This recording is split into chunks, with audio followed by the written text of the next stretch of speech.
Do we know where he is?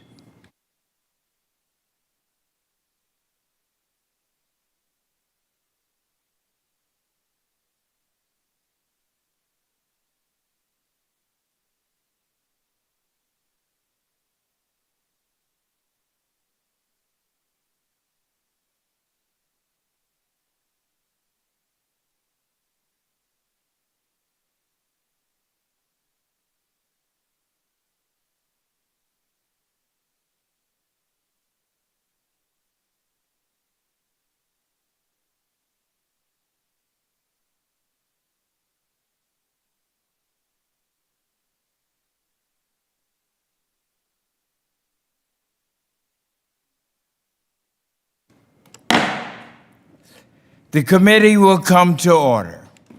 Welcome and thank you for joining us today on this extraordinary and very important and urgent hearing entitled A Hearing to Review the State of the Livestock Industry. Now, after brief opening remarks, members will receive testimony from our witnesses today, and then the hearing will be open to questions. Members will be recognized in order of seniority, alternating between majority and minority members, and in order of arrival for those members who have joined us after the hearing was called to order. And of course, members, when you are recognized, please remember to unmute your microphones. And then you will have 5 minutes to ask your questions or make a comment. And if you are not speaking, please, I ask you to remain muted in order to minimize any background noise. And in order to give as many questions as possible, the timer will stay consistently visible on each of your screens. Now, ladies and gentlemen, let me take just a few minutes to give you my own opening statement. This is, as I said, a most important and urgent hearing, because today we will discuss the very important issues facing our livestock sector. Animal agriculture, ladies and gentlemen, is a very important, very significant part of the engine of our food system. And not only that, of our entire United States economy and our very important international trade. As agricultural policymakers, it is our job to examine the conditions that enable this important and critical industry to succeed and to address any barriers that will limit that success as well.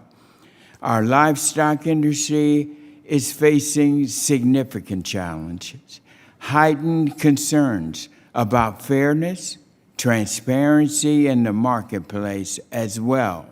In fact, the previous chairman and ranking member of our House Agriculture Committee requested a report on issues and trends in the cattle markets.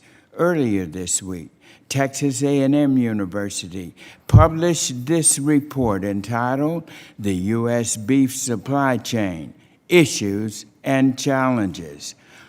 So, without objection, on behalf of Ranking Member Thompson and myself, I'd like to submit this report for this hearing record. Ladies and gentlemen, we all agree now that our farmers, our ranchers, should have access to free and fair markets.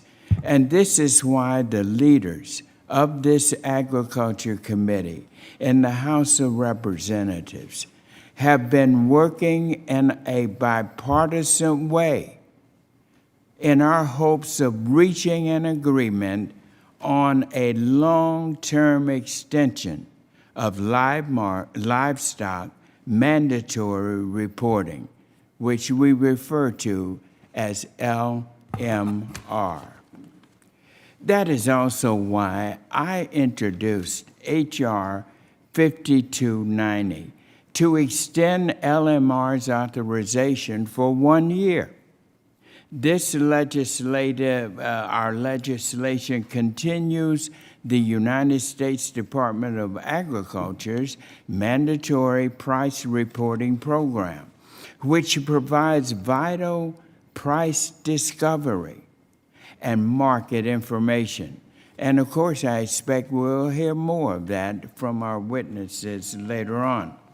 I also look forward to hearing from our distinguished witnesses' views on critical issues like competitiveness, supply chain resilience, labor, animal health, and our U.S. Department of Agriculture's implementation of the COVID-19 relief and rebuilding assistance, which is authorized by us in Congress. We have convened a distinguished group of witnesses who will not only provide diverse perspectives on the issues confronting our farmers and ranchers, but they also will present views on how we can move forward. And my hope for today's hearing is that by us listening to the voices of these very influential and knowledgeable voices from across the industry, we here in Congress will be able to find common ground on policies that will enhance the state of our precious livestock sector. And I am so pleased to have before us Senator Chuck Grassley from Iowa, a distinguished gentleman. And I'm also delighted to welcome our distinguished Secretary Tom Vilsack back again to the committee and to hear from him an update on all the work that the United States Department of Agriculture is doing for our livestock industry. And of course, we have our distinguished panel. And ladies and gentlemen, we're going to hear from these industry experts because they are highly recognized as the most knowledgeable voices in livestock. So I welcome you all to this extraordinary hearing, and we look forward to it. Now, one final comment. I recognize that we do have diverse and sometimes differing views on what it will take to strengthen our livestock industry and better position it for the future.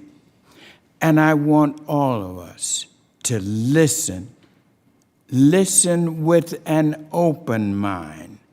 And remember that while we may take different approaches, have different opinions, here's one thing for sure, that we all have a shared motivation to make our agriculture system of the United States better so that we can maintain our recognition as the greatest, best agriculture system in the world. And with that, I'd now like to welcome the distinguishing ranking member, the gentleman from Pennsylvania, Mr. Thompson, for his opening remarks. All right, Chairman, thank you so much, and good afternoon, everyone. On countless occasions, I've mentioned the importance of this committee getting back to holding hearings to explore issues facing production agriculture and conducting oversight of the numerous programs administered by the U.S. Department of Agriculture, especially as we gear up for the next Farm Bill. So in that regard, I am thankful, Chairman Scott, that we're giving the livestock industry the attention that it deserves today. Now, while it's always nice to hear from our Senate colleagues, and I'm thankful to finally have an opportunity for an open discussion with Secretary Vilsack, this certainly isn't the setting I would have chosen. First off, I have a number of questions for the department that extend far beyond the subject matter of today's hearing, and I'm sure my colleagues on both sides of the aisle do as well. So questions that deserve answers and that in many cases have gone ignored for far too long. Now, these grievances aside, I want to thank both Senator Grassley and Secretary Vilsack for your participation and testimony. I also want to express my gratitude to the industry panelists that have been gracious enough to participate today. I'm even more eager to hear directly from you about what is and is not working and what may need to be addressed to ensure that our livestock industry can thrive. Now, I sincerely hope your views are heard and carefully considered before this administration or Congress takes any further action on regulations and legislation affecting the livestock industry and ultimately your livelihoods.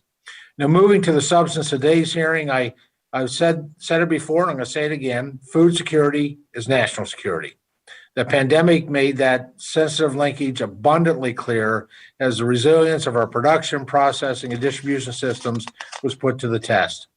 Now, while I'm impressed with the resolve of both our producers and our processors in continuing to provide safe, nutritious products tailored to meet an ever-growing array of customer demands, there are still concerns and lingering frustrations across the countryside. Now, these issues are wide-ranging and from market concentration, price transparency, and processing capacity to labor shortages and lingering animal disease threats. And meanwhile, despite what we may hear from a few, there's a clear lack of consensus on legislative and regulatory proposals intended to address many of those issues. Now, it seems the forthcoming Packers and Stockyards or GIPSA rule we continue to hear about so much about have been plucked off the shelf by this administration, dusted off, and rebranded as a silver bullet to every conceivable marketplace concern. Now, they were undoubtedly controversial the last time the secretary tried to push them through. And if this administration is serious about these proposals, rather than pitting one segment of the industry against another, they will need to strike a careful balance reflective of the needs and the concerns of all segments of industry while avoiding severe unintended consequences. And that won't be an easy task.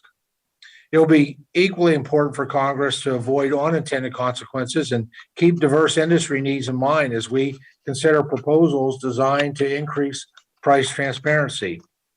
We will no doubt hear today from those who view government intervention as the only solution.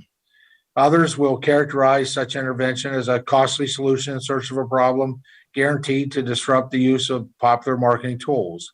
Above all, it is imperative producers and industry participants maintain access to the information already available through the Livestock Mandatory Reporting Program, and that broader policy disputes don't become the reason for a lapse in program authority. Now, that said, I'm confident this committee will continue its work to pursue pragmatic solutions that we all can agree upon. I'd be remiss if I didn't commend Congressman Dusty Johnson, ranking member of our Livestock and Foreign Agriculture Subcommittee, for his continued leadership on that front. There's no secret that labor shortages continue to plague our economy, the agriculture and processing sectors in particular. Despite innovative efforts to contain the spread of COVID within packing plants and industry efforts to attract employees with bonuses, wage increases, and other benefits, processing facilities across the country remain woefully understaffed. While directives related to masking requirements of processing plants and vaccine mandates for federal and private sector employees are assuredly well intended, I'm increasingly concerned about the rigid and dogmatic approach to their enforcement and the potential to exacerbate our labor shortage crisis. I hear these fears as I travel across the country from truck drivers, workers in warehouses, factory workers, FSIS inspectors, FSA county office staff, and county committees, crop insurance agents, and loss adjusters. And the list goes on. Now, thankfully, there are some areas where everyone seems to be in general agreement, including the support for improving access to processing and increasing overall processing capacity. So far, I've been pleased to see Congress, the administration teaming up on this endeavor, from reducing overtime inspection costs for small and very small processors to providing resources to help existing plants become federally inspected to the much anticipated $500 million investment in expansion efforts across the nation. I'm certainly behind the idea of giving new, small, and medium-sized facilities the boost that they need to get started, allowing them to find their niche, and hopefully watching them grow to medium and larger sized players, making for a more resilient and competitive marketplace along the way. But this week's announcement of an additional $100 million for a related loan guarantee program served as a stark reminder of the lack of detail regarding these programs. Rather than continue to throw money to problem, it's time for answers and implementation of the programs already promised. And finally, no discussion of livestock industry would be complete without acknowledging the foreign animal disease threats knocking at our doorsteps. The detection of African swine fever in Haiti and the Dominican Republic underscores the importance of our disease prevention and preparedness efforts. Unfortunately, politics got in the way of enhancing these efforts during the reconciliation process. That said, I am confident that industry and the department will continue to do all they can to keep the disease at bay, and I am appreciative of the CCC money set aside to do so. So thank you, Mr. Chairman. I look forward to today's discussion and the testimony of all those in our distinguished panels that we have today. And I yield back. Thank you, Ranking Member Thompson. The chair would request that other members submit your opening statements for the record so witnesses may begin their testimony and to ensure that there is ample time for questions. Now we turn to our first panel, and we welcome to our first panel today the distinguished Senator Chuck Grassley from the great state of Iowa. Senator Grassley, it's good to have you, and now you are recognized for 5 minutes. Please begin your testimony when you are ready. Chairman Scott, Ranking Member Thompson, distinguished members of the House Agriculture Committee, it's an honor to testify to discuss the state of the livestock industry. And I want to thank you, Chairman Scott, because you gave me 1 hour in your office in June to discuss this particular issue, and you were very gracious. My name is Chuck Grassley, and I'm a farmer from Butler County, Iowa. However, son Robin and grandson Pat do most of the work. While this hearing covers all livestock, I want to discuss the reform needed in the cattle industry. Chairman Scott, I appreciate your interest in the cattle market reform. When we met earlier this summer to discuss my bill that I have with Senator Tester, Democrat of Montana, you took a keen interest in ensuring that family farmers across the country not only survive, but can make an honest living. Secretary Vilsack, your next witness, knows that cattle producers are struggling. At USDA, Secretary Vilsack is taking steps to expand meat processing industry with grants and loans to address bottlenecks in the food supply chain. Secretary Vilsack has also taken action to support the enforcement of the Packards and Stockyards Act. That's a badly needed move. In addition, President Biden issued an executive order where he called on Secretary of Agriculture to ensure farmers have, quote, measures to enhance price discovery, increase transparency, and improve the functioning of the cattle and other livestock markets, end of quote. While I appreciate the actions from White House and Secretary Vilsack, it is now time for Congress to act. As the nation's &1 producer of meat, Iowans rely on market information provided by the mandatory price reporting, and they need that information to run their businesses.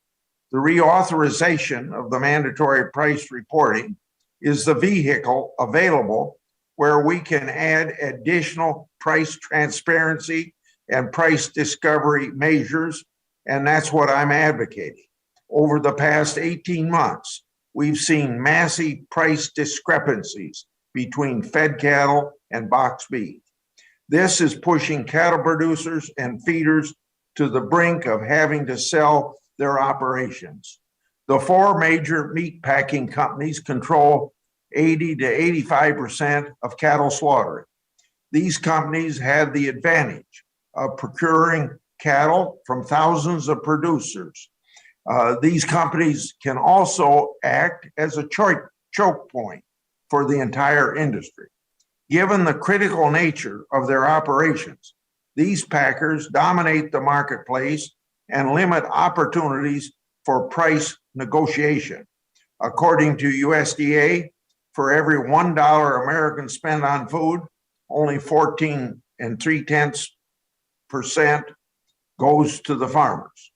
Meanwhile, the retail price of beef for consumers has increased and remained high, and every consumer knows that.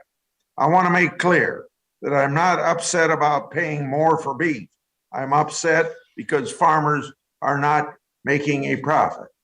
And while some participants in the third panel will say otherwise, I want to make it clear there is no denying we need serious reform in the way our country markets cattle. I believe that my bill, commonly referred to as 5014, would create the price transparency that's needed in the marketplace. My colleague, Senator Fisher of Nebraska, has a bill that would help as well. Ultimately, Senator Fisher and I are working on a compromise that can unite the industry, because kicking the can down the road is not an option. I hear constantly from Iowa cattle feeders, we need help now. The beef industry employs hundreds of thousands of hardworking men and women who work each day to help feed our country and the world. I'm in front of you today to ask that you join with me and other senators on the Senate Agriculture Committee in including real reforms in mandatory price reporting. Cattlemen across the country are counting on all of us. Thank you, Chairman Scott, and please take my what we talked about last summer into consideration as you look at this change in this bill. I thank you very much. Senator Grassley, we thank you for your excellent testimony before us today, and at this time, you are now excused. Thank you very much. Now, let us turn our attention to panel 2.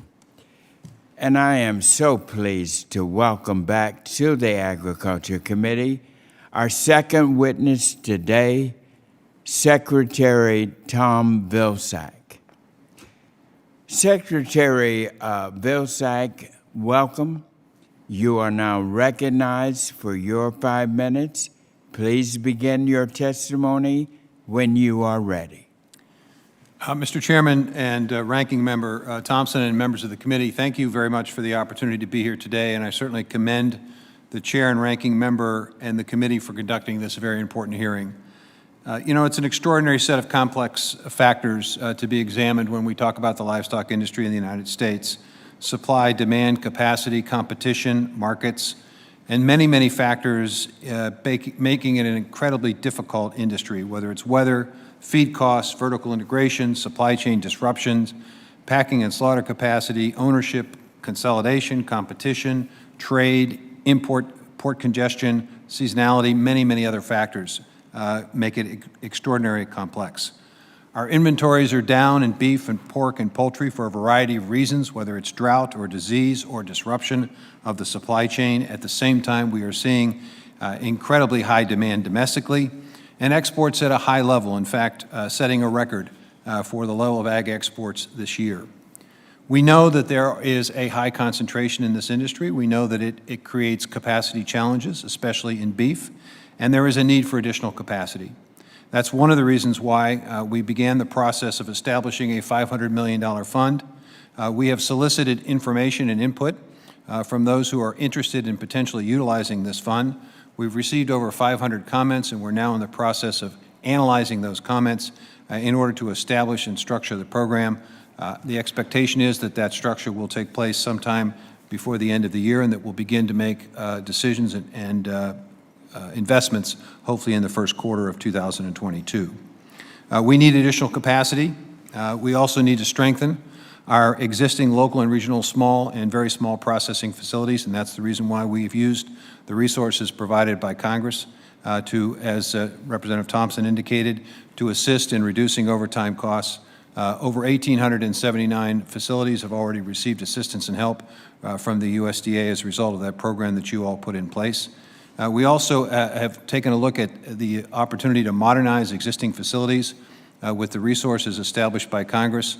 We have over 245 applications that are in the process of being reviewed now for the roughly $55 million available for that purpose. We also recognize that in addition to additional processing capacity and supporting our existing facilities, we need to make sure that we address the issue of training and workforce. That obviously involves as well immigration reform. Certainly pleased that the House of Representatives was able to pass the Farm Worker Modernization Act and hope that the Senate is able to do so as well. The goal here is obviously to strike a better balance between supply and demand, between processing capacity and competition, with greater transparency so that we can have a stable, dependent, and fair market. At the end of the day, our department is anxious to have fair prices for producers and a fair deal for consumers. Mr. Chairman, with that, I'd be happy to respond to questions from the committee.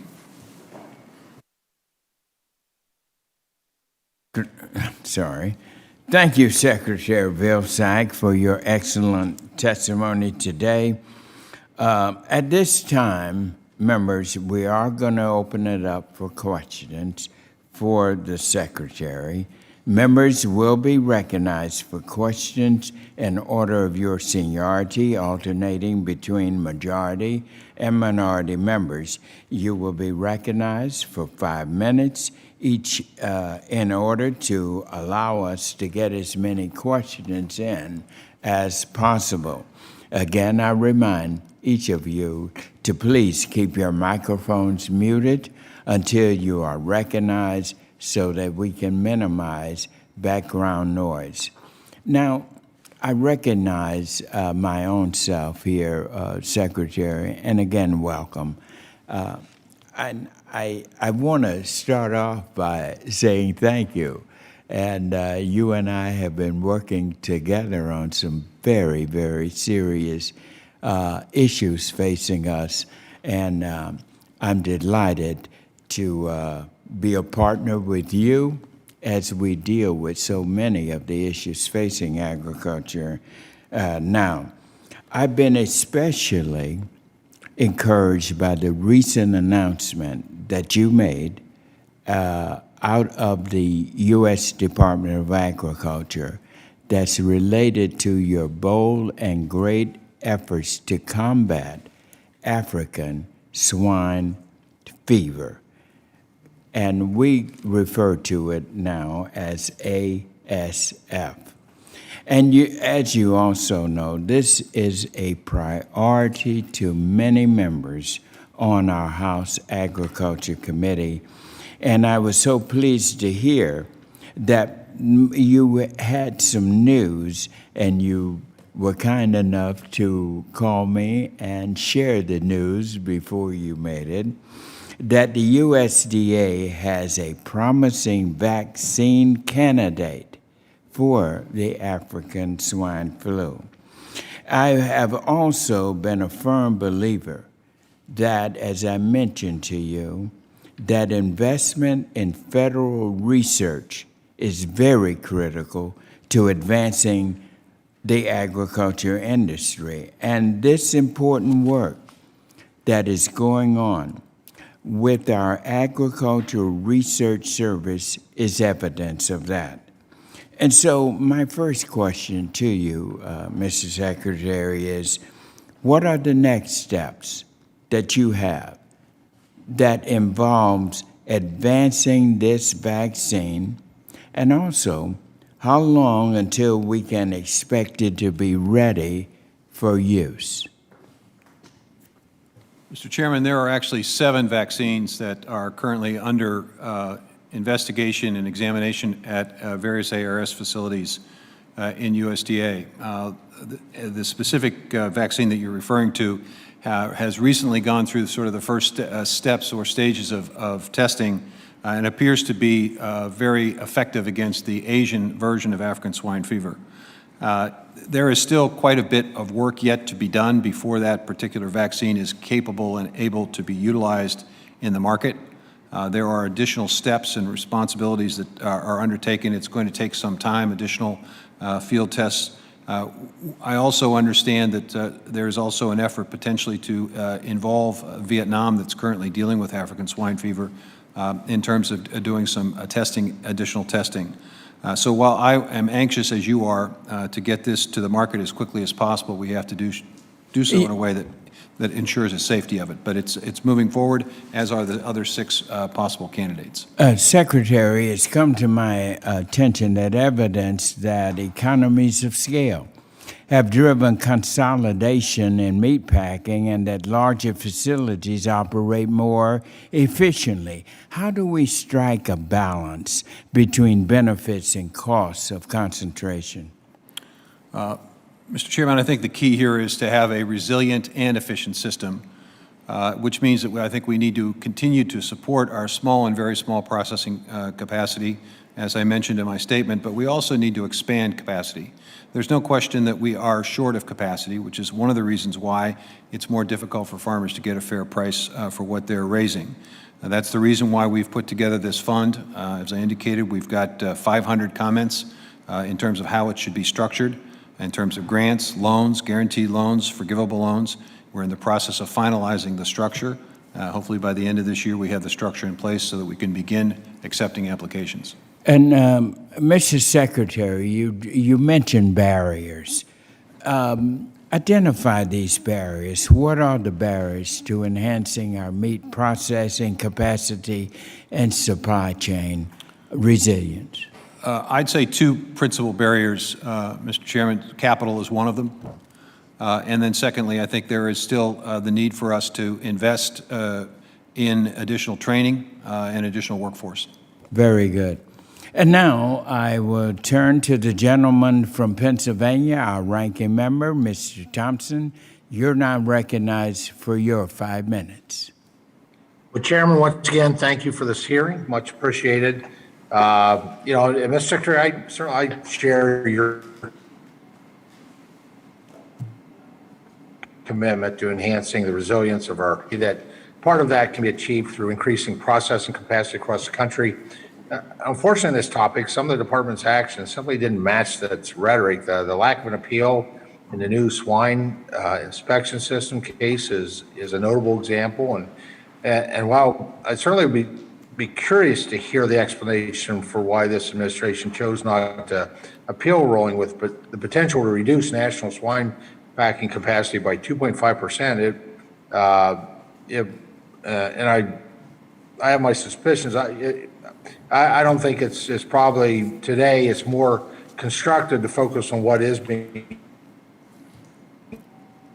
done, obviously, to address this problem. I have heard that progress is being made on a solution, but things have been held up by the White House. Mr. Secretary, can you clarify what is being done to remedy this situation for both the affected processing facilities and the producers? And when can we expect to see these solutions finalized and even more importantly, implemented?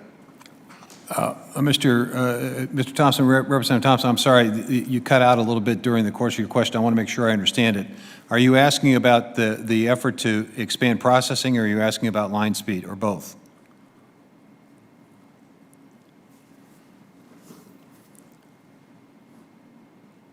I think we can all agree we need to expand broadband. Invest in it. Yeah, better technology. Mr. Chairman, let me see if I can respond to the ranking Sure, member's question. go right ahead. Both on both line speed and, Sure. and processing. On the processing side, as I indicated, the resources for the assistance to modernize existing facilities so they could potentially qualify for federal inspection and interstate transactions. We received 246 applications for those resources, and we're in the process of reviewing those applications and making the grants of up to $200,000 with a match requirement. On the $500 million, as I indicated, we had 500 comments. We're in the process of finalizing the structure of how that program is going to be adopted, and I expect and anticipate we'll begin making investments at the beginning of next year in the first quarter. On the line speed issue, the Department of Justice makes these decisions. Candidly, the previous administration did not put into the record any information relating to worker safety. The court found that to be a fatal error in that line speed determination. The reality is we're now working with both the industry and those who represent workers to try to figure out ways in which we can balance appropriately the need for worker safety, food safety, and farmer profits. We don't think the Department of Agriculture, or for that matter, this committee, wants to necessarily have to choose between those three priorities. We need to establish all of them. I believe we can get that done. I believe that there is a willingness on the part of those who represent workers and on the part of the industry to find creative ways to allow adequate processing, but to do so without sacrificing worker safety or health. And that's what we're focused on, and that's what we intend to pursue. Thank you very much, Mr. Secretary. Is the ranking member back on the platform? He has a minute left? If not, I will now recognize the gentlewoman from North Carolina, Ms. Adams, who is also Vice Chair of the House Agriculture Committee. Ms. Adams, you're recognized for 5 minutes. Thank you, Chairman Scott, Ranking Member Thompson, for hosting the hearing. Secretary Vilsack, thank you for taking the time to be with us. While my district is substantially urban and suburban, I understand the urgency and the importance of this issue. In my state of North Carolina, we've heard a lot about contract poultry growers being faced with abusive, deceptive, discriminatory, and retaliatory treatment from giant poultry companies for years. Livestock and poultry markets have become highly consolidated with very negative implications for farmers, consumers, and workers. Now, President Biden, through his July executive order on promoting competition in the American economy, has made this point and has called on USDA and the antitrust enforcement agencies to address the problem.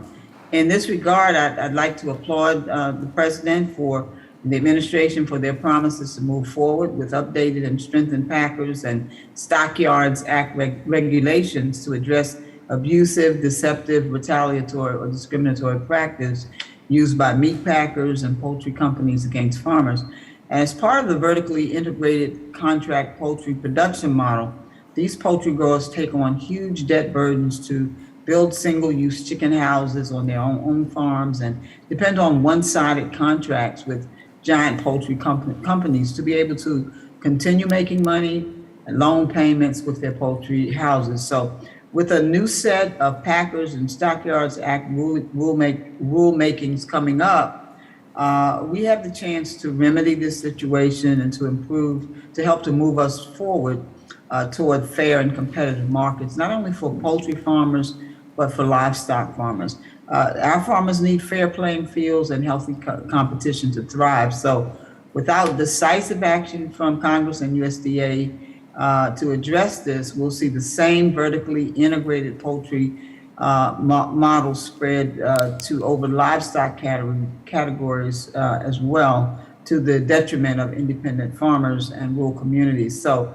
it's time for us to stand up for farmers. So Mr. Secretary, I want to applaud you and President Biden for the plans you've announced to strengthen packers and stockyard, these regulations to give livestock and poultry farmers more protections against this abusive behavior. So what do you expect?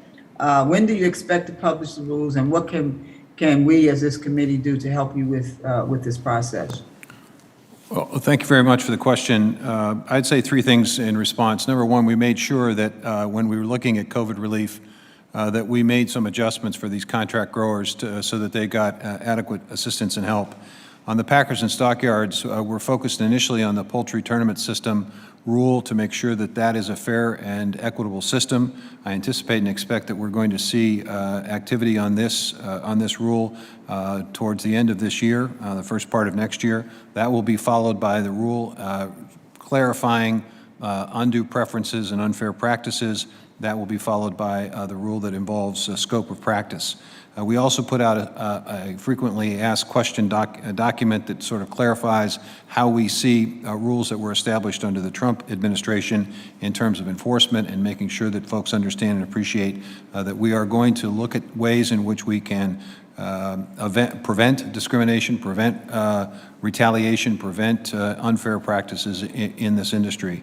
The last thing I would say is we're also working at the instruction of the President to put together a library, if you will, of contract information and language so that folks can make a determination of whether or not their particular contract is different, is fair, is reasonable, is in line with what you would normally see in this industry.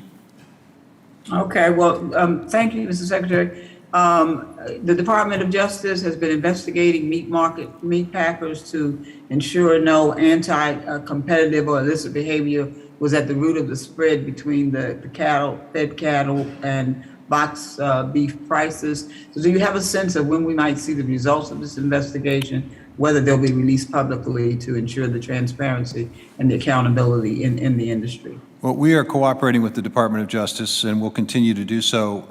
I can't tell you today precisely what their timeline is, but I know that they're continuing to investigate. They're also, as you well know, engaged in price-fixing litigation as well. One potential defendant having already acknowledged, others cooperating. So we will continue to look at ways in which we can cooperate and partner with the Department of Justice to ensure that our antitrust laws are being enforced. Great. Thank you, Mr. Secretary. Mr. Chairman, I yield back. Yes, thank you. And now I recognize the gentleman from North Carolina, Mr. Rouser. You're recognized for 5 minutes. Thank you, Mr. Chairman. Can you hear me okay? Yes, we can. Yes, we can.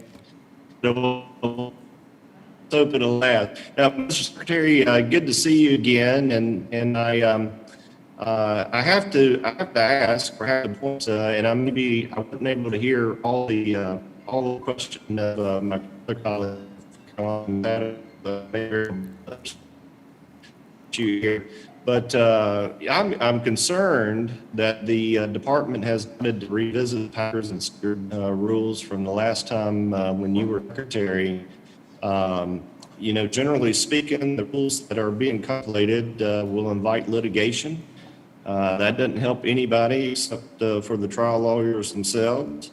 And it's going to reduce contract opportunity.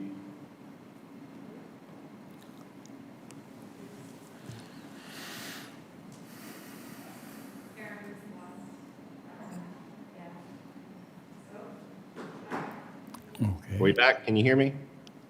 Yes, we can hear you now. Before any new proposed rules are released, will you commit to having the Office of the Chief Economist conduct a full economic analysis of the cost and benefit of the rules and release that report at the same time of the proposed rules? Congressman, we will follow the requirements under the administrative laws and rules that we are governed by in terms of the development of rules and regulations. To the extent that it requires an analysis, we'll obviously do that. To the extent that it requires disclosure, we will do that. We will make sure that the rules that we have are based on an aggressive and thoughtful effort. I can commit to that. But you can't commit to releasing a report at the same time? Well, we'll release the As you list the information that is required under the administrative rules that provides background and information on why we think this is necessary. This is not, we're not playing hide the ball here. We obviously want folks to understand and appreciate what the issue is and why we're in the process of establishing rules and regulations. You know, Congress passed the Packers and Stockyards Act quite some time ago, understanding and appreciating that there's always a need for oversight, and we expect to do this in a way that's fair and reasonable and equitable. Well, I think it's important that a full economic analysis of the cost and benefit of the rules is proposed at the same time the proposed rule is put forward. So that point covered. Number two, USDA announced a program to give $700 million to farm and foreign workers impacted by COVID. I'm just curious, will this money be distributed to non-union plants? The resources, I'm sorry, Representative, I didn't quite hear all of your question. I think you're asking about the resources that are available for inspections and for modernization. Is that what you're asking about? Whether it's available to plants regardless of unionized status? Well, you announced $700 million to farm and food workers impacted by COVID. Those resources are being provided. How that money would be allocated. I'm sorry. Those resources are being provided to organizations that have the ability and capacity to distribute those resources to folks who worked in plants and in grocery stores. I would imagine that some of those plants are unionized and perhaps some are not. We will be working through organizations that represent are in a position to distribute. That's one of the qualifications for participation in that resource. Okay, so how is it going to be determined that a worker would be eligible for that money? Well, these are people that worked in farm workers. These are folks who worked in grocery stores. These are folks who worked in meatpacking processing facilities. I think it's fairly relatively simple to explain and to identify folks who worked in those three areas. And it's designed primarily to offset any costs or any expense that they incurred during the initial stages of COVID. Will there be an audit for any potential fraud and abuse? Well, I think there's always the possibility of oversight. I don't know if there's going to be a specific audit per se, but there wouldn't be anything preventing that from happening. Will there be a limit on the amount that goes towards administrative fees for various organizations? I think there is a limitation on the amount of money that can go for administrative fees. I think the primary goal here is to get the vast amount of these resources in the hands of folks who incurred expense because they had to buy masks or they had to take time off to get vaccinated, whatever it might be. Time of the gentleman has expired. The gentlewoman from Virginia, Ms. Spanberger, who is also chair of the subcommittee on conservation, forestry, and you're recognized for 5 minutes. Thank you very much, Mr. Chairman. And Mr. Secretary, I want to thank you so much for being here today. And I really thank you for your leadership on promoting competition and supply chain security in the livestock and meatpacking industry. As you mentioned in your testimony, between cyber attacks and pandemic disruptions and other stresses on the U.S. food supply chains, we have seen the issue of consolidation in our meatpacking industry as not just an economic threat to producers, but it's also a national security threat to the United States. As a former CIA officer, I am deeply concerned about the ability of foreign actors to disrupt our agricultural sector, particularly as we see this type of consolidation. That's why I was really proud to co-lead the Butcher Block Act alongside my colleague and fellow committee member, Dusty Johnson. The Butcher Block Act would establish a loan program at USDA for new and expanding meat processors. And I was very excited that just this week, USDA announced a similar loan guarantee initiative that will help expand meat and poultry processing capacity using funds from the American Rescue Plan. So I thank you for that initiative. But for my question today, Mr. Secretary, I want to talk about the climate change. And I want to thank you for your work in bringing growers and producers to the table to combat the climate crisis. And certainly I once had a farmer say, you know, we're the original conservationists. And certainly as the original conservationists, farmers in rural communities really have to be an integral part of any solution to the climate crisis. And it was in that vein and with that thought that I was proud to introduce the Growing Climate Solutions Act, HR 2820, alongside Representative Don Bacon of Nebraska, also committee member. And ultimately, we were pleased to see that legislation pass the Senate with a vote of 92-8. So the legislation, as I know you're aware, would empower USDA to give farmers or to help farmers navigate voluntary private carbon markets with confidence. With USDA's help, farmers who choose to participate would be able to collect a new stream of revenue for their work. They'd be sequestering carbon and reducing emissions. And the bill is almost universally endorsed by national farm groups while gaining support from prominent environmental groups and private sector companies as well.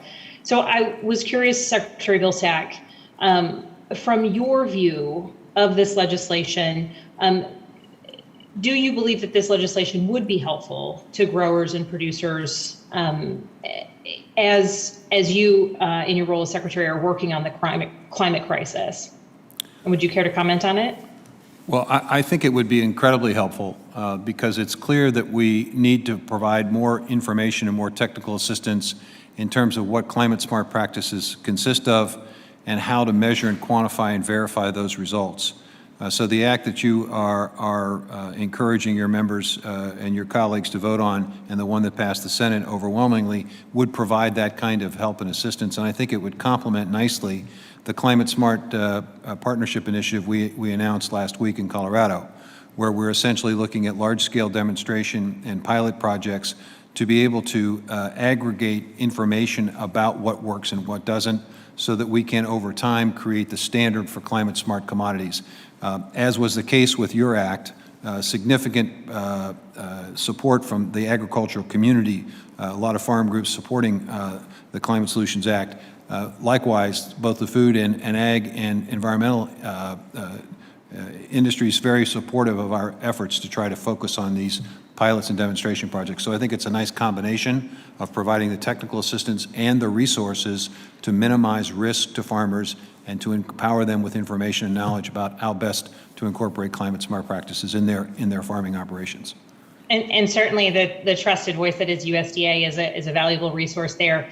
Well, thank you for those comments, music to my ears, and certainly we do hope to be able to move forward and ensure that our farmers and producers can sequester carbon while also ensuring an additional revenue stream, particularly during, particularly given the challenges that so many producers are facing across the country. In the time that I have left, Secretary Vilsack, could you speak a little bit about the loan guarantee program that I mentioned in my comments before I ask the first question? I'm curious how you see this loan guarantee program specifically helping new entrants to the meat packing and processing industry.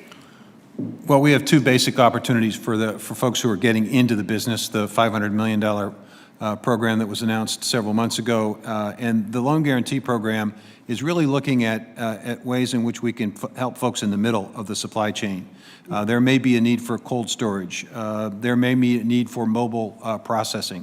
There may be a need for farmers to work together cooperatively to brand and market a particular product. These resources would basically make it easier for banks, CDFIs, to lend the money to have an entity either get started or to expand or to improve their operation. Right now, many bankers, many CDFIs are not really fully comfortable knowing this area of the middle, and so the loan guarantee makes it a little bit easier for them to make the loans available across the board. But it's primarily designed at the middle of the supply chain. The $500 million is based on creating capital for new processing facilities. Fantastic. Well, thank you The for your time. gentlewoman's time has expired. The gentleman from Georgia, Mr. Austin Scott, is recognized for 5 minutes. Thank you, Mr. Chairman. Secretary Vilsack, thank you for joining us today. My pork producers are telling me that the pork producers still have not been paid the CFAP payments. Is that correct? We have, I think we've announced those payments, Representative, but I'm more than happy to double check and get back to you with exactly how many dollars have actually been paid out to those producers. Okay, I would be interested in knowing that on the pork as well as any of the other CFAP payments. Well, I can tell you that over $4 billion have been distributed to producers, commodity producers, livestock producers, but we can get you very specific information and dollar amounts.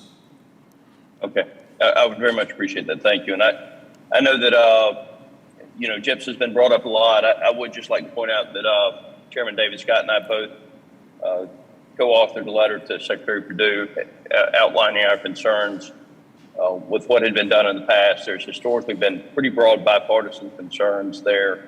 And again, would ask that you stay in close contact with the committee on any of the rules and regulations with regard to GIPSA. There again has typically been broad bipartisan concern with that particular area of USDA and the rules and regulations.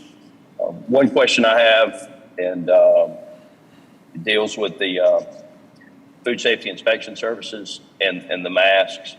How many businesses have not been allowed to have inspections or have had inspections withheld as a result of non-compliance with that notice?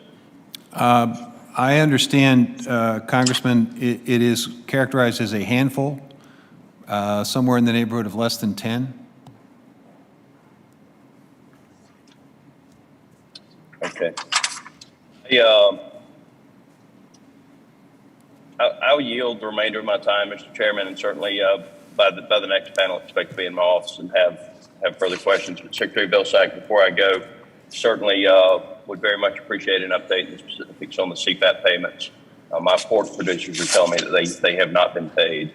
And as you know, all of our livestock producers have had a very difficult year. Thank you, Mr. Scott. The gentlewoman from Maine, Ms. Pingree, you're recognized for 5 minutes. Thank you, Mr. Chair, and thank you, Mr. Secretary, for being with us today. Really appreciate your attention to all this, and I'm glad the chair has decided to have this hearing. I'm going to try to get in 2 questions, so I'll see if I can be quick. I know organic agriculture isn't the primary focus of today's hearing, but it's just so important to my district. During your previous time as the secretary, you finalized the organic livestock and poultry practices rule. And I was disappointed to see that the Trump administration withdrew that. In June, you announced the USDA plans to begin rulemaking on these standards again. I just want to reiterate how essential it is to have meaningful, well-defined standards for organic livestock and poultry. Could you give us a little update on the progress? And I know that there is a legal challenge going on, but I'm wondering if you could start the rulemaking even with the litigation ongoing. We've actually started that process, Congresswoman. We anticipate and expect an opportunity to get what we are working on to our general counsel for review in the very near future, and to OMB hopefully by the end of this year, and hopefully seeing some progress in terms of publication in 2022. We understand and appreciate the need to get this done, and that and the origin of livestock rule are 2 things that we are prioritizing. Great. Well, again, I don't have to remind you that having standards that really recognize the inputs that people have who are doing doing what they need to do as organic producers is just so critical, and really is a challenge to the marketplace right now. We're certainly talking a lot about meat processing today, and I just want to focus a little bit on the small scale meat processors. I appreciate the attention to increasing resilience and diversity in meat and poultry processing, and I know that you've given that renewed interest, including the $500 million investment that's been announced, and to support new competitive entrance into the sector, and certainly you've talked a little bit about that today. But I just want to focus more on the smaller scale producers, including help for existing small scale producers to expand and upgrade their infrastructure. What are the USDA's plans for supporting small processors within the $500 million investment? Will support for the existing federal inspected small processors to upgrade their facilities be included in the program? That seems like somewhat of an oversight to me. Well, I think the reason why we are focused on new processing capacity with the $500 million is because you all have identified additional resources available to small and very small processing facilities that wish to modernize. That's the grant program that I alluded to earlier, roughly $55 million. We received 240 some applications for those resources. These are $200,000 grants that will enable those small producers, if they wish to, upgrade their systems so that they can qualify for interstate transactions, which would expand their market. And so that we want to see where that goes, and we want to see what the demand is. In addition, we obviously as well have the $100 million that's been provided to reduce overtime costs to help small and very small producers, processing facilities pay for federal inspection and for their inspectors. That has been a very popular effort. Almost 1,900 operations are taking advantage of that. So those two areas are areas that we are providing help and assistance. The $500 million, we'll see essentially how the $55 million operates and see if there's additional demand. If there is, we can make some adjustments, or we can take a look at additional resources in that processing grant program. Great. And I really appreciate how important that is and how big of a roadblock this is for so many producers who are finding, increased interest in the market. A lot of people want to buy locally raised meat, and they want to buy it from, farms that are using sustainable methods, but there is such a backlog in the processing. I know I don't have to tell you that, but it's just a huge issue in our region. I'm just going to clarify, because I think I heard you right, and I know one grant can't do everything, but under the meat and poultry inspection readiness grants, if you're already a federally inspected processor, but you want to expand your capacity, you currently aren't eligible. Is that correct? I think that is correct, but I could be corrected on that, but I believe that's correct. The goal of this was to try to give people the ability to expand their capacity and expand their market opportunities. Right. Okay. I'll clarify that with you, and I appreciate your answers, and I'm out of time, but thank you for being with us here today. Thank you. The gentlelady from Missouri, Ms. Hutzler, you are now recognized for 5 minutes. Great. Thank you so much, Mr. Chairman, and thank you, Secretary Vilsack. I wanted to actually build on the question that we just heard from my colleague, Representative Pilgrim, about the $500 million grants that are being under review right now. I want to encourage you to include the smaller plants that stood up after COVID began. I would hope that you will consider the definition of new plant as including new as in from the start of the pandemic, because I'm aware of some facilities that, with the problem that we were seeing, stood up during that time frame, and they went in debt to build these facilities, and I'm concerned that they won't be able to qualify for some of these funds that are very, very important. So I sure hope that you will consider that in the process. Well, as I indicated, we received over 500 comments. I suspect those comments will be incorporated. We'll obviously take your concerns into consideration. Yeah, I expect and anticipate that the demand is going to be in excess of what we have for resources. For the very reason that you've just alluded to. There are facilities that were in the planning stage. There were facilities that are about ready to operate. And they may need operating resources as opposed to capital to build.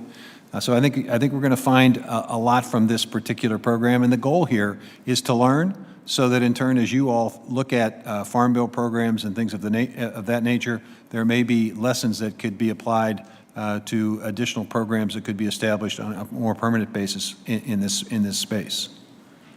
Well, thank you. And another area of concern that I'm hearing from several of our USDA offices is this concern with the vaccine mandate that has been put down by the administration. There's the thinking that many USDA offices will have to close because individuals just do not feel comfortable, for whatever reason, in taking the vaccine. And I was hoping that you would be open to allowing for some exemptions of these mandates if the individuals already had antibodies in their system, or if they did other precautions, rather than having these offices closed and our farmers not have access to the services. Are you open to setting up some sort of an exemption service to keep them open and allow the workers to continue to come if the offices are going to close or if it's going to significantly hamper the operations? Well, there are provisions in the proposal for religious exemptions and for health exemptions, and so we'll certainly respect those. And I would anticipate and expect that we will do what we need to do to keep offices open. At the end of the day, we don't want to necessarily reduce the service to people that need the service. So I don't anticipate that we're actually going to see a significant number of closed offices that would significantly reduce our capacity to serve farmers and ranchers in your state and other states. Great, that's great news. I appreciate that. In the outdated Packers and Stockyard Act, there is a prohibition that individuals who own sale barns cannot also have a packing facility. And this is, I think, detrimental to our goal to be able to increase the packing capacity. And so are you open to looking at removing this barrier to entry to allow people active in the livestock sector already to invest in local and regional processing? Congressman, this is the first time that question's been asked of me, and I'm probably not in a position to say yes or no. I'm more than happy to go back to the office and talk to our folks as they're putting this rule together. I want to make sure that I'm not interfering with the capacity of the rulemaking process, but certainly will be glad to ask the team that question. Wonderful. And I appreciate the chairman started off asking a question about the vaccine for the African swine fever, and that's certainly very, very encouraging. You probably are aware, though, of some other wonderful technology that at the University of Missouri, they have developed a pig that is immune to or resistant to PRRS. And of course, that's also one of the world's very costly animal diseases. But because of the jurisdictional mayhem between the USDA and the FDA, this technology is not yet available to producers. It hasn't been approved. So can you please share your goals for ensuring that there's an appropriate regulatory structure for agriculture to use the tools that we have in addressing these environmental disease and food safety issues? Well, that's a great question, and it's one that I would sort of align myself with you on. I think there are ways in which we have to work collaboratively with our friends at FDA to make sure that our regulatory system is able to respond quickly enough and be able to keep aligned or keep pace with the pace of change. And I could give you several examples where I think we have work to do in that space. And I've expressed that to our friends at FDA. The general lady's time has expired. The gentleman from the Northern Mariana Islands, Mr. Sablon, you're recognized for 5 minutes. Yeah, thank you very much, Mr. Chairman, for holding this truly important hearing. Secretary Livestock, welcome from right around the world, actually. I'm 14 hours ahead of Eastern Daylight Time. Mr. Secretary, Mr. Chairman, I'll digress from the topic of the hearing, but I'd like Mr. Secretary to commend Deputy Undersecretary Stacy Dean for working with me to, we're getting close to coming to an agreement on an effort that I started when you were in your first term as Secretary of Agriculture a long time ago. And I think we're getting close to an agreement, and I just like to recognize her efforts in coming to terms with this issue, this effort that I started over a decade ago, Mr. Secretary. Just thought you'd know about Secretary Stacy Dean's efforts. Mr. Chairman, I don't expect a response from the Secretary, but I yield back. Congressman, thank you. I appreciate that. I'll make sure that the Deputy Undersecretary is aware of your thanks, and we will continue to work hard to try to get those nutrition programs working for all of your folks. I appreciate that. Thank you, Mr. Chairman. I yield.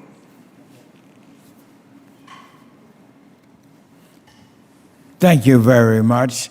The gentleman from Georgia, Mr. Allen, is recognized for 5 minutes.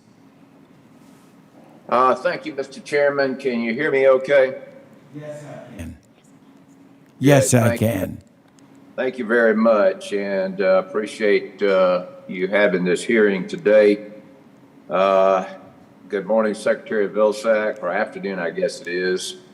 Thank you for joining us today. Obviously, the hearing today is an important one. And it's focused on the issue that I've heard from my constituents frequently since the outbreak of COVID-19 in 2020. All matters related to food security are certainly national security. If we cannot assure our constituents that our food supply chains are secure at all times, then we're not doing our job. During this pandemic, we saw undisputable evidence that those supply chains are not secure. I believe that overconsolidation in the meatpacking industry does hold a share of the blame for this situation we have found ourselves in. And I think obviously, we want to support the small packing operations, but I think we got a geography problem. These facilities are located and sort of centralized in locations, and there needs we need more distribution throughout the country. However, what we should do is address this issue is an infinitely more complicated question than it is to answer. As you're aware, the Agriculture Marketing Service maintains a library of the various contracts and pricing arrangements in the swine industry. However, no such contract library exists for cattle producers. I have heard from several cattlemen about the need to provide more transparency in the market, particularly for formula transactions. Do you believe that establishing a contract library for cattle would provide more price transparency to the cattle producers in my district? Congressman, good question. The President's executive order has asked us to put together a report due in December on this very issue. I don't want to anticipate and expect what the report's ultimately going to conclude, but I think to the extent that we can create more information for producers about what contracts ought to be, what contracts are, the more transparency, I think the stronger the market is. And that would be my hope, that we would be able to provide help and assistance with a library of sorts, if you will, across all, both meat, beef, poultry, and pork. Mr. Secretary, speaking to the administration, there is concern about this administration rushing ahead with too much too soon on measures that will have unknown impacts on the highly complex livestock markets. In your mind, would it make more sense, for example, to wait to see how the investments being made in additional processing capacity affect the marketplace before piling on additional measures like the announced packers and stockyards regulations? Congressman, I think that they're complementary. I don't think that they necessarily need to be sequenced. The reason they're complementary is packers and stockyards really doesn't address the capacity competition issue. It addresses whether or not activities and relationships between producers and processors are fair, are reasonable, are equitable, are not being used discriminatorily or in retaliation. So I think it's a slightly different problem it's trying to address and trying to prevent, as opposed to the capacity consolidation issue, which requires us to have more processing capacity. Well, as the industry, we need to maybe communicate a little better, because there is concern out there. Your department announced Packers and Stockyards investigation to explore potential packer wrongdoing in the wake of the Tyson facility fire in Holcomb, Kansas, and the ongoing pandemic. Can you clarify whether that investigation is ongoing, and if not, what were the findings? Well, if there's an investigation undertaken, I'm assuming that it also I'm assuming it also involves the Department of Justice, who would be sort of the lead in this effort. But I will get back to you, Congressman. I don't know the answer to that question. All right. Well, great. Well, thank you, Mr. Secretary. And Mr. Chairman, I yield back. Thank you, Mr. Allen. And now the gentlewoman from New Hampshire, Ms. Custer, recognized for 5 minutes. Thank you so much, Mr. Chairman. I so appreciate you holding this hearing. I want to welcome back Secretary Vilsack. Just as you have returned to the USDA, I'm excited to have returned to the Ag Committee again this year, and I'm pleased to be working with you once more. I want to begin my questions by sticking with the livestock theme of this hearing and ask about contract production, especially in light of a large number of dairies in the Northeast region recently losing their organic milk contracts. I'd be curious to get your thoughts, Mr. Secretary, about production contracts, as I know these are also common in other parts of the livestock sector. I'm troubled that in some cases, production contracts can inhibit producers with unstable pricing structures and short contract lengths. Sometimes farmers don't have much leverage to stand up for fairer terms. I'm wondering if you are also concerned about that and whether this can disadvantage smaller farmers and producers as well as certain geographic areas. And do you think there'll be lessons we can learn from this situation in the Northeast that could help small producers remain viable? Congressman, I'm very familiar with the situation in the Northeast. In fact, we had a very extended conversation with a task force that has been put together that's going to operate under the Vermont Dairy Innovation Center to try to begin the process of trying to formulate a plan to deal with this regional challenge.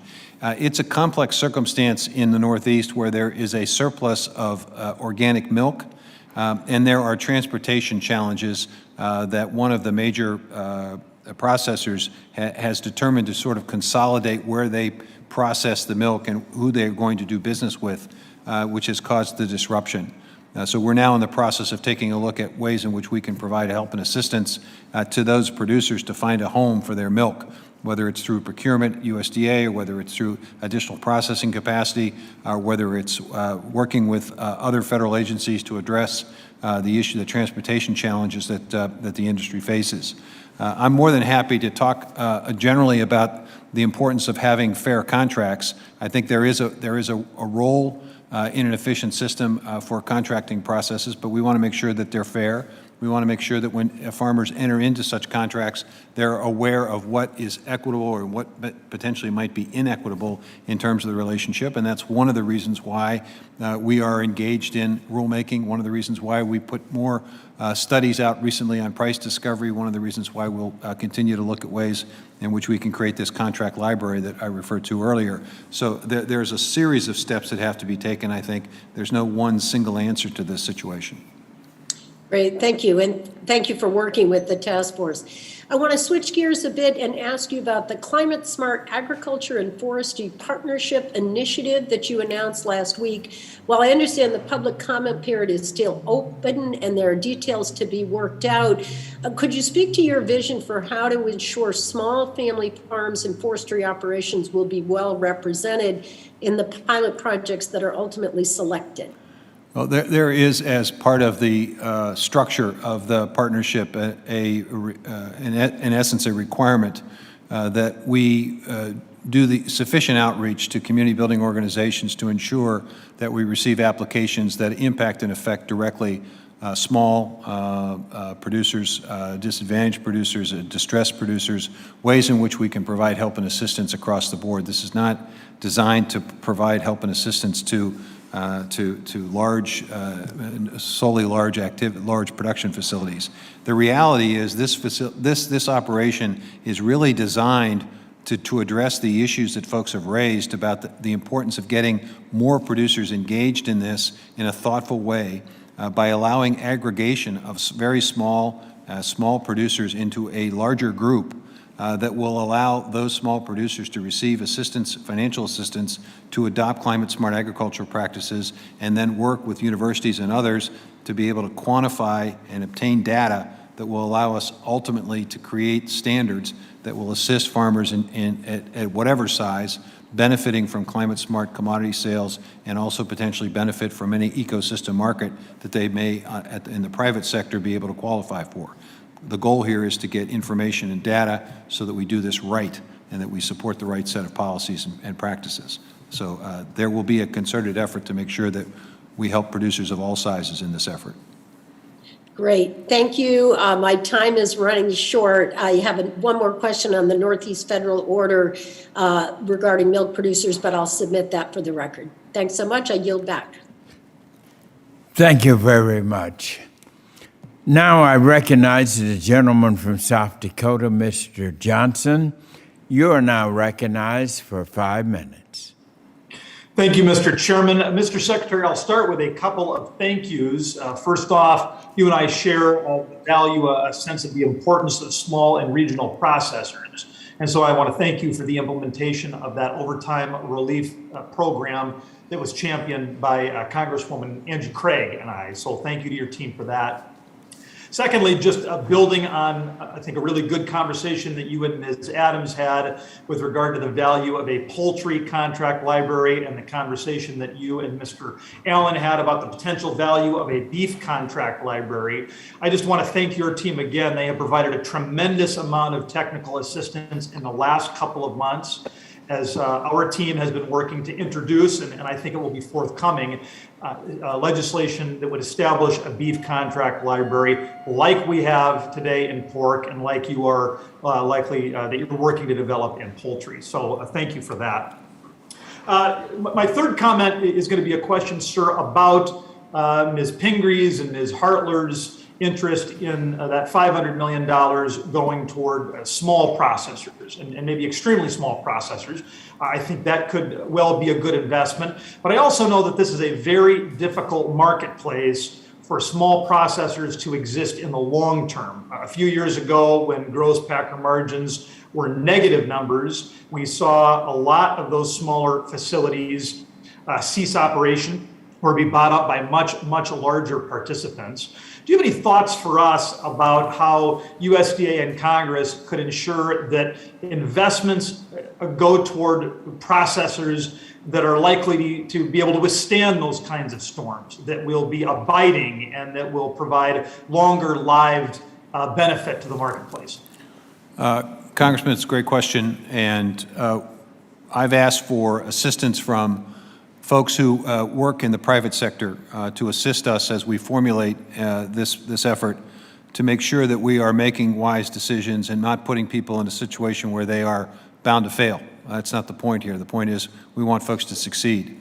So first of all, we're going to do an analysis and make sure that we are investing.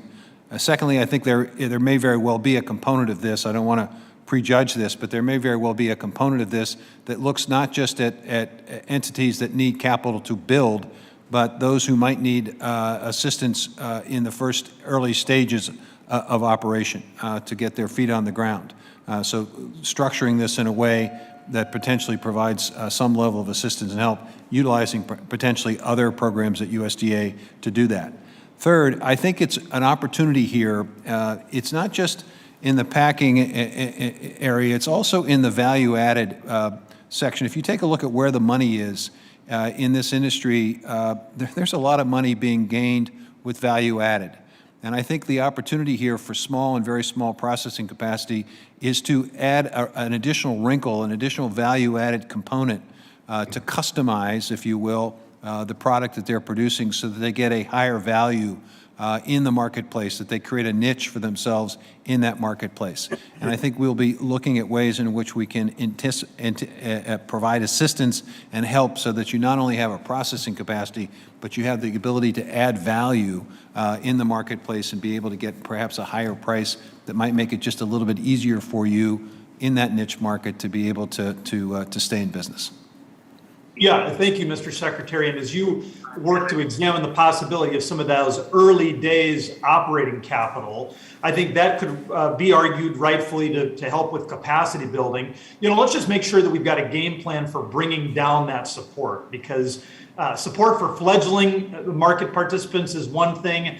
If the handouts just continue into perpetuity or for a long time, then obviously I think we have more market distortion there and more problematic investments.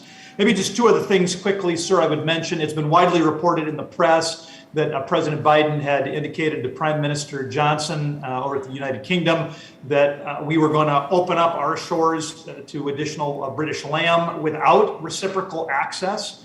I think that's concerning, and so I would just ask that maybe I'll submit that for the record, and if you could follow up with any insight you have into that, that'd be wonderful. This is an important issue. We're out there asking our Mr. Secretary, I'm sorry, the chairman's going to cut me off in 15 seconds, so let me just say this. I want to double down on the comments Chairman Thompson made with regard to the line speeds. You've talked, I think rightfully so, about the importance of building capacity. USDA has the power through a process to expand capacity, and I hope you will do so. Time is of the essence, sir. Thank you. The chairman will yield time. I believe, Mr. Secretary, you wanted to respond about the Prime Minister. Thank you, Mr. Chairman. When I travel overseas, Representative, I am always asking our European friends and others to follow the science, and particularly as it relates to BSE. We had this conversation with our Chinese friends for a long time. We've got to be consistent here. We got to follow the science. We have to follow OIE recommendations and requirements. We've been dealing with this issue in terms of lamb for a long period of time. And so it's pretty consistent with our approach internationally for our exports that we follow the science. And I think we have to talk the talk and walk the walk. And that's I think, what you're going to see here. Thank you, Thank Mr. you Secretary. for Mr. responding Chairman, to thank me. you for your this indulgence. call. Our record will be stronger, sir, because you allowed that. Thank you. The gentlewoman from Iowa, Miss Acne, is recognized now for 5 minutes. Thank you, Chairman Scott, and thank you for holding a hearing on this incredibly important issue to our state, which of course is why we saw Senator Grassley here earlier, and I'm so grateful to have my fellow Iowan here, Secretary Vilsack. I want to thank Senator Grassley for testifying and raising the need for reform in the cattle industry. I've actually worked with the senator and led the introduction of his 5014 bill in the House last year, and agree that we absolutely need a compromise that unites the industry, but also works for Iowa's independent cattle producers. And thank you, Secretary Vilsack, for joining us to discuss this important issue as well. You of course know I was proud to be standing next to you in Council Bluffs this summer when you announced the USDA's effort to expand processing capacity with $500 million provided by Congress in the American Rescue Plan. And we all know that those resources are so desperately needed because I constantly hear from Iowa producers about the significant consolidation in the industry and the increasing price spread, as well as the lack of competition in the cash market. You and I both have heard from local producer who had been selling his cattle at a loss while his packer was making a significant profit. That we talked about that in Council Bluffs. And unfortunately, that's not an isolated incident. In fact, at one point during the pandemic, cattle prices had declined by 18%, while box beef prices went up by 80%. So what we're seeing, of course, is producers being paid less, consumers are paying more, but the packers control over 80% of the market and are making significant profits. And this is absolutely not right and not good for our country, and certainly not good for Iowa's 3rd district. So we need more locally owned processing capacity to help with this issue. So Secretary Vilsack, I know your department is reviewing comments from the request for information for the new program to expand this capacity. However, I'm a bit concerned that these new resources could ultimately benefit the large packers if they're allowed to purchase their competition and retain their market power. The folks that you and I met with in Council Bluffs, Cattlemen's Heritage, raised this issue in a public comment to the USDA and suggested that if an entity receives public funding for this program, that they can't sell to the Big Four within 25, if they sell with it to the Big Four within 25 years, then they have to pay back 100%.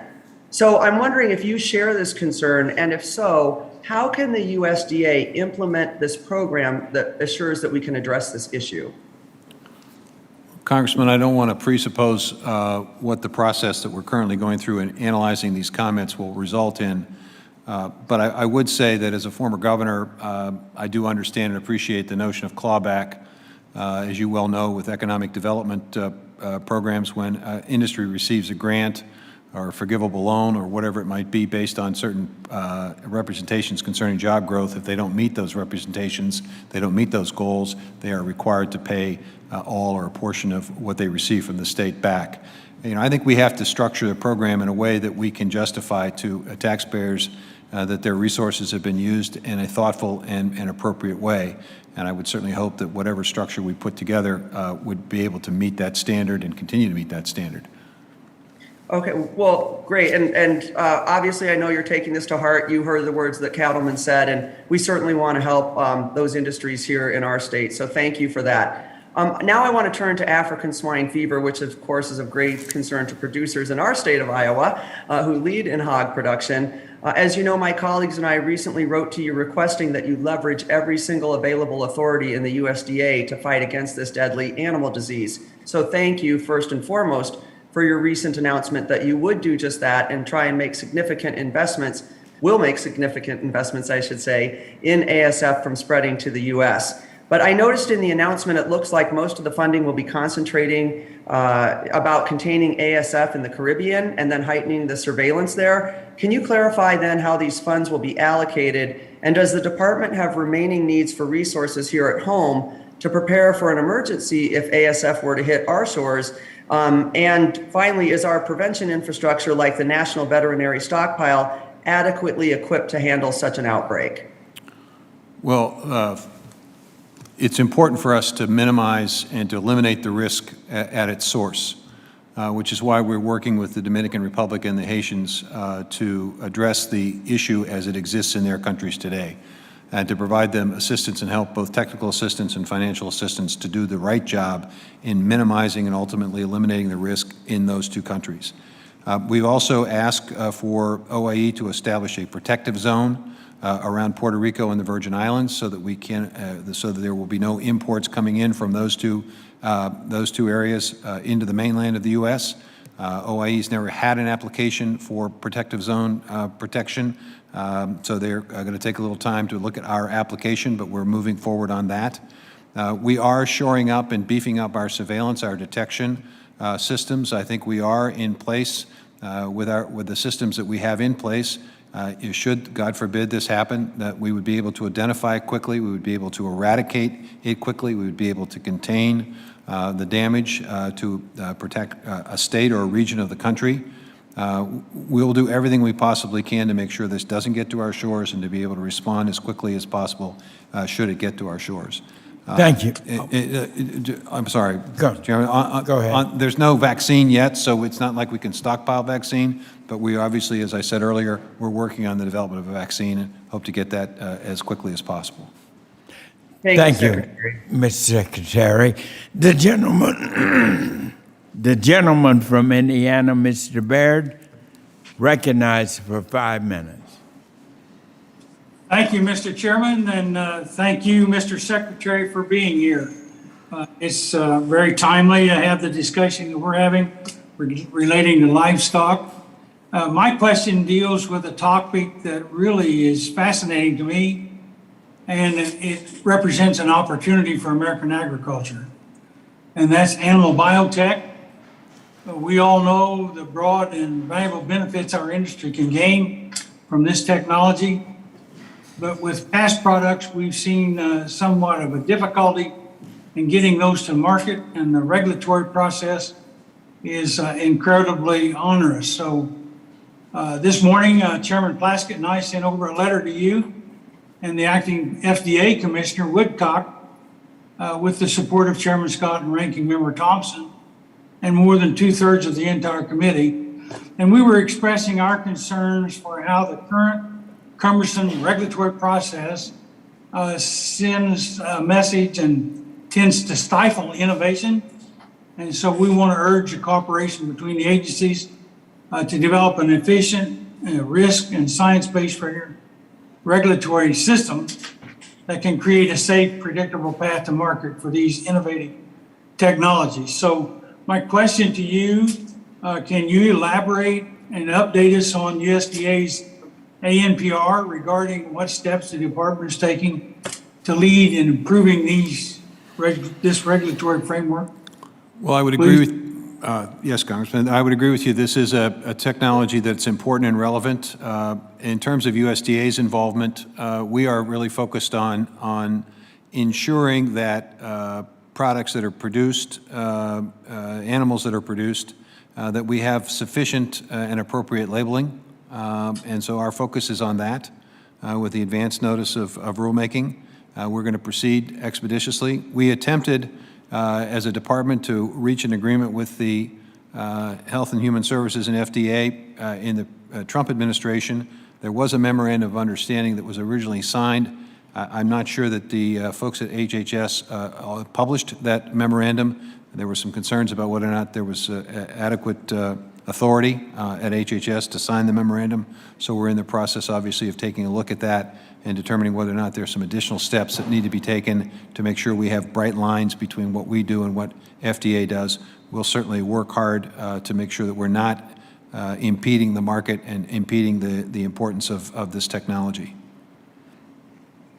Well, that's encouraging, and I thank you very much for doing that. And your comments kind of as a lead into my next question, which deals with the USDA. Recently, they reopened the comment period on labeling of meat and poultry products that are derived from cultured cells of swine and poultry. That memorandum or agreement that I think you were talking about between FDA and FSIS was back in 2019. So my question to you is, how do you see this labeling process, and what's your perspective on labeling these cultured meat products? Well, I think the key here is to make sure that consumers are not confused, that consumers have information that allows them to make appropriate choices in the marketplace. And so we're taking a look and making sure that in a number of areas in labeling that we are sort of on the side of consumers here, making sure that they have the information they need and the information that's being provided to them is accurate and doesn't misrepresent, whether it's in this space or whether it's in the product of U.S. labeling space. We want to make sure consumers are well informed. Well, thank you very much for those comments. And with that, Mr. Chairman, I yield back. Thank you. The gentlewoman from Washington, Ms. Schreier, is recognized for 5 minutes. Thank you so much, Mr. Chairman, and welcome back, Secretary Vilsack. It is good to have you here today. The first issue I want to discuss is access to slaughter and processing for small and medium-sized producers, which is a top concern for ranchers in my district. And we've heard a lot of this theme of protecting the little guy today. So I want to tell you about Bright-Eyed Acres. It's a small farm in Ording, Washington that I visited back in May. And they said, basically they're just 1 or 2 injuries or illnesses away from losing access to slaughter and processing services entirely. And most small producers in Washington state are served by slaughter and processor services operating under these custom exempt licenses that are granted by the state. Yet Washington has a shortage of inspected processing plants, and many producers don't want to pay the costs of these processors or to upgrade their own businesses to meet inspection requirements. So as a result, many producers that want to access retail markets are unable to do so. And they end up, as you've heard, with the farmers losing money along the way.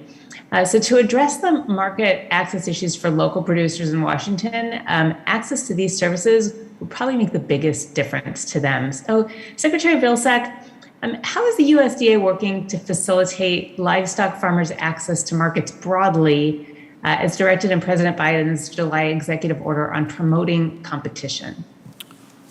Well, there are a couple of things we're doing, Congresswoman. First of all, we are instituting the resources that you all provided for modernization of existing facilities to expand market opportunities. We're providing those resources that would allow folks to upgrade their facilities the grants of up to $200,000. As I said, roughly 240 applications for those resources, so perhaps folks in your district might have considered applying for that. Secondly, we just recently announced this $100 million loan guarantee program, which we think is going to leverage hundreds of millions of dollars of loan guarantees. That also could be used potentially for mobile processing capacity, which might also provide another avenue, if you will, for your farmers to be able to have their meat processed. And then finally, to the extent that they might be interested in coming together in a co-op situation to build themselves and to produce and to be owners of a processing facility, they could potentially take advantage of the $500 million program that we're setting up. So I think there's a number of places along the way with specific focus on processing. Then there are, of course, a series of other USDA programs, whether it's value-added producer grants or whether it's business and industry loan guarantee programs that could potentially be used as well. Thank you so much. That is a great answer. I love the idea of the small farms joining together, and we will pursue those grants, and I will share this information with them. I also just want to note that the Washington State livestock industry and in fact, all of our agriculture sector is very reliant on foreign trade. So Washington is number 3 in exports in the United States, and thanks to our ports, has the 4th largest container shipping center in North America.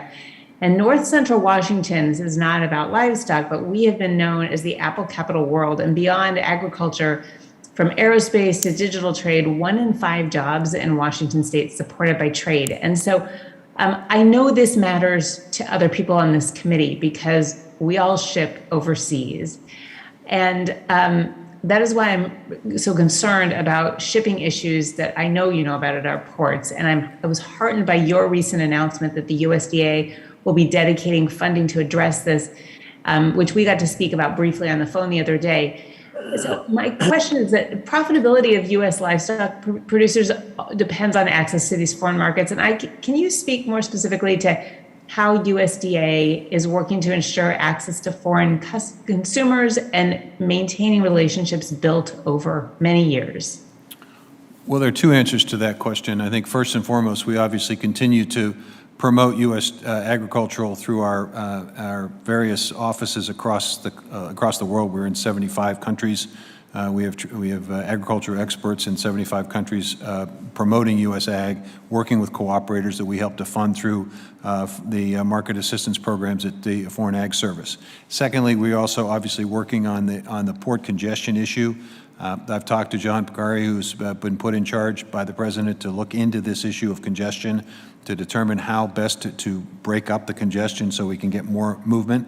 We've established the fund that you made reference to, designed to look at ways in which we can address whatever issues it may be, whether it's pallets, whether it's workforce, whether it's empty containers, and trying to provide financial incentives to fill those containers with our stuff and send it overseas. The good news is, from an export perspective, that we are looking and just set a fiscal year record, exceeding by about $30 billion the previous record in terms of exports, and we anticipate and expect fiscal year 22 will be another record year. So we are moving product. We're going to continue to advocate. I mean, there's a whole series of other things I could say, but the time is, the chairman's giving me the eye up there. I'm going to have to stop. Thank you. And thank you for also working with the Federal Maritime Commission on those shippers. Thanks very much. I yield back. Thank you, Ms. Secretary. The gentleman from Minnesota, Mr. Hagedorn, is recognized for 5 minutes. Well, thank you, Mr. Chairman. I apologize to be doing this from the car, but it's a district work period and I'm out working the district, so it is what it is. Mr. Secretary, thank you for being here and answering our questions and discussing the issues and for whatever advocacy you and the department can give our livestock industry. I'd like to talk a little bit about the line speed issue that Ranking Member Thompson and Representative Johnson brought up. You know, this past spring, a federal judge blocked USDA's new swine inspection system rule because of a technicality. And, you know, the court ruled that USDA failed to address comments related to worker safety, which is kind of strange because under the NSIS program where they sped up the lines, actually workplace injuries were reduced 86%. That's a pretty good record and something I think we would want to continue. 6 facilities around the country have operating under these higher line speeds for like 20 years. And one of them is in my district in Austin, Minnesota, quality pork processing. Senator Grassley, myself, Representative Johnson, and over 70 other members from both chambers sent you a letter a couple months back urging you to take action to prevent the line speeds from being slowed down. And I might add, I was very disappointed that we couldn't do this on a bipartisan basis. None of the Democrats in the House or the Senate joined 74 Republicans in urging USDA to look out for our pork producers in this area. I don't know if this is a real urgency for you in the department, Mr. Secretary, because so far you haven't answered our letter. And as a former congressional relations officer, usually if you're going to testify before a committee, you'd try to clear up all the letters that hadn't been answered. But thus far, we never received anything. And on top of that, in a closed door session with our livestock subcommittee, your staff said to us directly that the reason you didn't take action in this area is because essentially you were colluding and working with the unions. You know, that's very disappointing to me. Chairman Scott, I'd like to make a motion that I'd add this into the record, the NSIS letter to which 74 members of Congress wrote the Secretary, and we have yet to hear a response. Without objection. Congressman, I'm happy. Would you like? I just want to finish up here, please, Mr. Secretary. Because of the Biden administration's inaction, NSIS plants slowed down line speeds July 1st, in some cases by 200 head per hour. That hurt our independent producers, that hurt consumers, that hurt these plants. It was a lose, lose, lose, lose situation. It hurt the workers, to be honest with you. The result is that we lost 2.5% of production, which is the equivalent, believe it or not, of one plant. Now, we don't have very many plants in this country delivering packing plant for pork, and we need more capacity, and now we're down one plant because of this inaction. So after that, for whatever reason, you announced you're going to put out $500 million to try to help people. That seems to make not a lot of sense because you could just handle the situation and avoided the need to spend taxpayer dollars. So, you know, since July, though, you have told industry that there's some, waiver criteria out there that you'd like to look at it in order to get the line speeds back up and running for these 6 plants. And so I guess my question is, what's the status of that criteria as far as, these waivers? And when you receive those waivers, will you and USDA commit to approving them so we can get back to regular order? And with that, I'll wait your response. Well, thank you very much, Congressman. I apologize for not responding to the letter. We'll make sure that we get a response to you quickly, but you'll get my response here today. First of all, we're under an injunction, so it's not a situation where we have the ability to tell a federal judge that we're not going to comply with the injunction. And the reason we're under an injunction is because the Trump administration did not put into the record any information that they had about worker safety. For some reason, they chose not to do that. That's more than a technicality. That's a fatal flaw. And that's the problem. That's the number one problem. The second thing is we did try to work and continue to work with actually the facility in your district. They sat down with workers and they said, let's be creative about this. Let's not have to choose between worker safety, food safety, and pork profits. Let's figure out how we can do all three. And they came up with a proposal. We're in the process of trying to get that proposal essentially to a point where it could create the structure for a waiver for the other 5 facilities to be able to decide whether they wish to choose to follow that. If they wish to choose to follow it, then obviously we're in a situation where those folks can try for the next 12 months this program, and we learn from this program. We figure out what the challenges, what the problems are. To reclaim whatever time I have, first of all, the Solicitor General under Biden did nothing to appeal this case and move it along. Second of all, you guys could have written other regulations and solved the problem. Time of the gentleman has expired. We had worker safety. We had worker safety for 20 years. Thank you for that explanation, Mr. Secretary. The gentleman from Georgia, Mr. Bishop, is recognized for 5 minutes. Thank you very much, Mr. Chairman. Thank you so much for holding this hearing today. It's very timely. And thank you, Mr. Secretary, for being here with us today. The tremendous job that you're doing at USDA to implement the COVID relief through the various programs that are being executed by USDA deserves accolades. The nutrition programs, the supply chain, the workforce safety concerns, for all of our producers that are impacted. So thank you for that, and thank you for your courtesies to me in my capacity as chair of the Agriculture Subcommittee of Appropriations, in providing the regular updates that you provide with respect to what USDA is doing. And most recently, I was excited to hear the success of the African swine fever vaccine development. That being said, I'd like to deal with a little bit, Mr. Secretary, on the cooperative interstate agreements. I was encouraged to see that the Food Safety Inspection Services and the South Dakota finalized the cooperative interstate shipment agreement in June. But under that program, selected state-inspected establishments that comply with federal inspection requirements are permitted to ship processed meats into interstate commerce. This is an underutilized tool that would diversify the beef and the other meat processing markets. But only 9 of the 27 states that have state meat and poultry inspection programs have cooperative interstate shipping agreements. Can you help me understand why there's so little participation in the program, and whether there's anything that we can do to make it easier for states like Georgia and others to participate? I think the simple answer, Mr. Chairman, is that in order to be able to do interstate, or for that matter, export activities, the facilities have to have not equal to, but they have to have the same inspection system that you have in federally inspected facilities. So it is a significant change in the way in which they would approach inspections. It's not a matter of equivalency, it's a matter of actually having exactly the same. So that's one of the reasons I think you all put the resources together to provide the money for folks, if they wish to modernize their facilities, to be able to get up to that standard, to be able to meet that standard. They now have the option and the ability to do that. A number of facilities have made applications, so we may see that increase, and that may create incentive for states to take a slightly different position. We may get to see more than 9 of the 27 states qualify. Thank you, Mr. Secretary. I understand, and I'm going back to the Packers and Stockyards Act.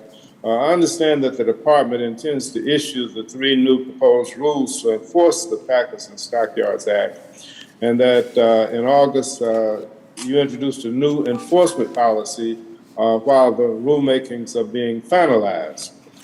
And there was considerable pushback from segments of the livestock and poultry industries when you proposed the GIPSA rules in 2011. Tell us, how has the need for rulemaking on certain provisions of the Packers and Stockyards Act changed during the last 10 years, if at all? Well, I think we've learned a lot about some of the challenges that poultry producers in particular had under the tournament system. Questions about whether or not they were being treated fairly, whether there was sort of an equivalent treatment from one grower to the next. We learned of situations where producers were advised without much notice of the decision to cut off the ability to continue to contract with particular processors. And so there was a series of I think, significant events and activities that gave rise to the need for us to strengthen the rules against retaliation, to strengthen the rules against discrimination, to draw a bright line as to what is an undue and unfair practice, so that there was clarity. I think there's also the issue of whether or not the standard that courts have imposed on the rules that requires a finding that competition is not limited specifically to the individual producer, but to the entire industry. Well, that's a very high standard and a very difficult standard to meet. So a combination of all those factors, I think, led us to believe there was a need for us to take a look at, to provide greater clarity, greater direction, greater protection, if you will, so that there's a more level playing field. in this space between the processors and the producer. Gentleman's time has expired. The gentleman from Kansas, Mr. Mann, is recognized for 5 minutes. Thank you, Mr. Chairman. And Mr. Secretary, thank you for participating in this hearing this afternoon. I'm still awaiting replies from your office regarding 3 different written concerns. 1, with the abrupt cancellation of the Farmers to Families Food Box Program. 2, the delay in CFAP payments to deserving producers. And 3, issues concerning USDA vaccine mandates, including FSA county committee members need to be exempt from the administration's vaccine mandates. If these vaccine mandates go into effect, Mr. Secretary, it will decimate an already diminished FSA workforce and will also dramatically disrupt the current county committee structure filled by producers across many of my 63 counties and much of rural America. So I'd appreciate a response back on those 3 items, sir, when you can. My first question has to do with vaccine mandates. I have a lot of concerns about them. As you know, President Biden, issued an executive order requiring all federal employees to be fully vaccinated by November 22nd. Given, sir, that federally inspected establishments cannot operate without USDA inspection, what is the USDA's plan to ensure that federally inspected meat and poultry processing plants are adequately staffed if a significant percentage of the inspection workforce elects not to get vaccinated and is subsequently discharged? In other words, on one hand, I think there's overwhelming consensus we need to increase capacity. On the other hand, we're about to put ourselves in a situation because of forced vaccine mandates that the government might dramatically decrease capacity. Thoughts on that, and what is the plan to remedy that? Well, we're in the process of surveying our employees, Representative, to determine whether or not what you've suggested is a likely scenario. At this point in time, I'm not convinced it is. I think that the significant percentage of workers at USDA understand and appreciate that our concern is for worker safety. Our concern is to make sure that people are protected, that we comply with CDC guidelines. And I don't anticipate at this point that we're going to see a major disruption in our capacity to do our job at USDA. We will make adjustments if it turns out survey results over time begin to reflect a different approach than what I'm seeing today.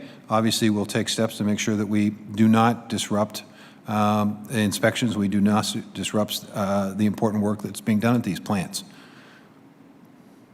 We don't see it today. We don't see it today. So, okay, yeah. November 22nd is going to be here pretty quickly, and I just have a lot of concerns with the position we're potentially putting, further dampering and hindering the industry.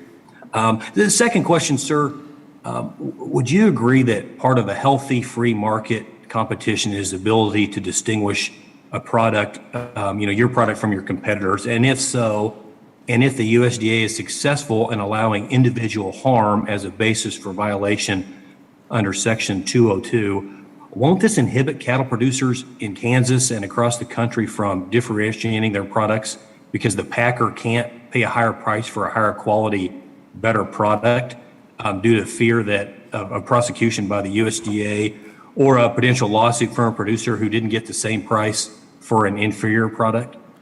I don't believe so, Congressman. I think we can craft these rules in a way that provides a bright line for industry to understand and appreciate what is acceptable and what is not acceptable, what is fair to producers and what is unfair.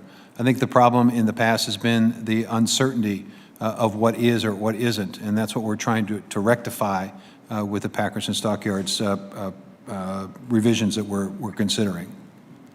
My understanding is to date we've had 8 federal circuit courts of appeal, have upheld the requirements so far with no dissenting circuits, and the U.S. Supreme Court has denied review of this topic multiple times. Each time the courts have found that plaintiffs must show harm to overall competition rather than injury to an individual. Essentially, the courts have said the law is meant to ensure equal opportunity, not equal outcomes amongst producers.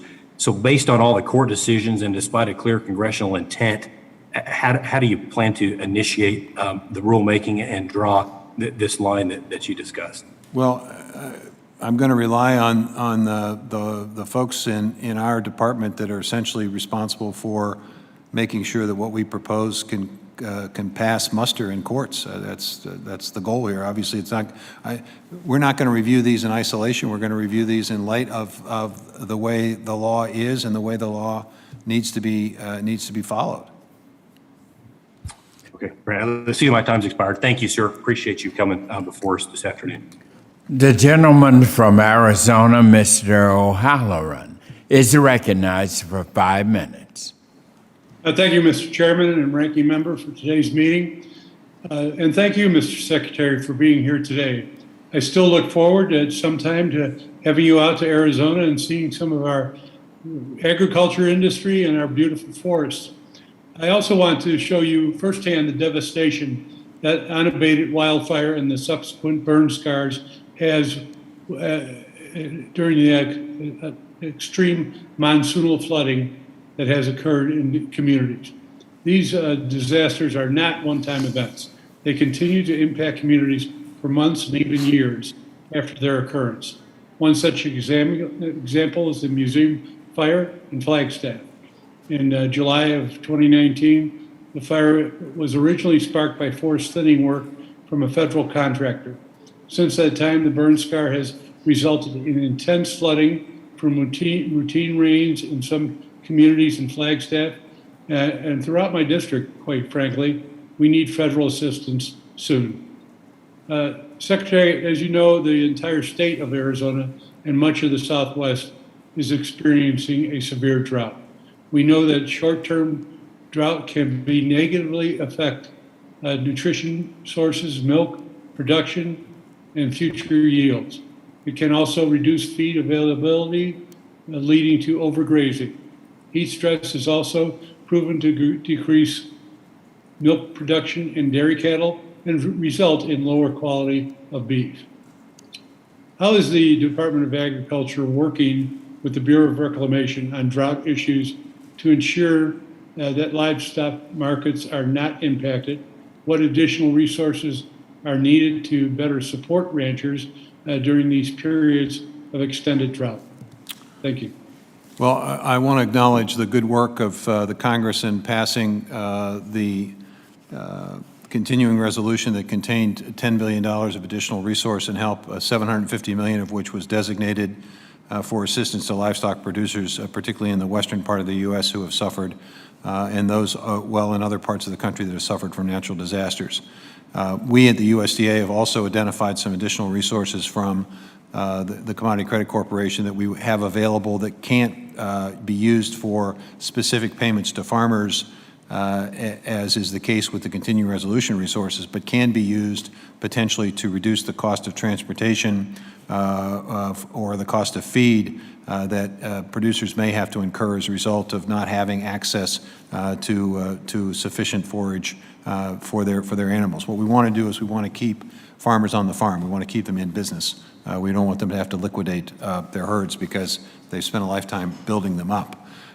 Secondly, we've also looked at ways in which we could use the existing conservation programs to provide some help and assistance to producers. Arizona was one of 4 states that received additional EQIP resources under the EQIP program that was drought related. So we're going to continue to look for ways in which we can provide direct assistance, ways in which we can help reduce the costs, and ways in which we can enable farmers to embrace conservation practices to try to mitigate the consequences of this very severe drought. Thank you, Secretary.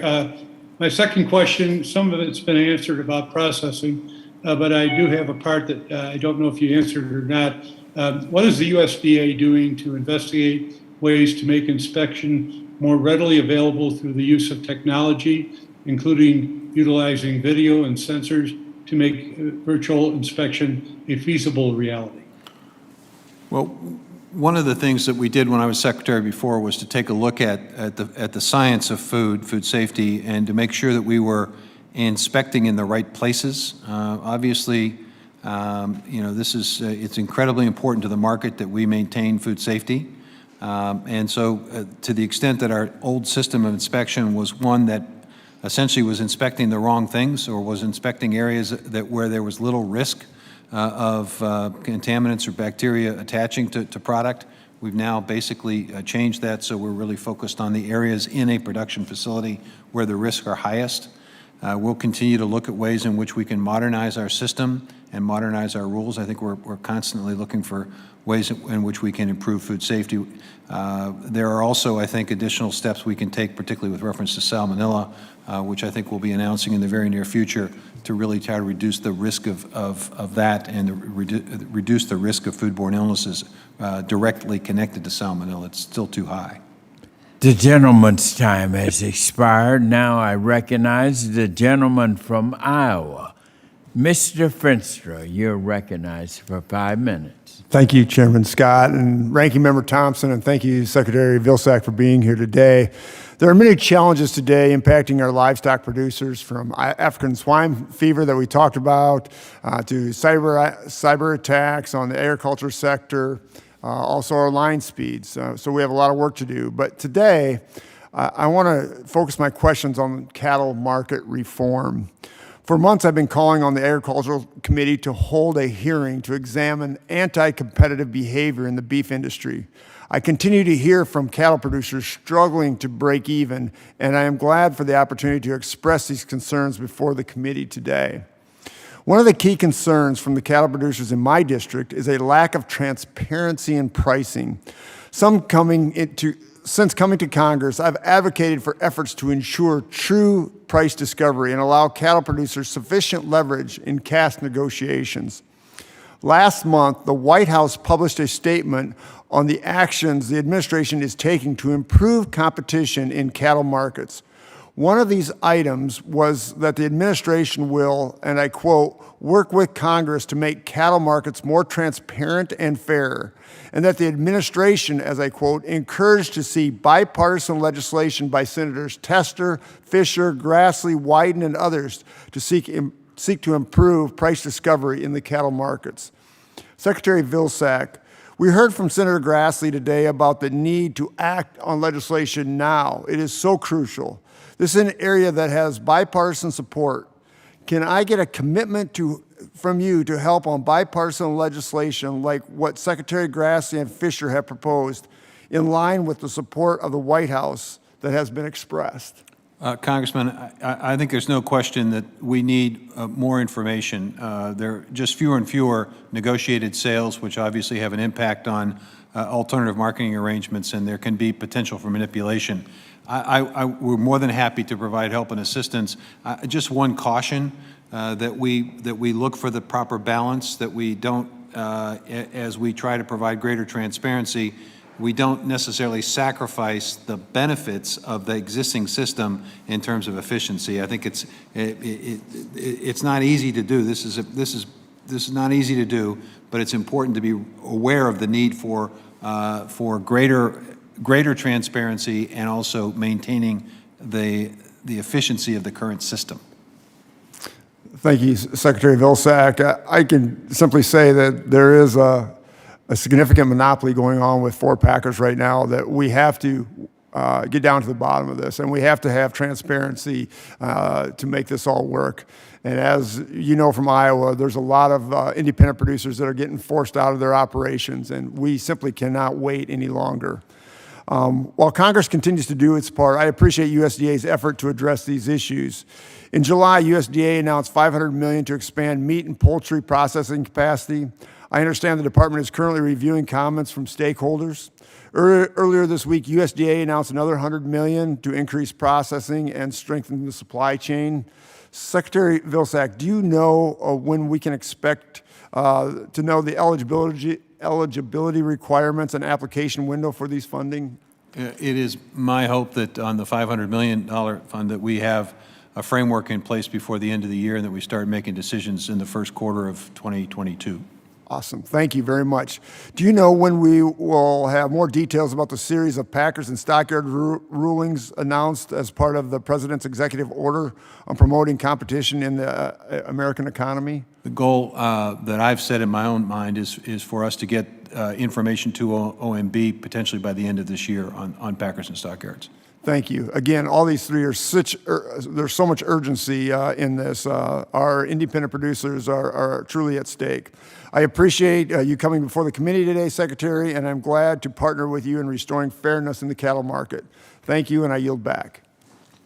The gentlewoman from the U.S. Virgin Islands, Ms. Plaskett, who is also chair of the Subcommittee on Biotechnology, Horticulture, and Research, is now recognized for 5 minutes. Thank you very much, Mr. Chairman, and thank you for convening all of us today for this important hearing during committee work week. I also want to thank my colleagues for such tremendously informative and thoughtful questions, and to you, Mr. Secretary, for the time that you've been willing to spend with us and really being so well, informing us so much of the work that you are doing since taking the helm once again of the Department of Agriculture. As you are aware, during the previous administration, there were changes that were made in the Economic Research Service Program, as well as in NIFA. Those entities were moved from Washington and sent out into the other parts of the United States. There was great concern that many of us had that the knowledge base, the scientists who had been with that program for a number of years would not make that move as well. And we saw a reduction in personnel and FTEs in those agencies, which of course will impact how those agencies operate. Can you give us an update on if any changes have been made, how you and plan on ensuring that those agencies are able to do the output of scientific research that is so critical for the agricultural industry? Certainly aware of the concern that you raised, and one of the first things we did when I came back into office was to make sure that we use whatever resources we could use to accelerate hiring so that we could fill the vacancies that had occurred as a result of the shift to Kansas City. I believe I'm correct when I say that NIFA has essentially fulfilled its goal of additional staff. I think 110, it comes to mind right now, of folks that NIFA has recently hired to get back to a level where the work is getting done. In fact, I think work is getting done even more quickly than it was under the previous administration. And I think ERS has also made some additional hires. I'm not sure if they are yet at the level they need to be, but I know that they have accelerated hiring as well. So I feel a little bit more comfortable about the circumstance and situation because of these new hires. Thank you. Thank you very much for that. I also recognize that the Biden administration, the Biden-Harris administration, has made addressing climate change a major part of its agenda. Can you share how new technologies like gene editing in livestock help American farmers and ranchers improve their environmental footprint? You know, I recently came back from Florence, Italy, after visiting with my counterparts from the G20. And one of the messages that I conveyed on behalf of the U.S. agriculture was the importance and necessity of us continuing to embrace innovation and not to necessarily surrender the ability to continue to be productive, notwithstanding the challenges of climate. I was heartened by the response that I got from many of my colleagues recognizing that productivity and innovation and climate response, mitigation, adaptation don't necessarily have to be in conflict. You know, gene editing has a tremendous capacity, and I'll just give you an example. You can, and there's research now underway in root systems, primarily of radishes and things of that nature, cover crops, but could potentially be applied to commodity crops where you expand significantly the capacity of the root system that in turn can store more carbon, which could potentially create an opportunity for American agriculture to do even more than it's capable of doing today in terms of carbon storage and capture.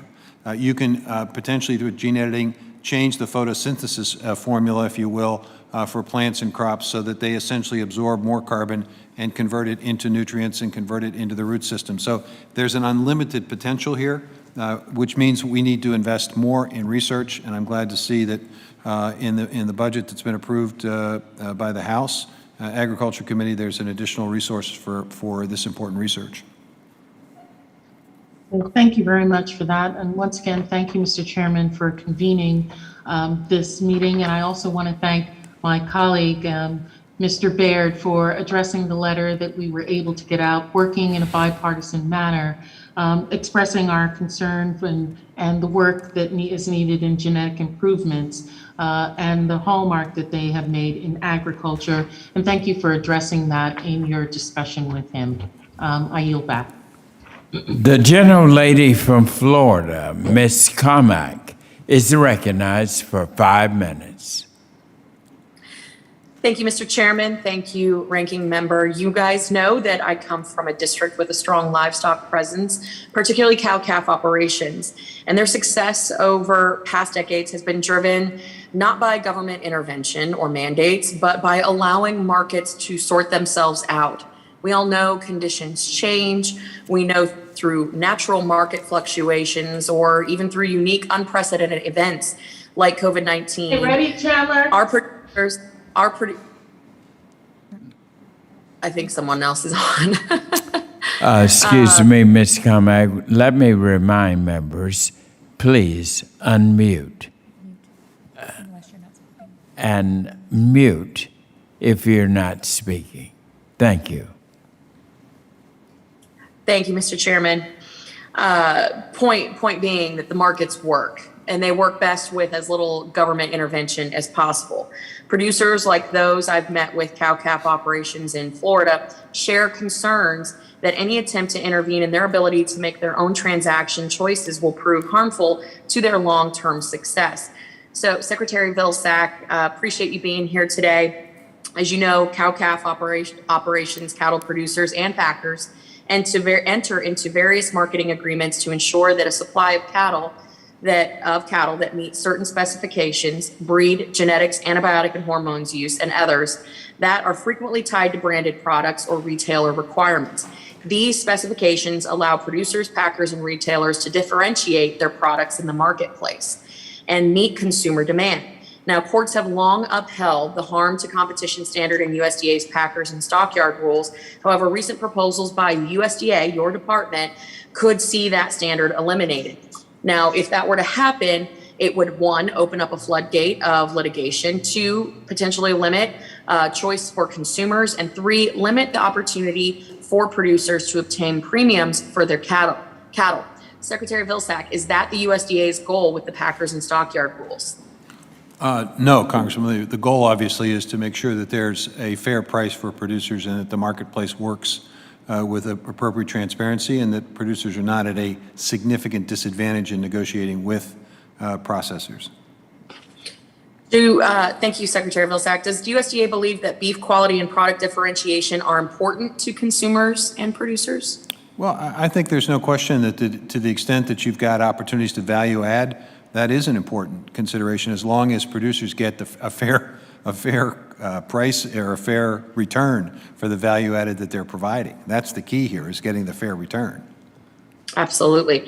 Now, Mr. Secretary, I spoke with a number of cattle producers in my state this week about their top concerns, and one of their chief concerns they highlighted was pretty straightforward: the vacancies at our farm service agency offices. Now, the FSA offices across the country continue to suffer from staff vacancies. I understand that this is a new administration, but we both know how important these offices are to the success of our producers. So why are we into month 10 of this administration and these positions remain vacant? And do you have a timeline that you could share with us on completing these incredibly important appointments and filling the vacancies?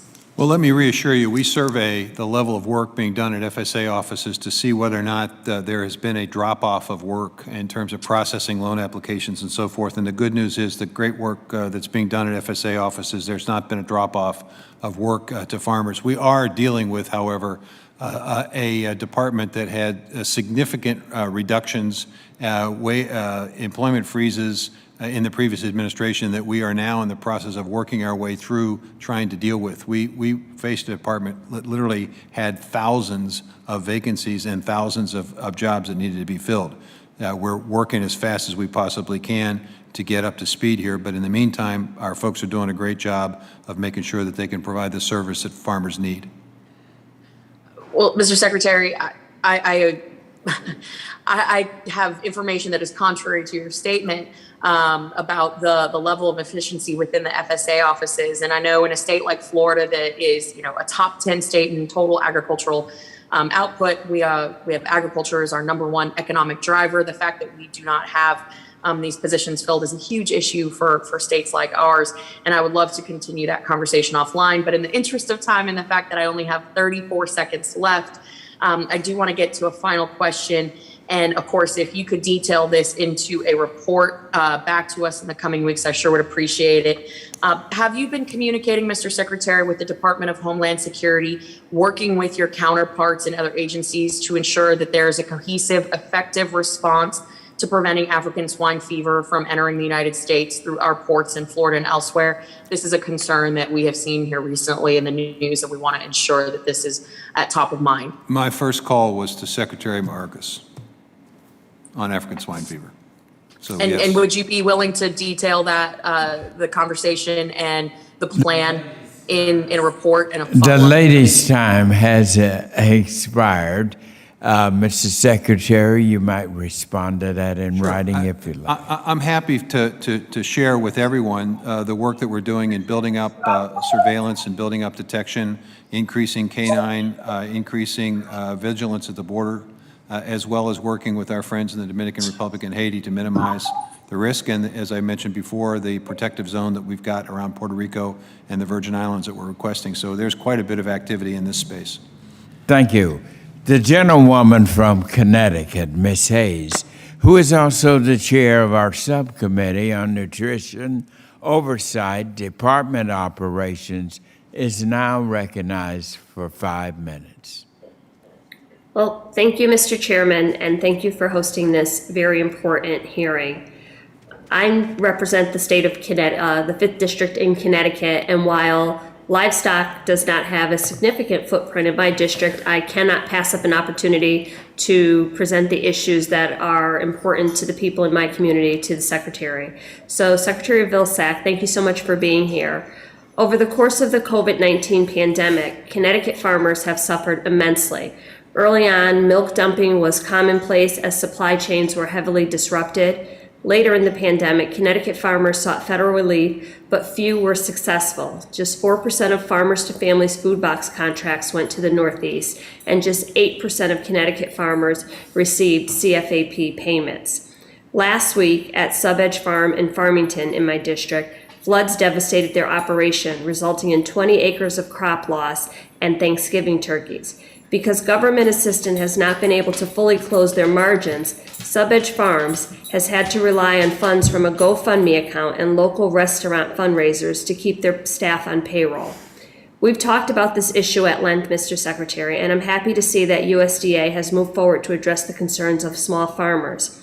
So, Secretary Vilsack, can you give further details on how the Pandemic Market Volatility Assistance Program will benefit small farmers that may have been neglected throughout the pandemic? Well, it's designed to provide assistance and help, and we're not finished with this effort. We have additional announcements that we're going to make that are focused on using pandemic assistance resources to provide help and assistance to farmers that didn't get adequate protection under previous disbursements. We've taken a number of steps to try to help small and mid-sized producers to receive assistance, and we're going to continue to look for ways in which we can provide help. We've had procurement, there are new procurement opportunities. We recently announced a $1 billion temporary emergency food assistance program. 300 million or 300 to 400 million of that is to be spent for small, mid-sized, distressed farmers, those who are underserved. 500 million is to be used in local and regional distribution centers to create new market opportunities. So there's procurement, there's additional financial assistance. We are continuing to work with a variety of mechanisms that we have yet to announce to provide help and assistance. So more is coming. Well, thank you so much for that detail. And I understand that this program was created with funds that the USDA has also used to create a dairy donation program and supplemental dairy margin coverage programs.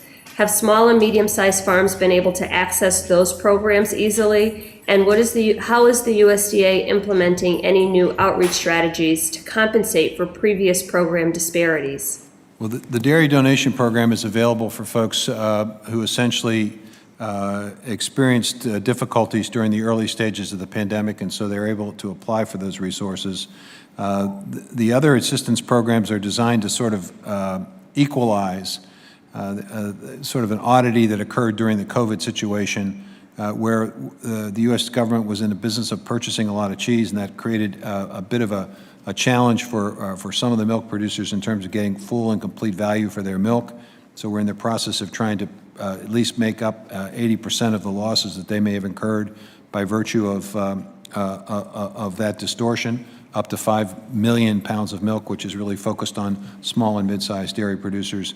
There's additional help and assistance going to be forthcoming for dairy operators as well, as we take a look at the gross margin protection program, the coverage program rather, and making adjustments there. So all told, it's about $1.3 billion of additional assistance for dairy operators.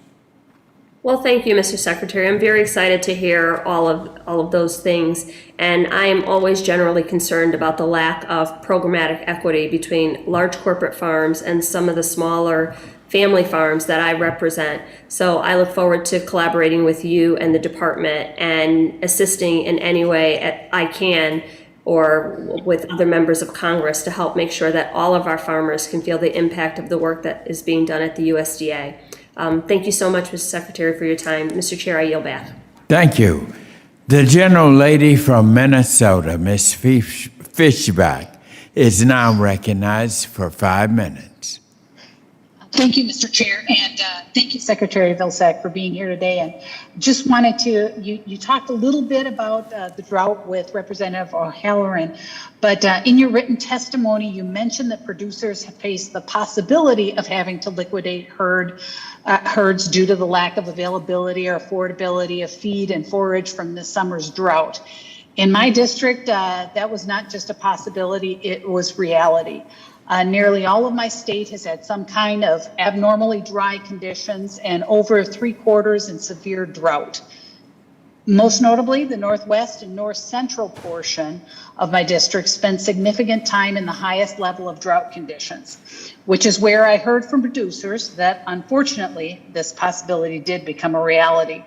To this day, portions of that northern point are still in D3 extreme drought. The producers in my district saw this coming and requested emergency authorization to hay and graze CRP acres prior to the nesting season.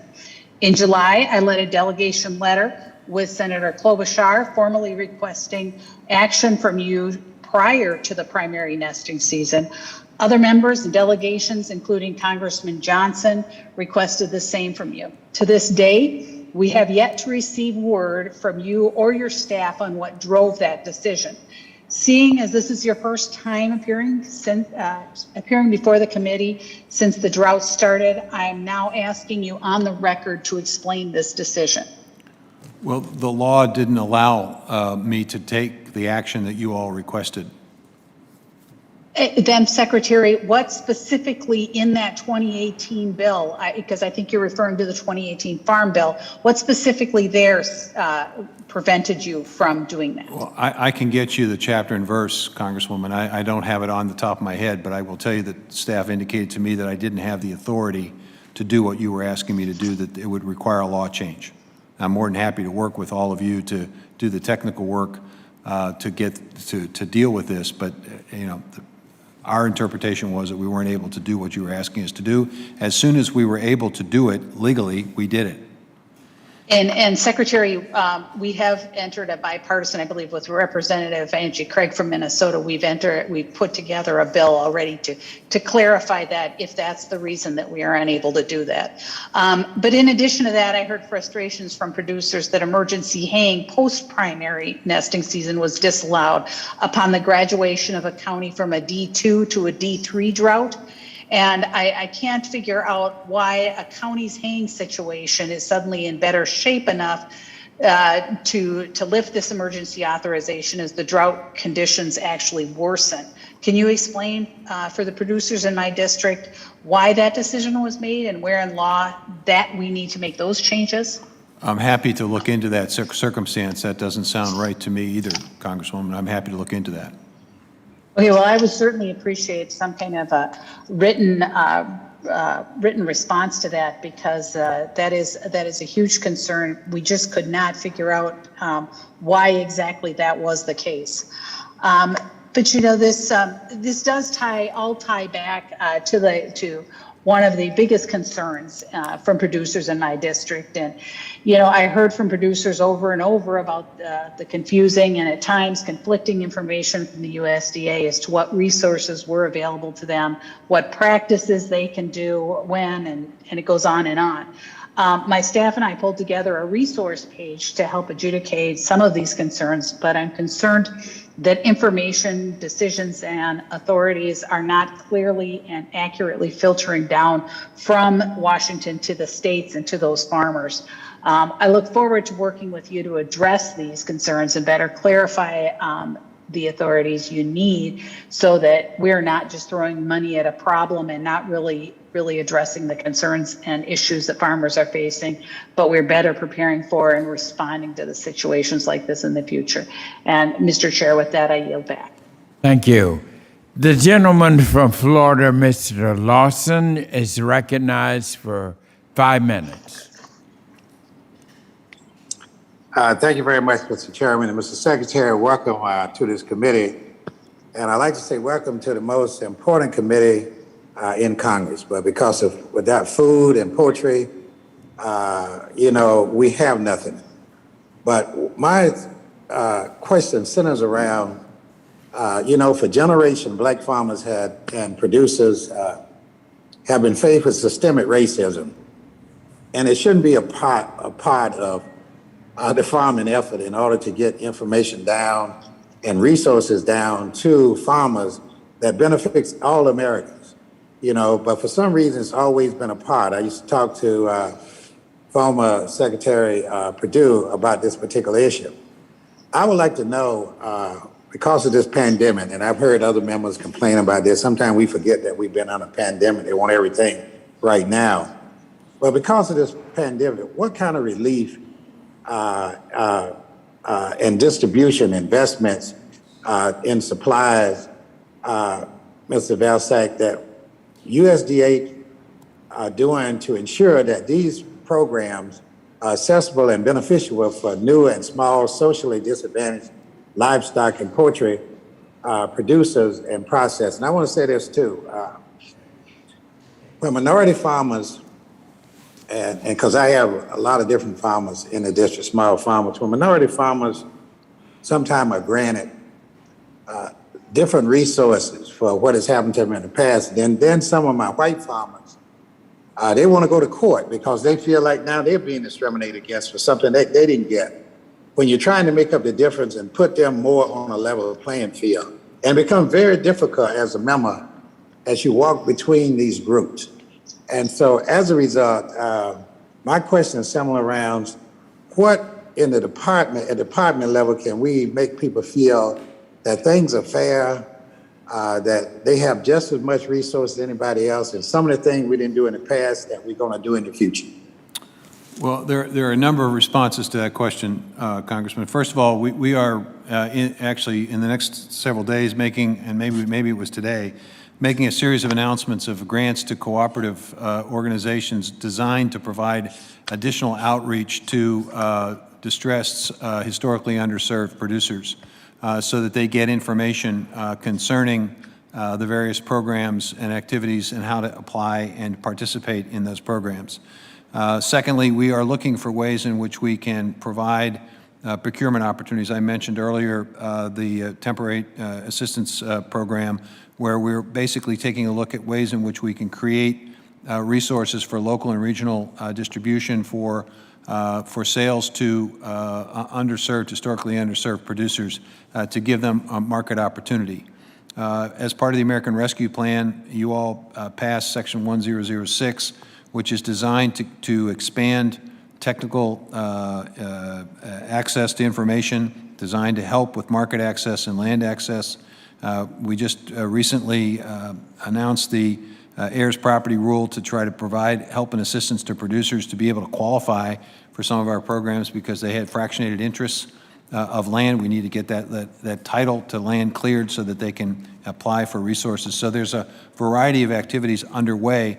There's also an internal review within USDA to identify any particular barriers that exist and remove those barriers.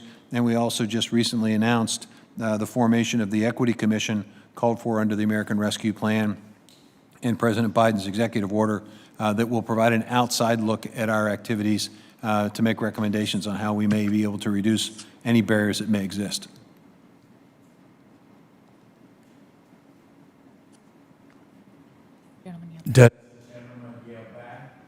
Mr. Chairman, I yield back. I'm losing the voice.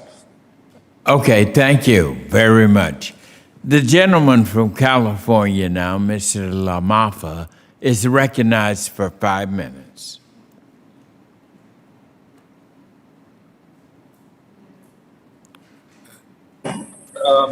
Actually, we're cutting a little rice right here in Northern California on our farm. It's our last day trying to beat the rain. So it's timely for Secretary Vilsack to check out the here we go. Mr. LaMaffa, you might want to speak a little closer to your microphone. We're having a little difficulty hearing you.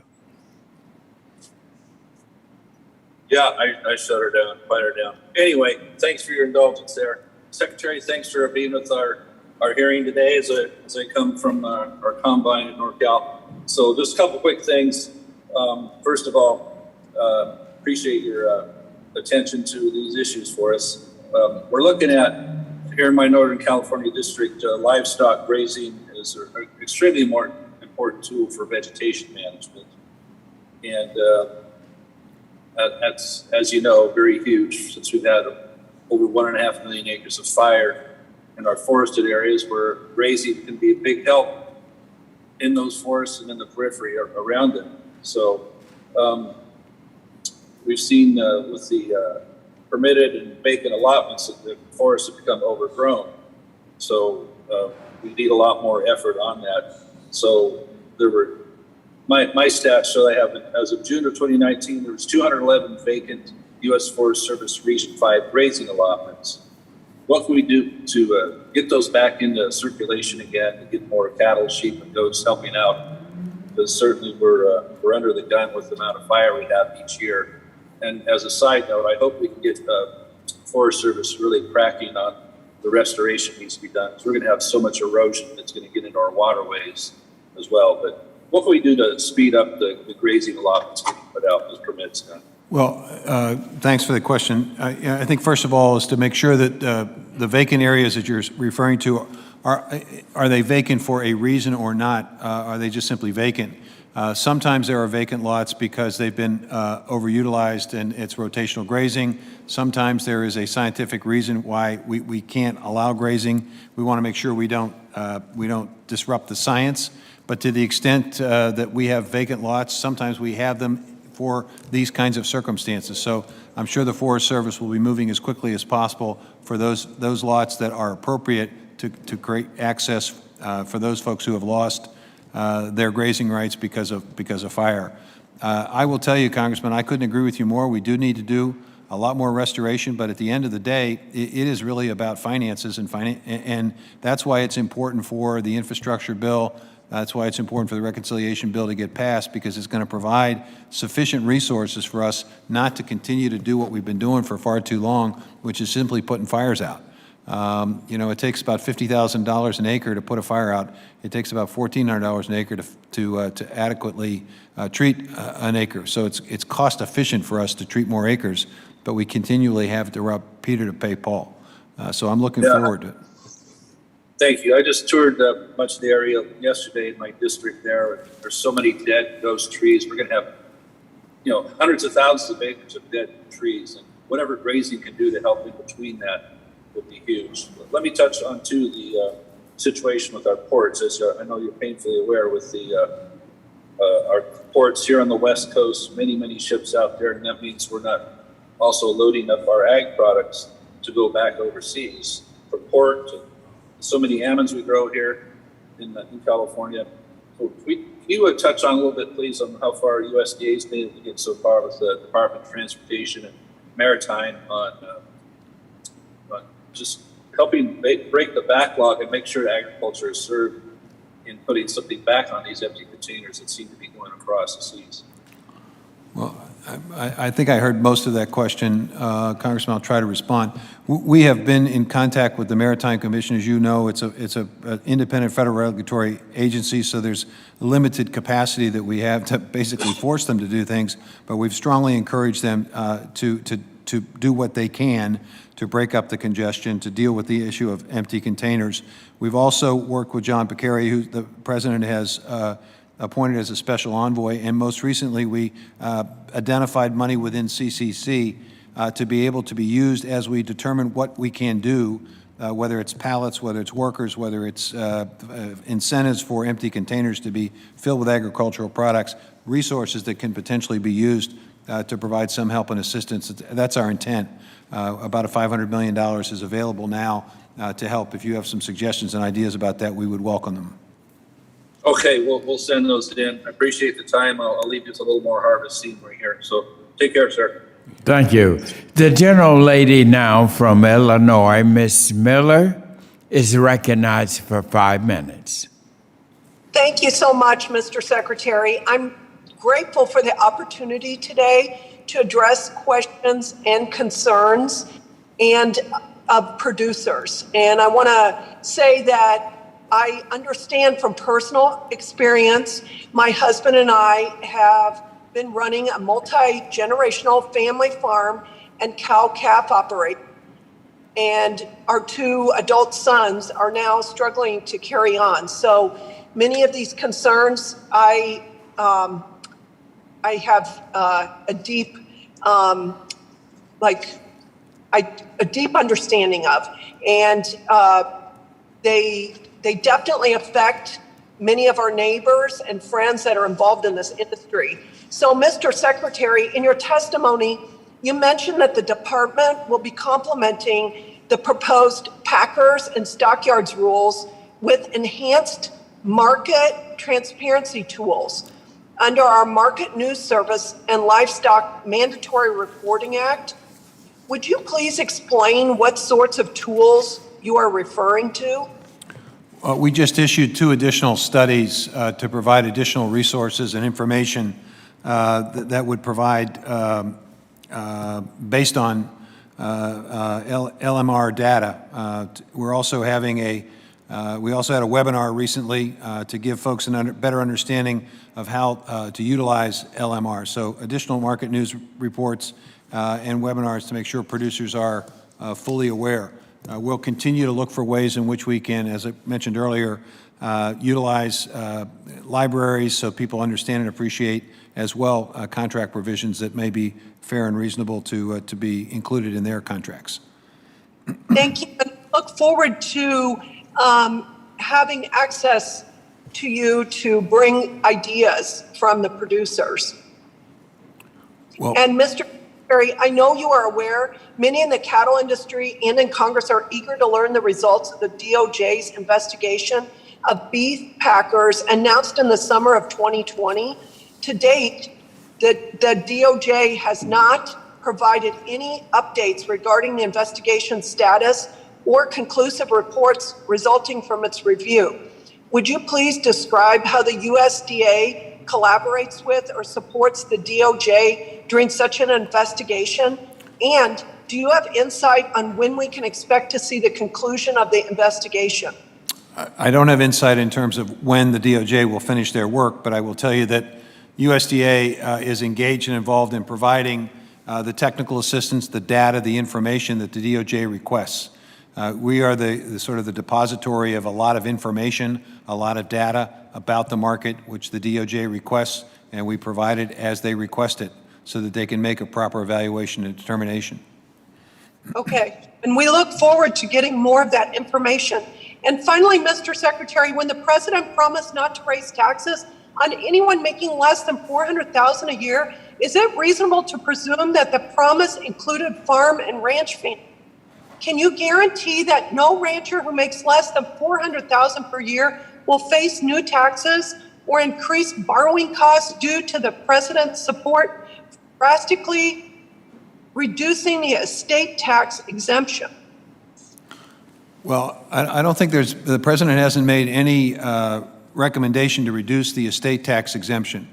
That's still $11 million, and I don't think there's any change that's been proposed there. I think what you may be asking about is a stepped-up basis. That's a different issue. And I will tell you that our ERS has taken a look at this, and they have concluded not once but twice that roughly 98% of family farms in this country are not going to be impacted and affected by this. And so I would stand on the ERS study. Happy to provide it to you if you have not had a chance to read it. Are you saying that rolling that back is not going to affect the family farm or ranch? I'm sorry, what?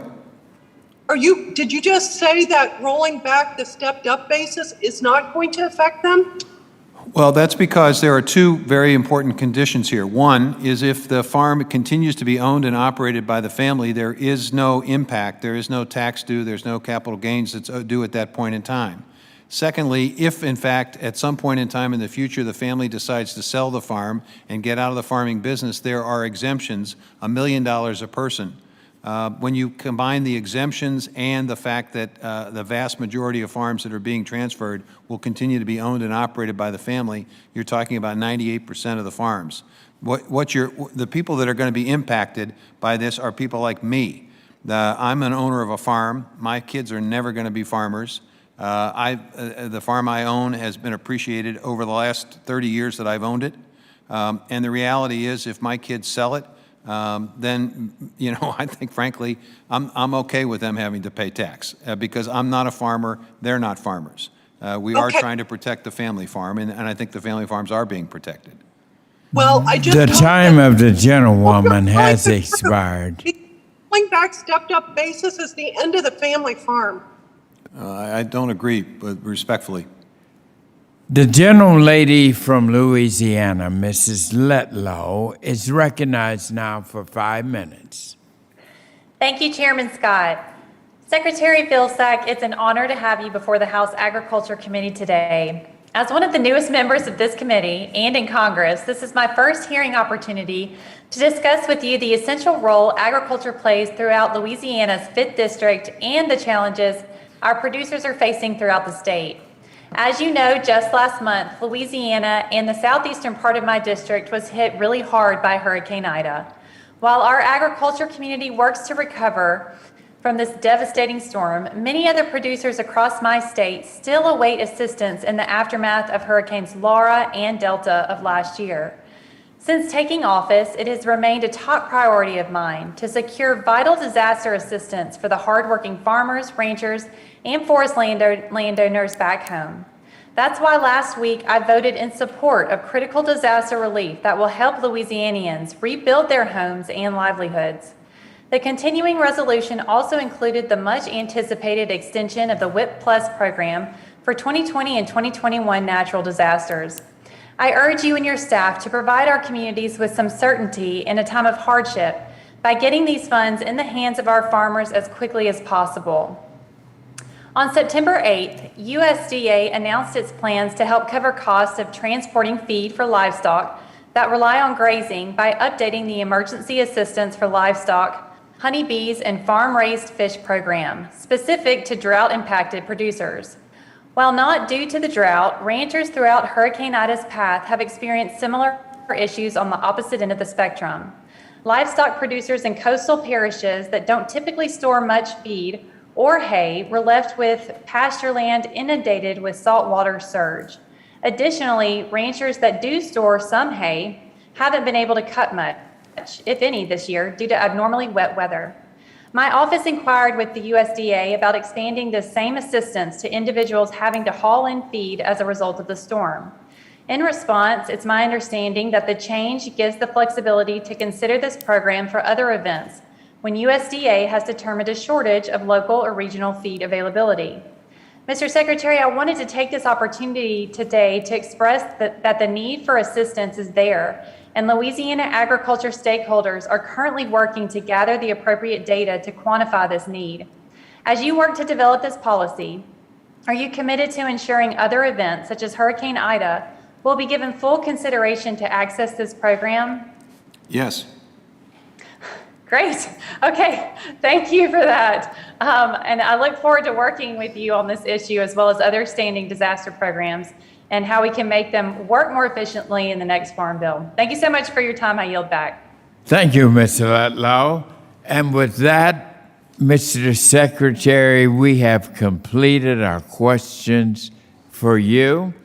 We want to thank you for your participation and for the thoughtful and very informative presentation that you have given and answering our questions. Thank you very much. Thank you, Mr. Chairman. And now, Mr. Secretary, you are excused. Ladies and gentlemen of the committee, and those who are watching us on C-SPAN, I have a very important announcement. In order for us to reset the room for our third panel of 5 very outstanding industry of the livestock industry, representatives and witnesses, we're going to have to reset the room, pause for 15 minutes, and then we will return at exactly 3:05. And so, without objection, the committee now stands in recess for 15 minutes.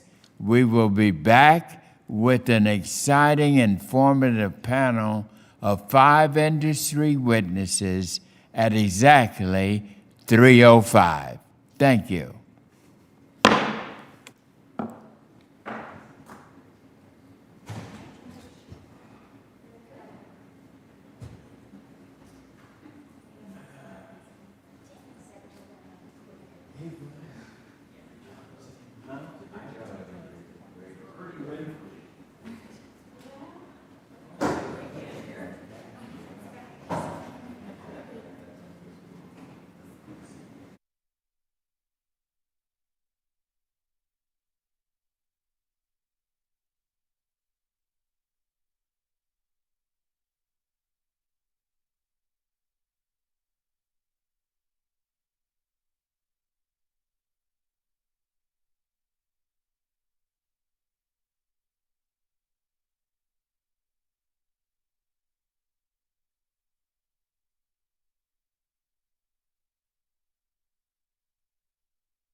The committee will now come to order, and we are now ready to move on to our third panel of distinguished witnesses today.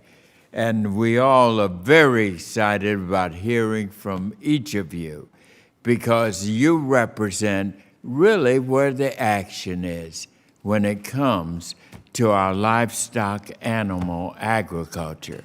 And we're so delighted that you're here and taking the time to give us your wisdom, your knowledge in terms of the great challenges that we're facing to make sure we address the right way all of the concerns that are resting with our very precious, and I mean that sincerely, our livestock animal part of our food supply is most important to us and around the world in terms of our trade negotiations. And so, let us start with our distinguished fellow member of Congress, the distinguished gentleman from South Dakota, Representative Dusty Johnson, to introduce our very first witness today. Representative Johnson, you are now recognized. Thank you very much, Mr. Chairman, for this opportunity. We all have people we know in our lives who are widely acknowledged to be wise, to be thoughtful, to be fair. And our speaker from South Dakota today is those things. And he has come by that wisdom, Mr. Chairman. Honestly, I have to tell you, when you look at his resume, you can see that he's been out doing it, as you alluded to it at the top of this hearing, sir. This gentleman with his son has been a cow-calf producer. He is the co-owner of a small feeding operation. He has served in leadership roles at the state level and now at the national level as well. When this gentleman speaks, his friends and his neighbors listen, and I know, Mr. Chairman, I certainly do listen to him. So without any further ado, it is an honor for me to recognize my friend and fellow South Dakota, Todd Wilkinson.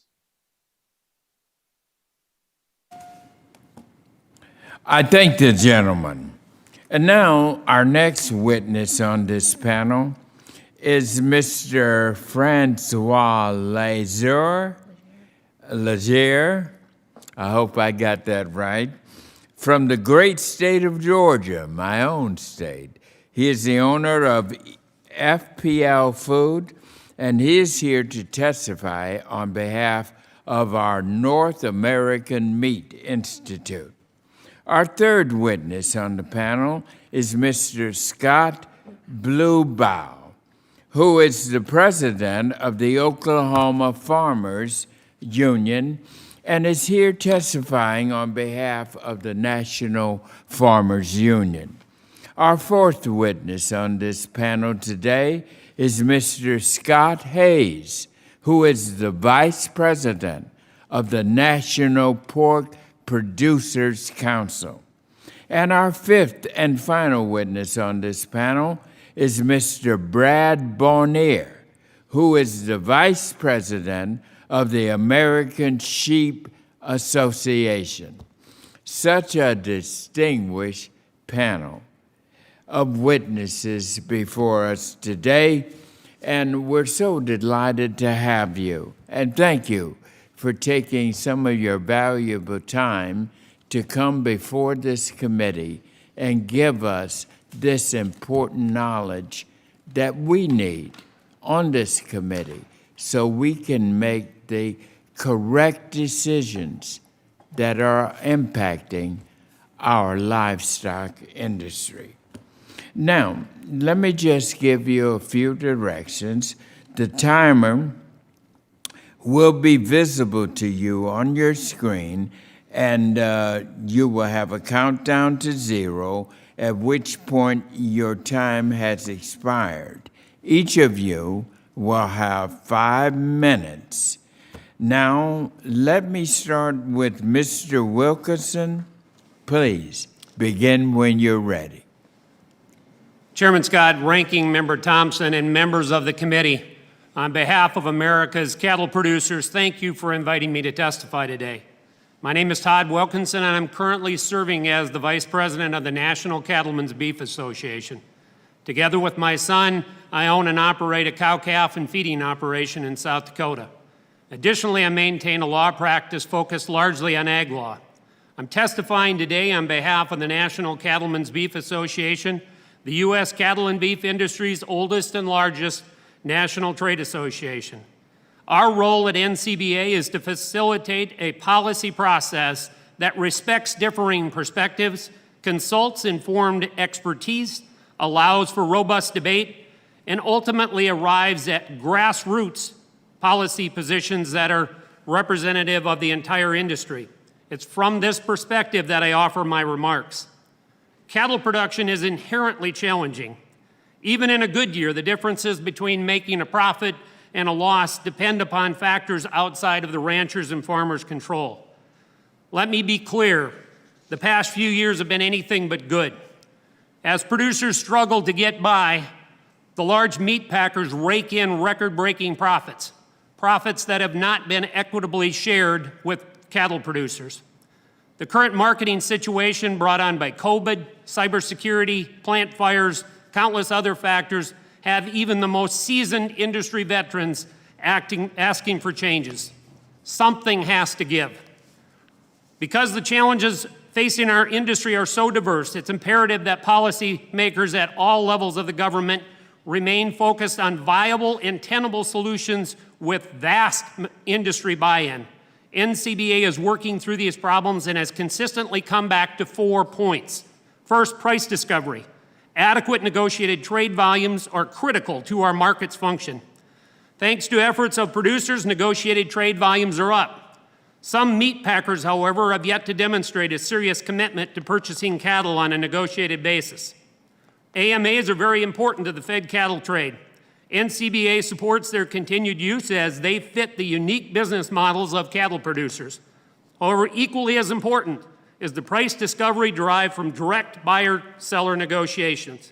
Second, market transparency. Since the enactment of the Livestock Mandatory Reporting Act, cattle producers have benefited from consistent and timely reports.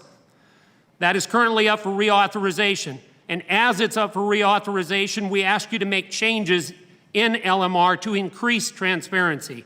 Third, processing capacity. Much of the problem in this industry is processing capacity. Currently, there is a serious shortage of hook space. The industry could economically accommodate another 5,700 hooks of daily processing capacity. Help is needed for new independent regional and small producers. Look, we understand supply and demand. The problem is demand is excellent. We're moving record amounts of beef. The issue is the ability to process it. Big supplies forced into a narrow funnel result in the packers exercising too much market control. Finally, market oversight. Markets can only function when all participants play by the same rules, which, while much of the spread between box beef and fed cattle prices can be explained on supply and demand, NCBA called on the Department of Justice to investigate the major packers in June of 2020. The purpose of this request was to ensure that no anti-competitive behavior has taken place. To date, we have not learned the results of that investigation. Our question is, how long does it take to do an investigation? The message I'm here to deliver today is that complex problems rarely have simple solutions. Regardless of the origin of today's problem, it's clear there is no silver bullet. We strongly urge Congress to resist one-size-fits-all policy prescriptions, which may have disastrous unintended consequences. Careful consideration must be given to the risk-reward of enacting market-influencing laws for hundreds of thousands of American ranchers and millions of beef consumers. Lawmakers should adopt a multi-pronged approach to bring relief to cattle producers, transparency to the markets, and resiliency to the supply chain. In closing, Mr. Chairman, it's been a difficult few years for the cattle producers, but this committee's desire to aid our industry has not gone unnoticed. We appreciate your leadership, and with that, Mr. Chairman, I stand willing to handle any questions. Thank you, Mr. Wilkinson. And now I recognize for his 5 minutes, Mr. Legier, please begin when you're ready. Good afternoon, Chairman Scott, Ranking Member Thompson, and members of the committee. Thank you for holding this hearing.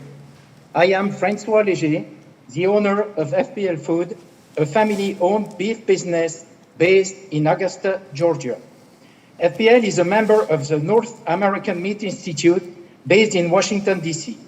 The Meat Institute represents more than 350 packers and processors of beef, pork, lamb, veal, turkey, and processed meat products, both large and small. Today, I will discuss my business and provide my perspective on challenges we face. I was raised on a farm in France.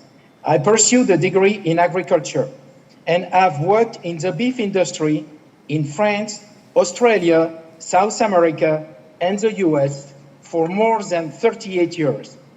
In 2004, I purchased a processing facility and a grinding facility in Augusta, Georgia, and began FPL. FPL business has two parts. First, we slaughter cull cows and bulls.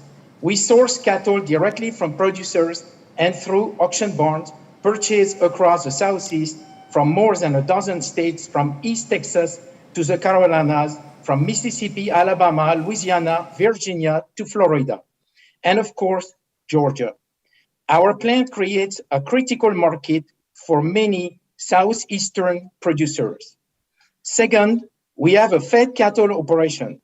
As the business grew, FPL purchased pasture and farmland in central Georgia in 2011 and built a cattle feeding operation that revolves anything in the Southeast. Today, FPL Chattel Farm has a herd totaling more than 8,000 head, including Angus and Akaushi, purebred six stock animals, and feeder calf to support the FPL Food beef brand. Chattel Farm also buys feeder cattle from producers in the region through several arrangements. We work with producers committed to raise their calf according to the standard of our brand. We institute a buyback program for cattlemen who use our Chattel Angus genetic. For cow-calf producers who use our genetic in their herd, we will commit to buy their feeder calves. Our brand is built on the principle of quality, sustainability, traceability, and animal welfare, all intended to satisfy customer demand. Our structure and marketing options have a positive economic impact for the beef cattle industry in the Southeast. The cattle and beef industry is driven by supply and demand, and the cattle market is cyclical. Not long ago, the cattle market was the reverse of today. In 2013, 14, and 15, the herd was small, and producers were making record profit while packers were losing money. In fact, I had to sell our value-added plant for my company to survive. During the pandemic, FPL worked with the Georgia Cattlemen Association to help support the cattle industry in our region. We need cattle producers, and cattle producers need packers. And we need workers. Currently, we see on average 20% of daily absenteeism in our plant. The labor shortage affects not only processing lines, but also warehouse workers, maintenance positions, and other jobs also critical to maintaining the supply chain, like truck drivers. For example, FPL is investing in tractor trailers just to help maintain our cattle supply. In addition to the investment we are making regarding labor and physical capital, we seek to advance our business in the industry sustainability. USDA announced plans to propose new Packers and Stockers Act rules to regulate the interactions between packers and producers. Bills have been introduced in Congress that would place certain purchasing requirements on packers. Government intervention like this could jeopardize packers' ability to provide products customers and consumers desire, which does not help cattle producers. Earlier this week, Texas A&M University released an evaluation of today's cattle market, which include an important point about the importance of marketing agreement for providing better communication between producers and packers about beef marketing demands, such as value signals, cost, and scheduling, of all which ultimately benefit consumer. My message today is the cattle and beef industry need to be customer-oriented. This is the only way to achieve a fair return for all the segments. Thank you, Mr. Lazare. Appreciate that. And now, Mr. Blueball, you are now recognized. Please begin where you're ready.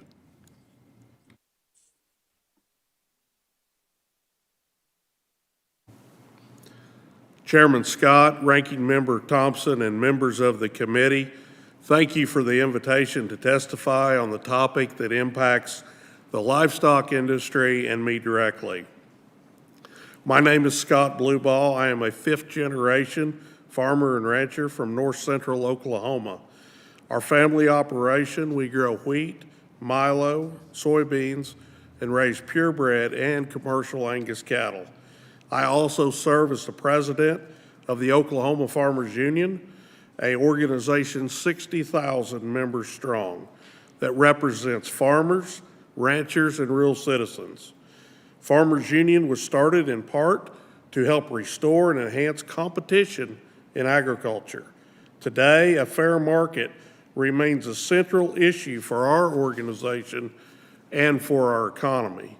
Over the last 50 years, our food system has become under control of fewer and fewer multinational corporations.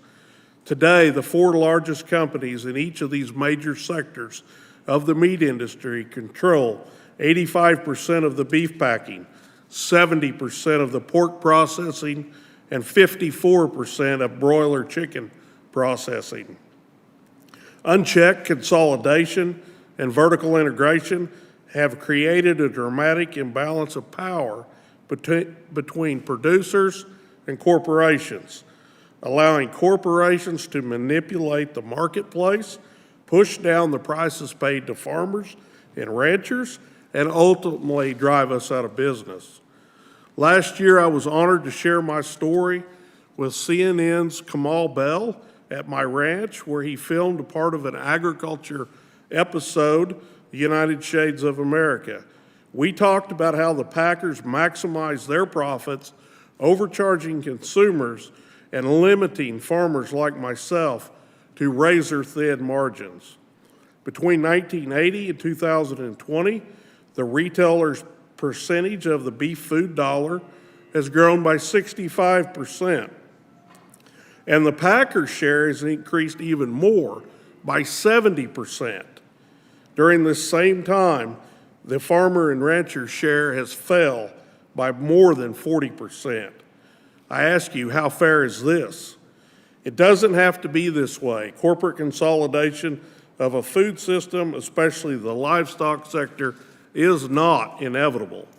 Regulators must consider the need for robust competition at all links of the livestock supply chain. One of the most important ways to achieve this is through stronger language and rules reinvigorating the Packers and Stockyard Act.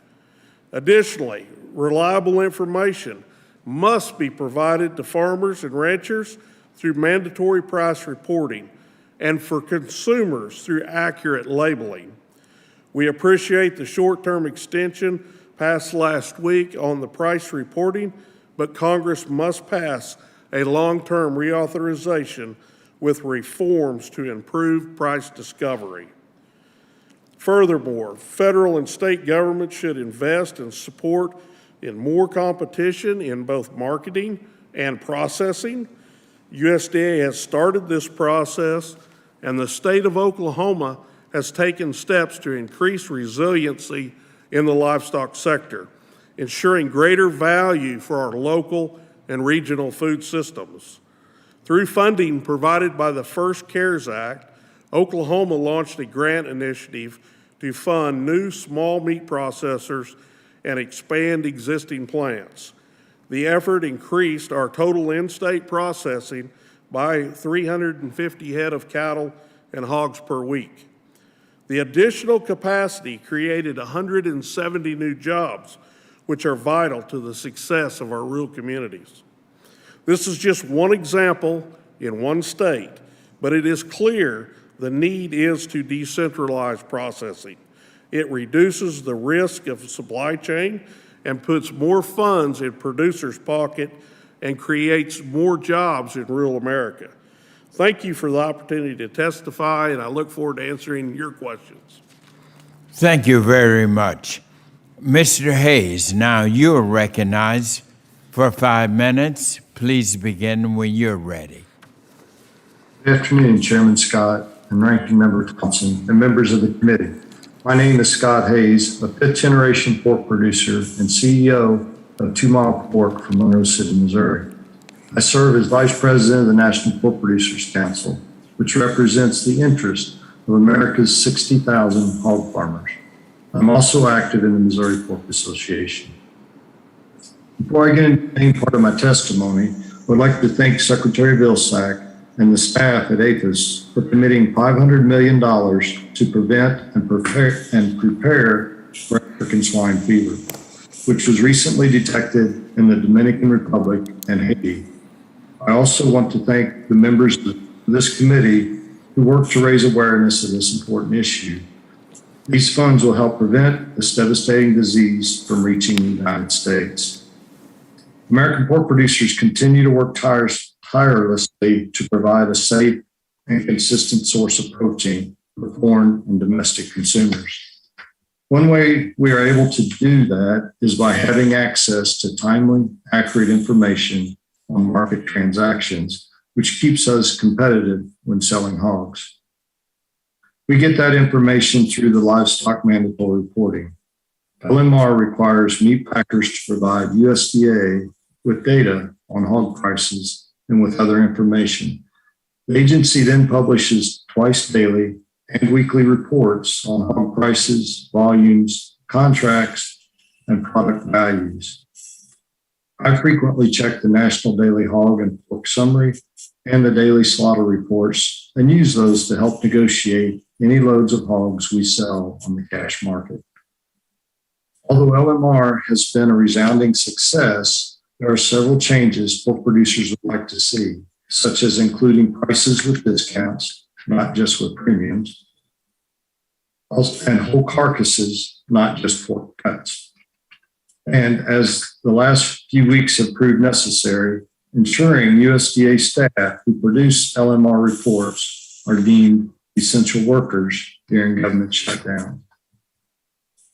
While we'd like to see these changes to the reporting program, the most important thing is to maintain its authorization and funding. We are grateful for this committee's efforts to extend LMR through the next 9 weeks and look forward to working with you on a longer-term reauthorization. From the regulatory legal front, the pork industry recently was dealt a fairly big blow. The federal court struck down a provision of the new swine inspection system rule that let packers operate at faster processing line speeds. The court decision, which was made despite the fact that faster line speeds were tested for 20 years under a pilot program at 5 large plants, resulted in a 2.5% loss of packing capacity nationwide, according to Iowa State economist Kevin Hayes. To put those losses in perspective, even if all the country's state-inspected pork processing facilities were brought up to federal standards, that would amount to less than 1% of the currently federally inspected pork packing capacity. Hog farmers like me benefit from more packing capacity because packers push up prices to attract hogs to utilize that capacity. Conversely, we lose leverage when capacity decreases. So the line issue really needs to be fixed. Finally, although I already mentioned African swine fever, I'd like to give you a small look at the potential devastation this disease could wreak on the agricultural industry, particularly pork producers, if there were an outbreak in the United States. Tens of thousands of hogs likely would die, and many would need to be euthanized, creating significant disposal challenges. U.S. pork exports, which account for 25% of our production, would stop immediately. That's a $7 billion hit to pork producers. Corn and soybean farmers who produce our feed likely would see a significant drop in demand and subsequent loss in revenue. Many of the 550,000 mostly rural jobs supported by the pork industry would be negatively affected. Thank you, Mr. Chairman and Ranking Member Thompson, for letting me testify on the needs of our nation's hog farmers. We'll take any questions. Thank you very much. And now, Mr. Bonner, please begin when you are ready. Thank you, Chairman Scott, Ranking Member Thompson, and members of the committee. I appreciate the opportunity to speak with you today. I'm Brad Bonner, a sheep producer from East Central Wyoming and current Vice President, of the American Sheep Industry Association. My family raises sheep, commercial cattle, and Black Angus seed stock. We're also involved in raising crops which support our livestock enterprises. I'm the 5th generation to reside in our county, and my son Ryan is hard at work proudly carrying on our legacy of ranching in Wyoming. I was a founding member of Mountain States Lamb Cooperative. For over 19 years, we successfully marketed our members' lambs. In 2016, we purchased the JBS lamb processing plant in Greeley, Colorado. At that time, we were concerned with JBS wanting to change it to a beef facility. Loss of that facility would have reduced U.S. slaughter capacity by 20%, leaving our cooperative members and other producers with no place to harvest their lambs. A subsidiary of the cooperative, Mountain States Rosen, operated the Greeley plant until April of 2020, when supply chain issues due to COVID resulted in the loss of a significant number of our retail and food service customers. Ultimately, bankruptcy proved to be our only viable option. Our worst fears were realized, and currently the Greeley plant serves as a beef facility for JBS. The loss of 20% of harvest capacity was a tough blow to our industry at a time when we had lambs on feed across the country in preparation for our Easter Passover season, our business marketing season of the year. Lamb producers were in a bind with very limited places to market their lamb. Prices for lambs plummeted, and it looked for a moment like our industry, or many in it, would not be able to withstand the year. On top of this, our industry was also reeling from the decimation of wool markets due to an ongoing trade dispute with China. Sheep producers have 2 sources of income, wool and meat, and both were gone. These events highlighted the concentration and resulting supply chain vulnerability of our markets, conditions we had tried to avoid. Fortunately and thankfully, with the intervention of Congress and the administration, wool and lamb were ultimately included in the Coronavirus Food Assistance Program. And working closely with USDA, we were able to get direct payments to producers and feeders and resolve issues with the wool LDP to bridge this terrible gap. Tools like mandatory price reporting, the wool LDP, and lamb livestock risk protection are vital to lamb producers like myself. Unfortunately, price reporting has not adjusted to changes in the lamb industry. While we would like the program to adjust to benefit producers, our number one goal is to ensure the program does not experience a lapse. Of significant concern is the current confidentiality guideline at USDA, which restricts the information available to sheep producers.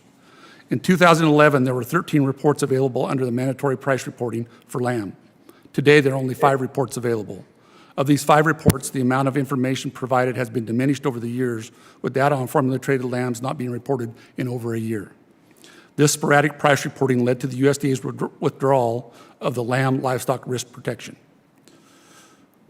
Within the last year, we have seen the opening of a new packing plant in Brush, Colorado, and the reopening of an additional packing plant in San Angelo, Texas. I'm very pleased to say both facilities are either entirely or majority owned by producers, which shows the optimism and resilience built into our industry over generations. The American sheep industry appreciates the current efforts by Congress and the administration to build resilient supply chains. The sheep industry continues to experience gaps in significant processing capacity, particularly in the upper Midwest and eastern regions, where we have experienced growth in both lamb supply and consumer demand. Sheep producers in these regions frequently comment that they're only offered one date, usually a year in advance, to get their lambs processed, with few, if any, alternatives available. Relatively modest investments, especially through grants or federally backed loans, to increase processing in the areas of the nation where we have both supply and demand could have a huge impact on the future of this industry. Trade, too, remains a major concern for sheep producers, with over 60% of the lamb available in the U.S. coming in mainly from Australia and New Zealand. We're concerned with the recent talks between the White House and the United Kingdom which have indicated our market will soon be open to additional imports. Science-based standards are important, but equal importance should be placed on reciprocal access to foreign markets. We continue to ask that export opportunities for American lamb be prioritized before further import markets are opened. Thank you for this opportunity to visit with you, and I look forward to answering any questions you may have. Well, thank each of you. You have given our committee and our members just some very, very much needed information, and I'm sure our members are just very anxious to get to question you and get additional information.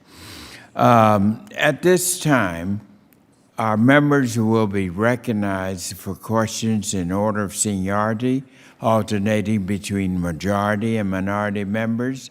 Each will be recognized for 5 minutes in order to allow us to get as many questions in as possible.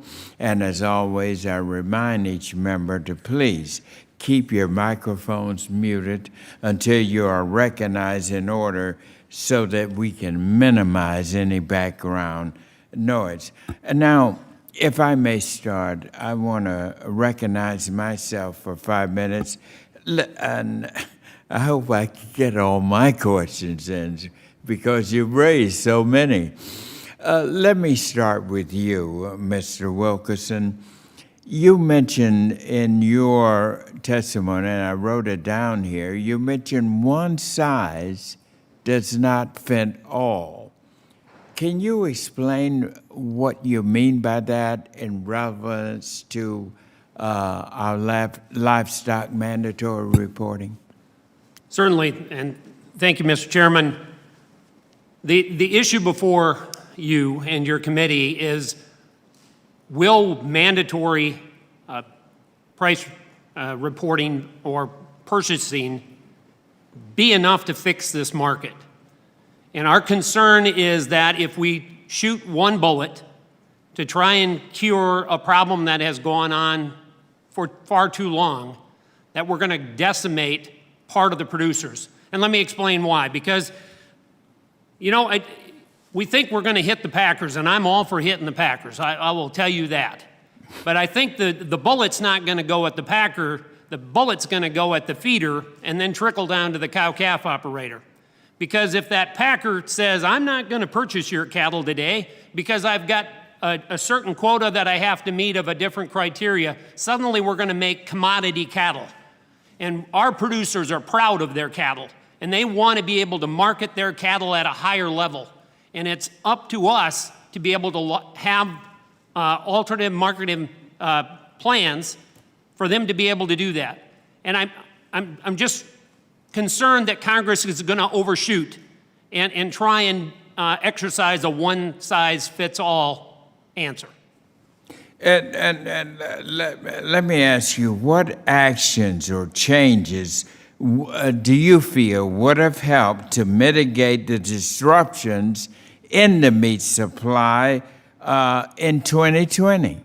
Well, first and foremost, we need more capacity. I mean, you can get to the bottom of everything on here. We have let this market get down to so few players that they are largely controlling what is happening.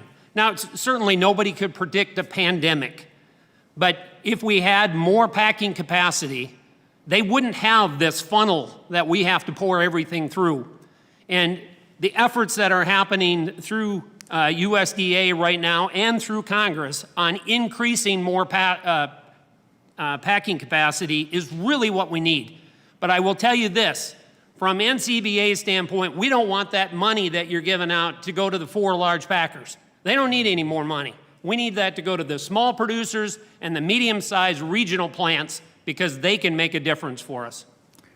Thank you. Now, Mr. Blubar, I wrote down, and you made a statement relative to manipulation of the marketplace. Now, give us some examples. Who's doing that? What companies? Who's? Sure. I would say that the Livestock Reporting Act is very, very important for transparency in the marketplace.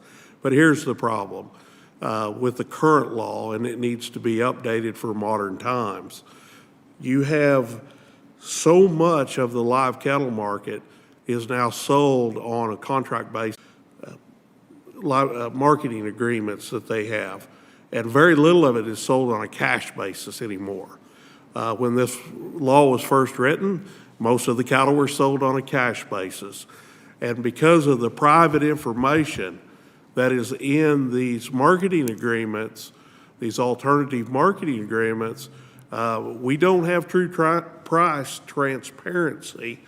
And USDA is not allowed to collect that data because of the privacy laws and their proprietary information.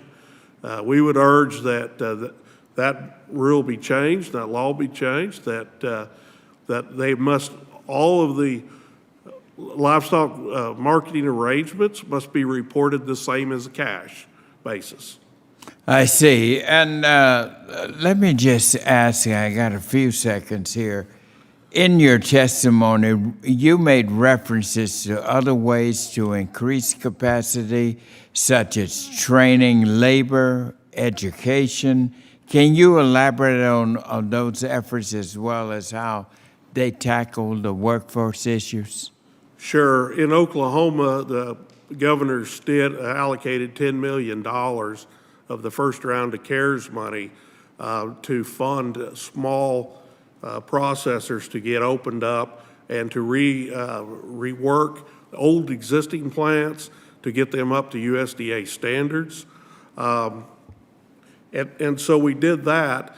One of the problems that we're running into in getting these plants open is both labor, of course, skilled labor I'm talking about, and then the second thing is USDA inspectors. Yeah. We're in very short supply of USDA inspectors, and that is slowing down some of these brand new plants that are mom and pop owned in these small communities from getting their doors open. Yeah, well, thank you very much. My own time has run over a bit here. And so you can see this is a very important hearing in terms of our livestock mandatory reporting. And now the gentleman from Pennsylvania, Ranking Member Thompson, you're now recognized for your 5 minutes. Thank you very much, Chairman. I apologize for the technical difficulties earlier.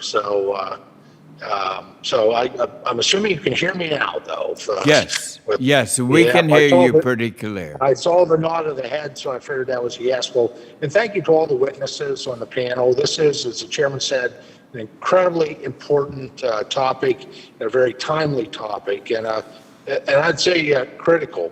So I want to start out with Mr. Laser. Your testimony cautions against the sort of government interventions you previously experienced in France. Can you elaborate on what you saw and the lessons learned that should be kept in mind as new legislation and regulations are considered? Yes, thank you for asking the question. 40 years ago, France was trying to support the producers and find ways to support the producers. So they've pushed toward feeding young bulls. And so the slaughterhouses had, and the way they pushed was through co-op. And the slaughterhouses had to buy those young bulls, and the price of those young bulls, the price of the meat was regulated, so the government was fixing the price. The problem was we had put in place production at the level of the producers. We killed those bulls at a certain price, but there was no market for. So all the products end up in freezers, and the government after had to sell the product to other countries at a huge discount. And I just don't believe it's good policies. It's not good to take the taxpayer money and to put it this way. So I'm just cautioning against these kind of things.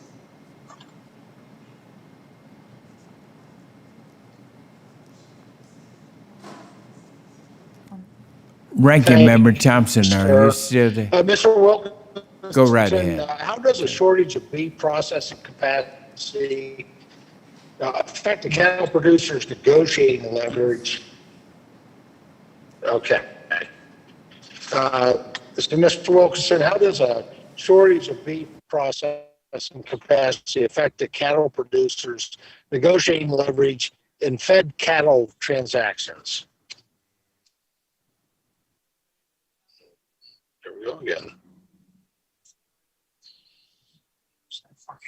No.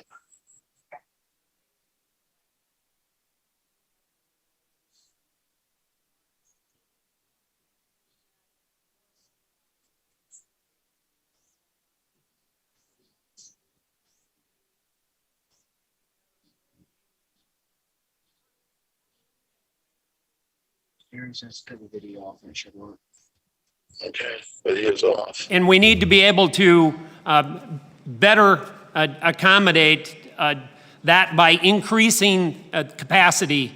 And nothing is more important right now than increased processing capacity to America's farmers and ranchers. Thank you, sir. Chairman, can I inquire? I can't tell how much time I have left. You have time, but I want to make sure that everybody heard Mr. Wilkerson. I believe his mic was off at one point. So, in all fairness, I think we're all on the same path now. If you could repeat that, and then, Ranking Member, you can proceed. I just want to make sure you heard what our witness said. Mr. Chairman, you want me to answer that again? Yeah, yes, would you, can you hear him clearly, Ranking Member? I can, Chairman. Thank you. All Go right, ahead. go Mr. right Wilkinson. ahead. Absolutely, and thank you, Mr. Chairman. Again, the point is, right now, we don't have enough hook space in the United States. We don't have enough processing capacity. And by increasing process capacity, we're going to take away that leverage from the packer. And we need to deleverage the packers, somewhat of a stranglehold they have on the market. If you think of a funnel, we're trying to take cattle and put them down into a funnel, and those packers control such a significant portion of the market. We're having a very difficult time dealing with that. The only way to cause that to change is to increase the size of the funnel. And increasing that funnel is going to come from greater hook space, greater packing capacity. Thank you, sir. I appreciate your insight. Mr. Boner, how important is USDA's Wildlife Services program to the sheep industry? And what sorts of tools are the most important and effective in terms of predator control? I thank you for the question. I appreciate it. Wildlife Services is paramount to the sheep industry.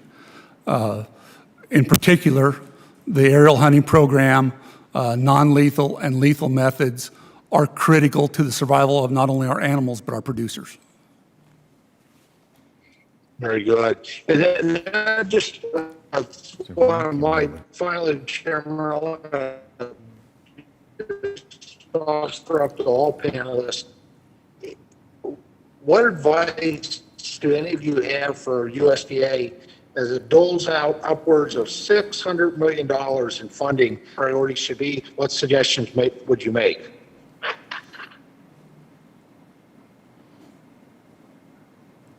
Did you direct that to a Ranking Member?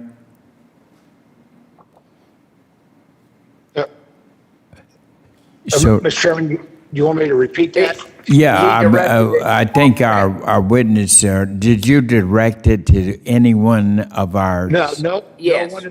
None of the panelists in particular. Anyone that may have a. Any witness opinion on like that. to respond to the Ranking Member's question? Are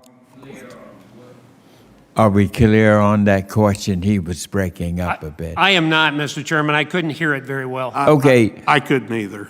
Ranking Member. Sure. You're breaking up a bit. We'll take another shot with you. If you could repeat your question because the witnesses didn't hear it. fine. We'll try that one more time. All and then right. If it doesn't work, we'll move on. But to any of the panelists, what advice might they have for USDA as it doles out upwards of $600 million in funding to enhance the processing sector?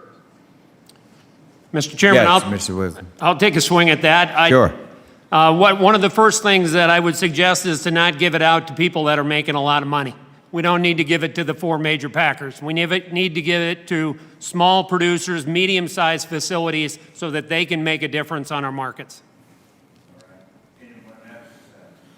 I would absolutely agree with that comment. That money needs to be directed to small and medium-sized processing plants, and not the big 4 packers should not receive any of that money. All right.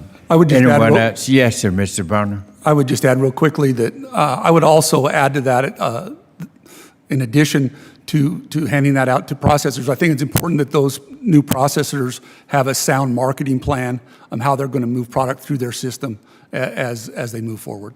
All right.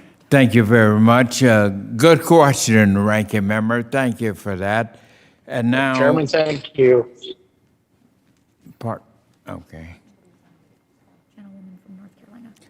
And now I recognize the gentlewoman from North Carolina, Ms. Adams, who is also Vice Chair of our House Agriculture Committee. You're recognized for 5 minutes, Ms. Adams. Thank you, Mr. Chairman. And thank you to our witnesses for your testimony today.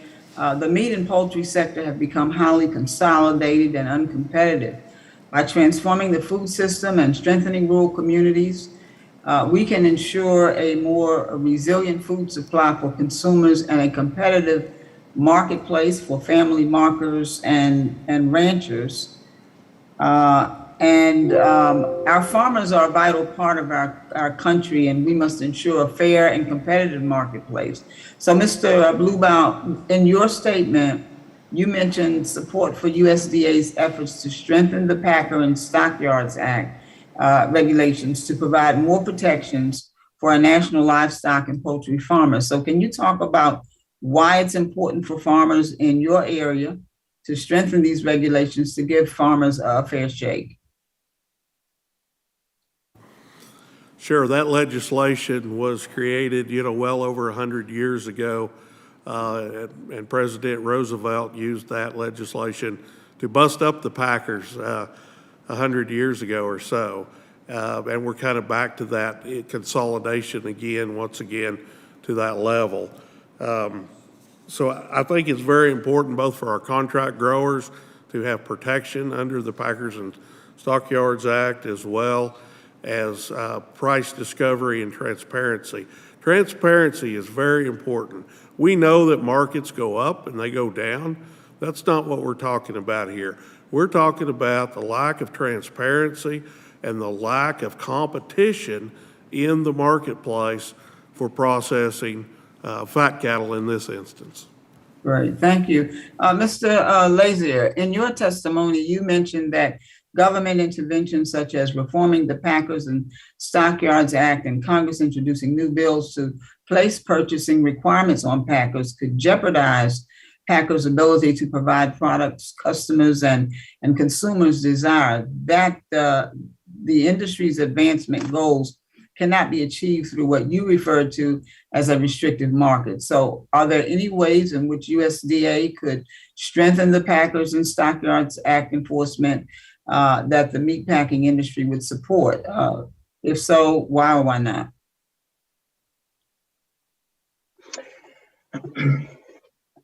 It is my understanding that there are talks about putting a library for cattle contracts.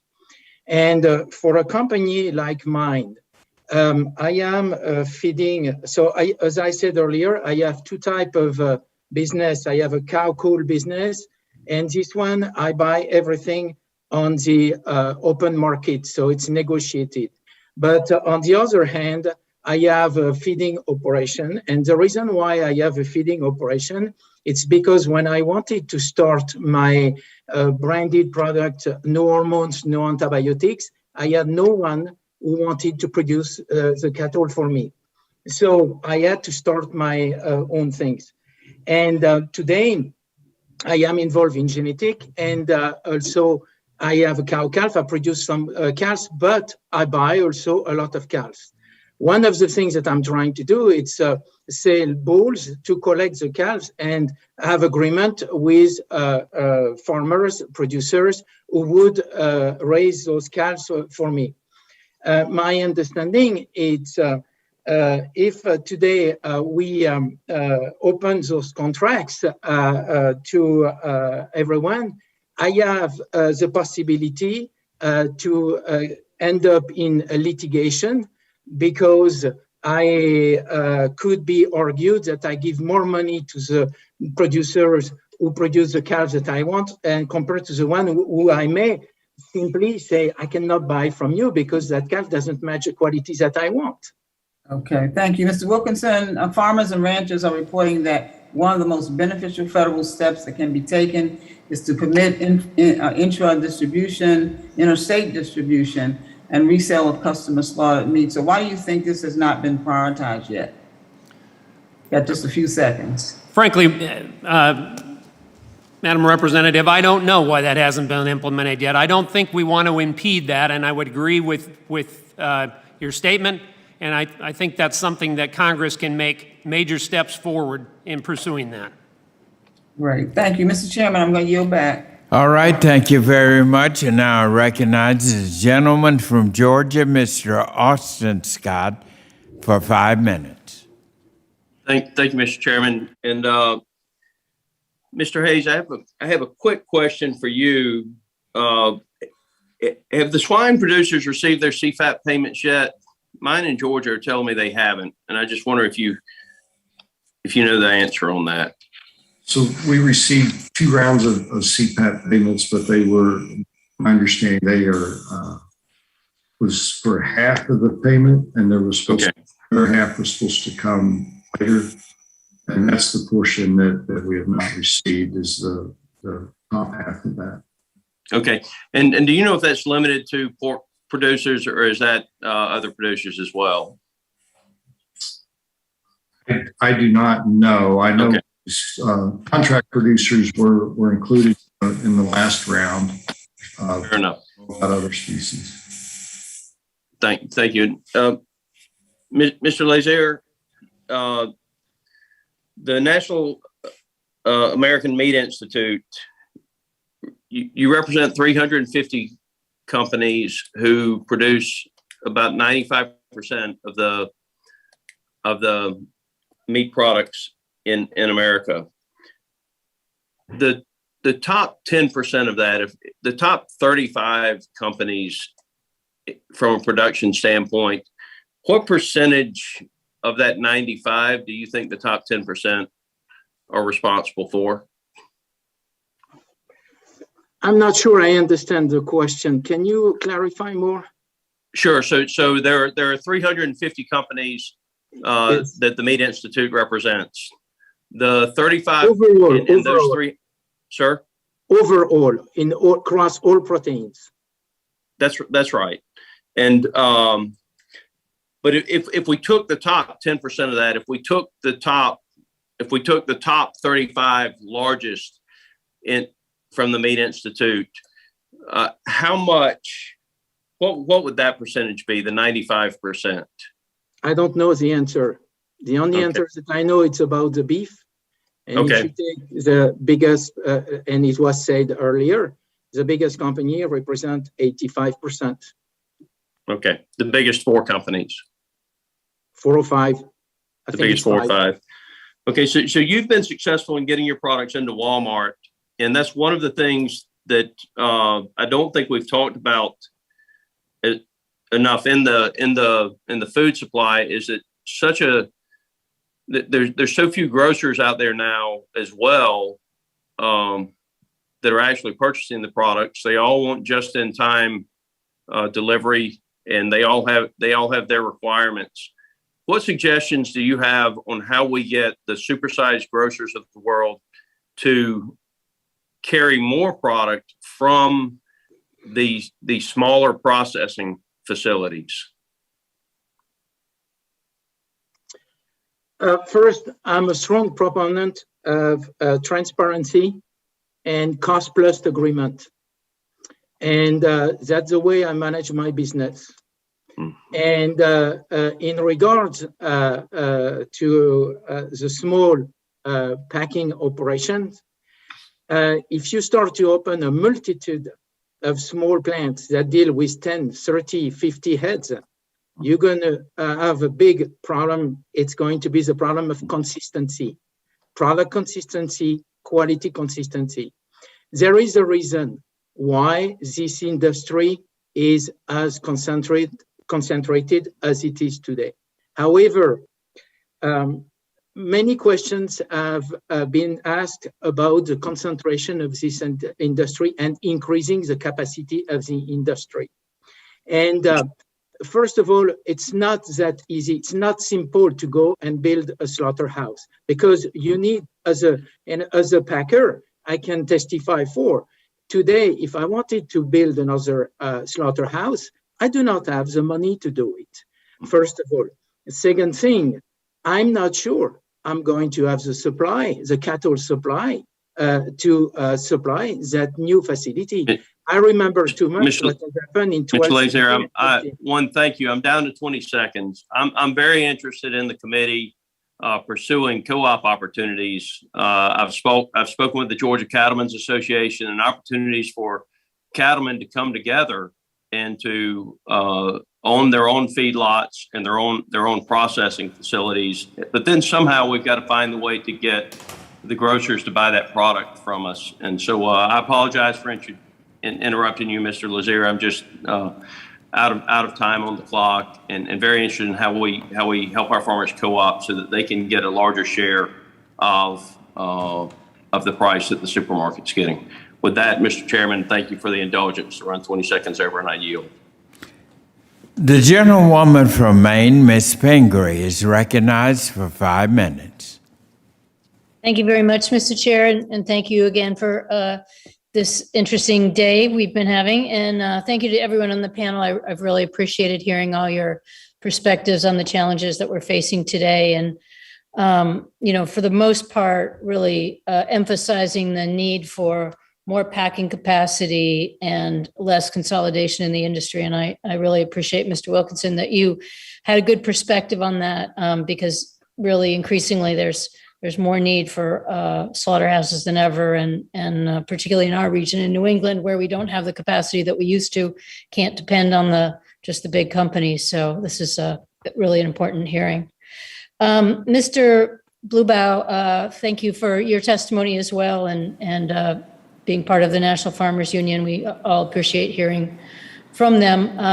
And I also, I'm glad to hear you're from Oklahoma. My partner's from Gore, Oklahoma, and while I've never been in your region of the state, I know agriculture and beef production is really important there. I want to talk a little bit about federal and food safety inspectors, getting them into some of the smaller facilities, especially since small plants are so often competing with the bigger facilities for the same inspectors. Do you have any recommendations that would help level the playing field for smaller facilities in this regard? Yes, I think the executive order that President Biden put in place and cutting the overtime requirements for these small plants, that helps, but we do have just an actual shortage of inspectors. And we're seeing that both at the state inspected facilities in Oklahoma and at our USDA inspected facilities. So we have to address that problem and get more federal inspectors.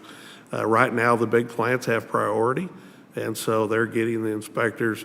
The small mom and pop startup plants are having very much trouble getting inspectors in there. Yeah, and I concur with you on that. We just don't have enough people. And while we know it's important for the big plants to keep running, I hear this frequently about the smaller facilities just can't get them. Again, Mr. Bleba, we've heard a lot today about workforce challenges, and I think that's kind of universal across all industries right now, but certainly in this one, I've been working on a bipartisan bill called the Strengthening Local Processing Act that would create career training and apprenticeship programs in meat and poultry processing. It's not something that everybody thinks about going into as a career, but I think there's a lot we could do with that. In your testimony, you mentioned some programs like this that have been operating in Oklahoma. Could you tell us more about those programs and any models that they are using that we should know more about or consider expanding? Yes, I'm very excited about our education starting up. We have a lack of skilled workers in the meat processing and in management too of these plants. So we have our junior colleges in Oklahoma. One received part of the CARES money, was actually able to put a processing plant there at school. And so they're not only processing animals, but they're teaching students how to do the work. We see that also in our career techs throughout the state.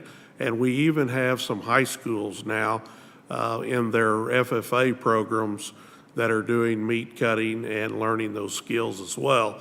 So all of these things together are very useful. And we do have one tribe, the Quapaw Nation in Northeast Oklahoma.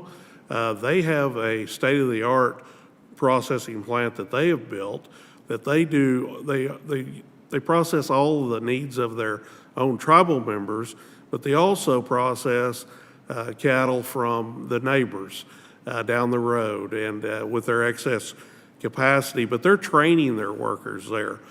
So they have this set up as a teaching opportunity to teach both skilled meat cutters and management. Great. Thank you for that answer. That's great to hear about how you're handling it in Oklahoma, and we'll certainly look into how that tribe has been doing their work.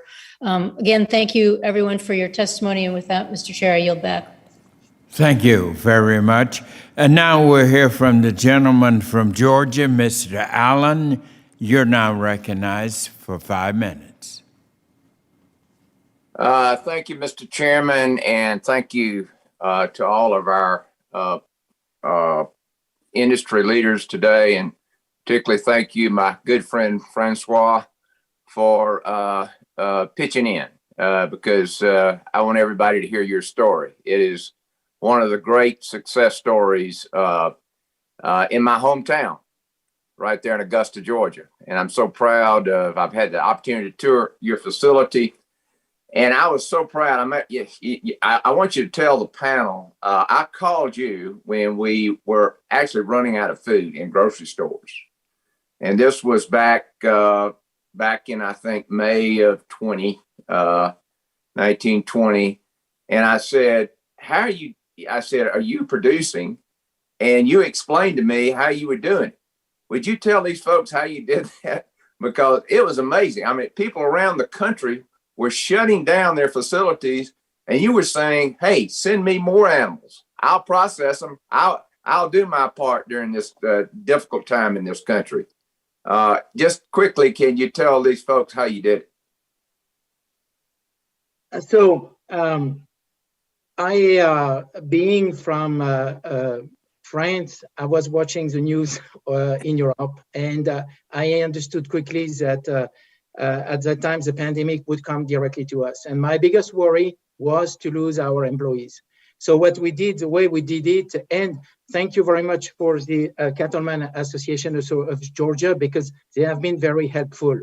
But what we did, we paid babysitters for our employees. We took mask policies immediately, and we never backed off of that mask policy. And we made sure that employees who had a fever, who had something, they were going to stay at home, paid them at home, make sure they would not contaminate someone or potentially contaminate someone. And in matter of fact, during the pandemic, I had the best absenteeism rate we ever had in the, believe it or not, in the company. Compared to today it's very poor compared to that time. Yes. And so that's how, but one thing, we never closed, not one day, we never closed. Right. Well, I want to thank you for that because it was critical to our food supply in the Southeast. Y'all did a great job. And I'll tell you, for all of our panelists here today, we have a war on small business in this country. I mean, the amount of regulations that are coming out of Washington, D.C. are going to kill the small business community. We also have about 25 million people who are stuck in welfare, work capable people. And we probably got another 10 million people sitting on the side. That's 35 million in the workforce out there that are available that we need to get trained up and get to work because we've got the jobs for them. But somehow, for whatever reason, the government does not want to motivate those folks to do that. And I don't understand that for the life of me. In fact, the government is the biggest reason those folks are not working. And I think that, you know, some of the things that we implemented during COVID has created this problem that my friend Francois has talked about, where he has this absenteeism now because of the enhanced unemployment and other benefits, stimulus checks, you name it, that the government's putting out. So I don't know how you start a business now and where you get the workers. I mean, we're talking about investing all this money in putting these people into business. And you need to go look and get Francois' advice because, you know, what he's been able to accomplish, not many folks have been able to do. The other question I have is, you talked about working with the cattlemen and the relationship you have. How important is that? It's extremely important. I believe that a vertical integration and have all the segment of the supply chain to work together is the answer. You need to have the cow-calf producers, the feeder, everyone sit at the same table. And someone, asked me a question earlier about that. And vertical integration, and the question was geared toward the big retailers. A lot of big retailers, and especially one we work a lot with, is trying to achieve that, to put a vertical integration in place. And this is definitely the way to go, and which is going to be very transparent and open, the problems, put the problems on the table, fix them, and everyone gets the returns that they deserve. But everyone needs to be open to do that. Right. Including cattle producers. Yes, I'm out of time. Francois, thank you for taking time today to testify. I appreciate your friendship. And if there's anything we can do to help you, you let us know. Thank you, Mr. Allen. Now the gentleman from Florida, Mr. Lawson, is now recognized for 5 minutes. Thank you, Mr. Chairman, and I would like to thank all of the esteemed panelists for testifying on this critical issue facing the livestock industry and providing more perspectives on how to address industry and market challenges. During this hearing, we have discussed a variety of events that have created challenging market conditions, while local and regional food system faced some disruption. They was generally better positioned to adapt to the changes. My question would be to Mr. Bluebach. You spoke a good deal about local and state partnerships in your hometown in Oklahoma that help strengthen infrastructure and local supply chains. How can we duplicate these type of investments in other states while potentially partnering with HBCUs and the MSIs? Well, in Oklahoma, we had $10 million allocated of the CARES money to go to this project. We had 196 applicants in our state apply for that grant money. There was enough money to go around, and there was 40 operations that were funded. Out of that, 19 new facilities either are online or will be online by the end of the year.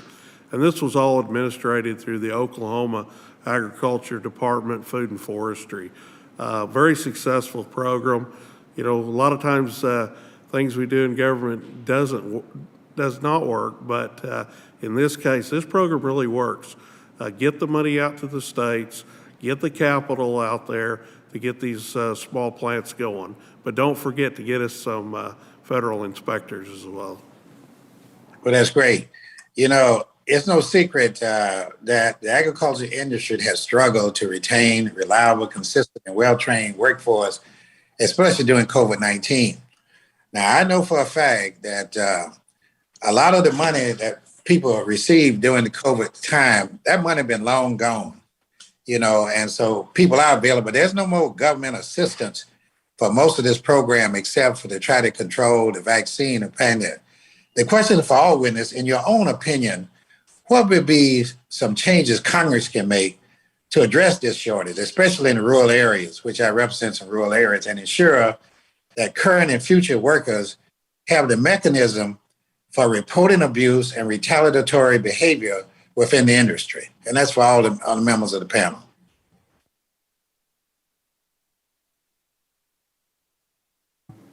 Well, I would just say training, education would be the number one thing.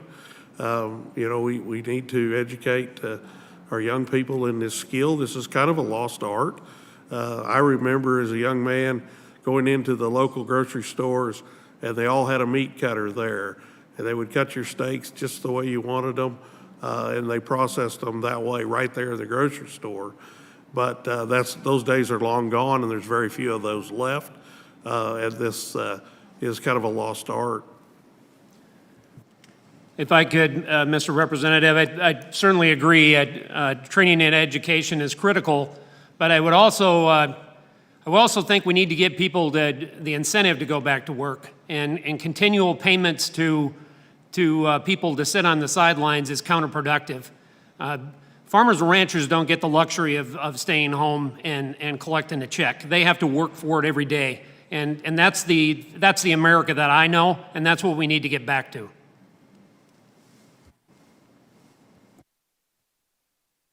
Anyone else? Yes, sir. I would agree with what's been said. Our rural communities, and that's where these small processors are at. And we have an aging population. We have a shrinking workforce. And it's a challenge to find folks. And now these small plants, they're doing more and more business. My youngest son actually works for one, really enjoying it. But there is a need to educate and train folks to do that. But the main thing is we need more workers out here in the rural areas. Okay, that's great. Anyone else want to respond? Yes. Yeah, labor is certainly a big issue in our industry, and we need to train, but also we need to attract more young people to come to work in our industry. And also, one of the measures that I know a lot of packing houses have done, it's we've raised, as an industry, we've raised a lot the wage in order to try to compete with the money that people who sit on the side, the money that they receive. So that's one of the actions also that the packing industry has taken. The time of the gentleman has expired. Now I recognize the gentleman from South Dakota, Mr. Johnson, for 5 minutes. Thank you, Mr. Chairman. I have appreciated how much today's conversation has been focused on solutions. We're not just complaining about the problem. We are focusing on solutions. I very much appreciate that. To me, a big watershed moment was a few months ago when the Livestock Marketing Association pulled together in Phoenix, U.S. Cattlemen, RCAF, NCBA, Farmers Union, Farm Bureau, and those groups, which represent a variety of different interests and don't always agree on a whole lot, they walked away with an agreement that they could work together on three things in this arena. First off, additional transparency, including the formation of a beef contract library. Number two, more robust investigations. We've been talking a lot about investigations today, and I don't know that anybody's particularly happy with those that have taken place so far. And then number three, investment in new capacity. And particularly, as Todd Wilkinson mentioned a bit ago, outside of the four large market participants on the processing side. So I have really taken those as the marching orders from me as I want to work with those groups to do a better job in the livestock space. And I just want to call back to Senator Grassley, the testimony at the beginning of today. I think the senator really, he suggested that perhaps his 50-14 was what was needed in the marketplace, and perhaps even that there was some consensus around that idea. I would say to my friends on this committee, there is not consensus on that issue. And in fact, 5014 or 3014 did not come out of the Phoenix meeting. And when we look at the report that was put together by Texas A&M, a report that was done at the request of former Chairman Peterson and former Chairman Conaway, when you look at the key findings of that report, and on page 12, key finding number 8 says this, that mandatory minimums on negotiated transactions could, and I quote, impose huge costs that are passed down to cattle producers in the form of lower prices. And page 104 of that report, again, prepared at the request of Peterson and Conaway, indicates that the reduced value to cattle producers in this country because of that kind of mandatory minimums could be $16 billion, and that would hit producers. And so as we segue away from an idea that is not consensus-based and instead look at an idea that is consensus-based, the beef contract library, I want to first go to Mr. Wilkinson and then to Mr. Blubaugh. Give us your thoughts, any additional things you haven't had an opportunity to say yet about the validity and the importance of a beef contract library. Thank you, Representative Johnson. You touched on a number of points, and certainly the contract library is critically important. You know, they've already got it on the pork side, and we just need to be able to duplicate that. Me as someone that's marketing cattle, I'd like to know what else is being offered out there. It makes me more competitive. It gives me more of an advantage. Currently, we don't have that, and until we get that, beef producers are going to be at a disadvantage, and that contract library is critically important, and I appreciate you bringing it up. Yeah. Mr. Blubaugh. Yes, I would absolutely agree. It's very important to have the contract library. Pork industry's had it a while. It's the same processors for the most part, process the pork, that process the beef. So there's really no legitimate reason not to have a contract library with all these contracts that are secret right now. And we need to have transparency in the marketplace. And especially because these alternative livestock marketing agreements are now the way most of the cattle are sold today. And it's not with a cash basis.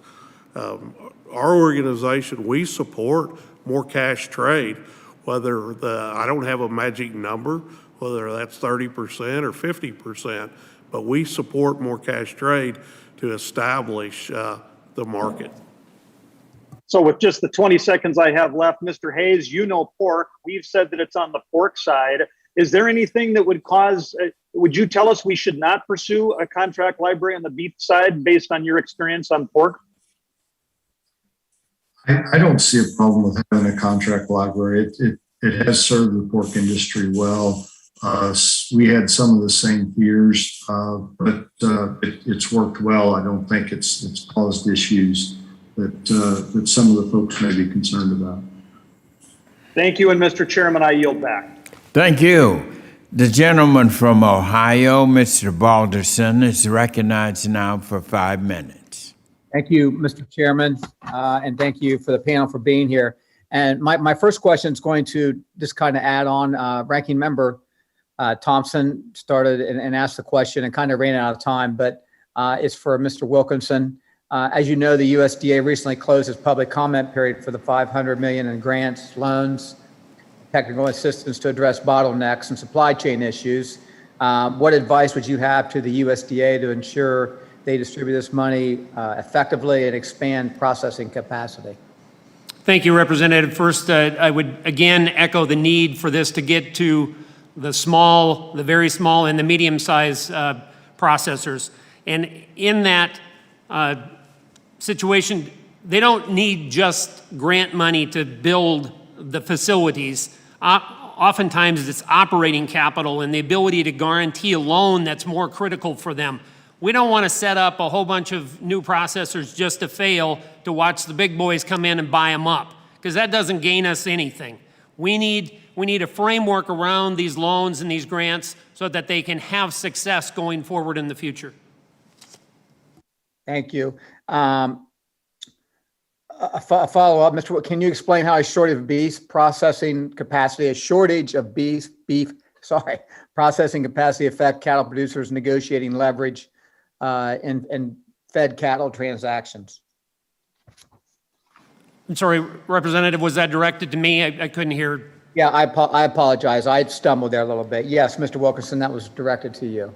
I apologize. Well, again, the shortage is the root of the problem here. We just have enough cattle, and unfortunately, we're going through a herd reduction right now because of drought, which is what we don't want to do. We're faced with a situation where we're trying to take a big quantity and funnel it through a very small funnel, and we need that funnel, that increased capacity in order to be able to put us on a level playing field. I want to be able to negotiate with somebody where I can say, you give me a bid, you give me a bid, and you give me a bid. I don't want them saying, this is the only bid you're going to get. You know, I live in a part of the country that's fortunate that we do get multiple bids. But that's what we need to have go across the country. We need to have the capacity to be able to put these packers back on their heels. Thank you. My next question is for the entire panel, and I'm down to 2 minutes and 25 seconds. It's a lengthy question, but anybody can jump in here. I've heard from a number of constituents and those that work in the agricultural industry about the devastating effects of port congestion and supply chain issues in the shipping industry. Had a meeting on it yesterday. In fact, this is obviously a complex issue, and both the White House and Congress need to work together to fix it. First, can any of you provide details on how this disruption has hurt your members or businesses? And second, are you aware of any outreach efforts from the Department of Agriculture to provide information, direction, or advice to farmers or ranchers relating to port congestion and these shipping issues? And that's directed to the whole panel. Anybody may jump in, and we are down to 1 minute and 30 seconds. So thank you for as much response as possible. Real quickly, Congressman, I can jump in here. It has definitely impacted our producers' ability to export their wool overseas, and we've seen a very negative impact to our wool industry because of that. So I have not personally seen anything from USDA to try, any literature or anything to help try to educate us on how to alleviate the problem. So, but it is a big impact right now.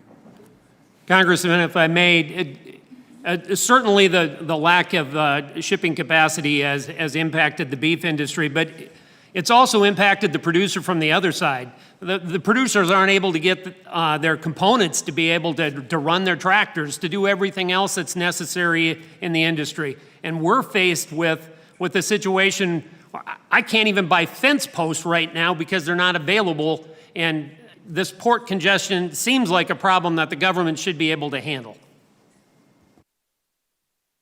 Agree.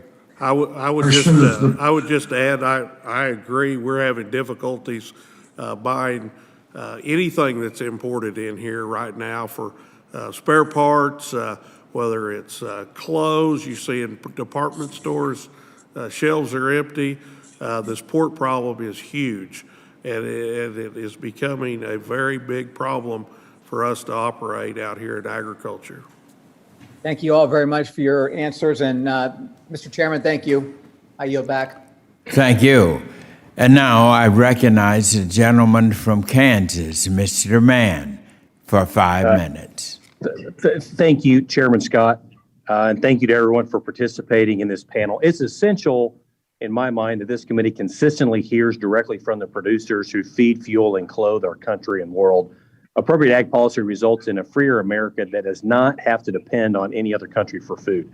My district, Kansas 1, is the largest beef producing district in the country. We have cow-calf operations of all sizes, feed yards of all sizes, and packing plants. We can't lose sight, in my mind, of the economic impact of the livestock industry to rural America and the fact that it is the largest demand driver of our crops as well. At least that's the case in my district. I grew up on a family farm and preconditioning feed yard and spent thousands of hours riding pens and doctoring cattle, and I'm passionate about the cattle industry. I believe that we all should be proud of the progress the industry has made over the years to provide a high-quality product that tastes great and is in strong demand by consumers, both in the U.S. and around the world. A couple questions for Mr. Wilkinson. Toward the end of your testimony, you stated a few things that you think Congress should do. You indicated Congress should be focusing effort on bringing more transparency to the cattle marketplace, support small and medium-sized packers, promote expansion of processing capacity, ensure timely authorization of LMR, review confidentiality agreements required of the USDA, and continued oversight of the DOJ to ensure the ongoing investigation reaches a swift conclusion. I've talked with hundreds of producers of all sizes throughout Kansas, and I agree with all of those recommendations. Would you mind expanding upon any further thoughts on a couple of them, focusing efforts on bringing more transparency to the cattle marketplace and also reviewing confidential obligations that are required by the USDA? Absolutely, Representative, and I'm glad you brought that up. You know, the confidentiality provisions that exist in LMR are problematic to the producers. We see situations where packers are not able to, we're not able to see what they're paying because we only have one packer in an area. Colorado is a classic example. It routinely doesn't get reported because of confidentiality issues. There's got to be some changes made to LMR to allow for greater transparency in that information.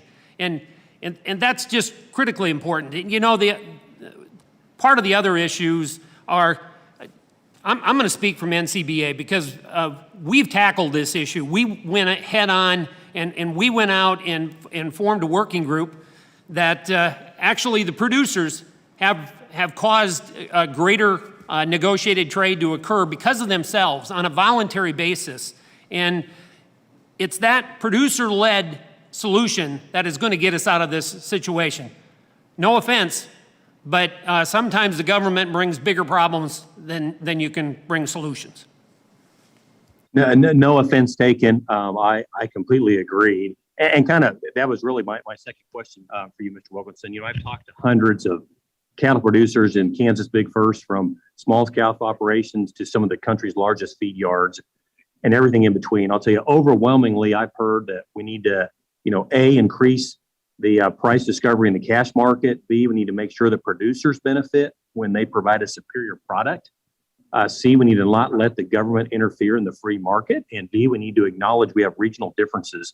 Can you provide a little more explanation of the producer-driven effort to increase cash trade? You alluded to it just now, but can you expand upon that a little bit? And how's that going, and what progress have you seen so far? Yeah, I would be happy to, Mr. Representative. You know, a working group was formed, and these are the grassroots. This is all across America where we had participation. These folks came together and tried to come up with some solutions. So they set trigger points, and if we didn't get sufficient trade happening voluntarily, then it was going to cause a trigger. We had a trigger in the first quarter. We didn't in the second quarter because we see negotiated trade go up. Most importantly, what's just happened in October or the end of September, we now have all four of the major packers that were able to form a packer silo and get their information and find out how they're truly participating in negotiated trade. And with that information, we're going to be able to develop a framework where if these packers aren't going to participate, we're going to know it, and then we're going to have to take the next step. But right now, the producers are leading the charge, and I got to give them hats off. They're doing a great job.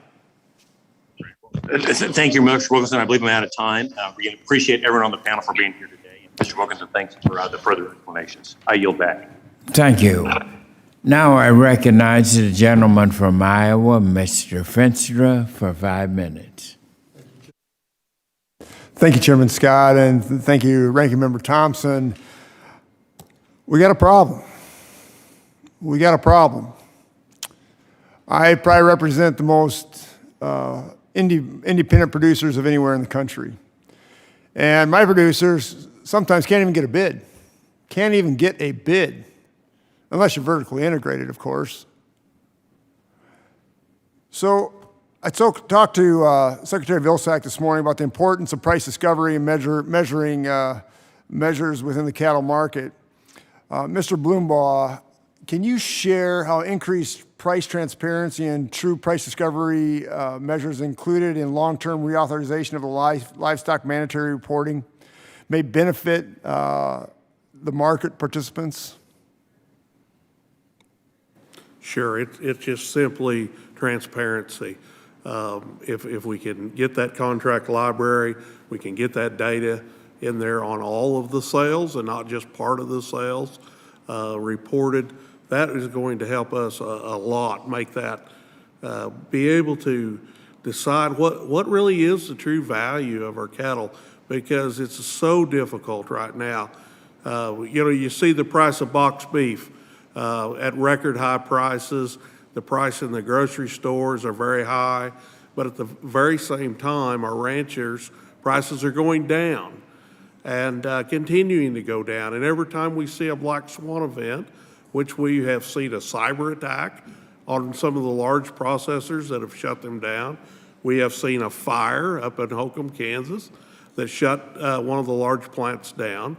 And then during the pandemic with sick workers that shut many plants down. And one of these large plants that goes down offline for any reason whatsoever is nearly 5% of our beef capacity in processing. And so we're just way too consolidated has led us into this problem. Yeah, I would agree. I mean, it's hook space, shackle space, it's pricing, it's cash price.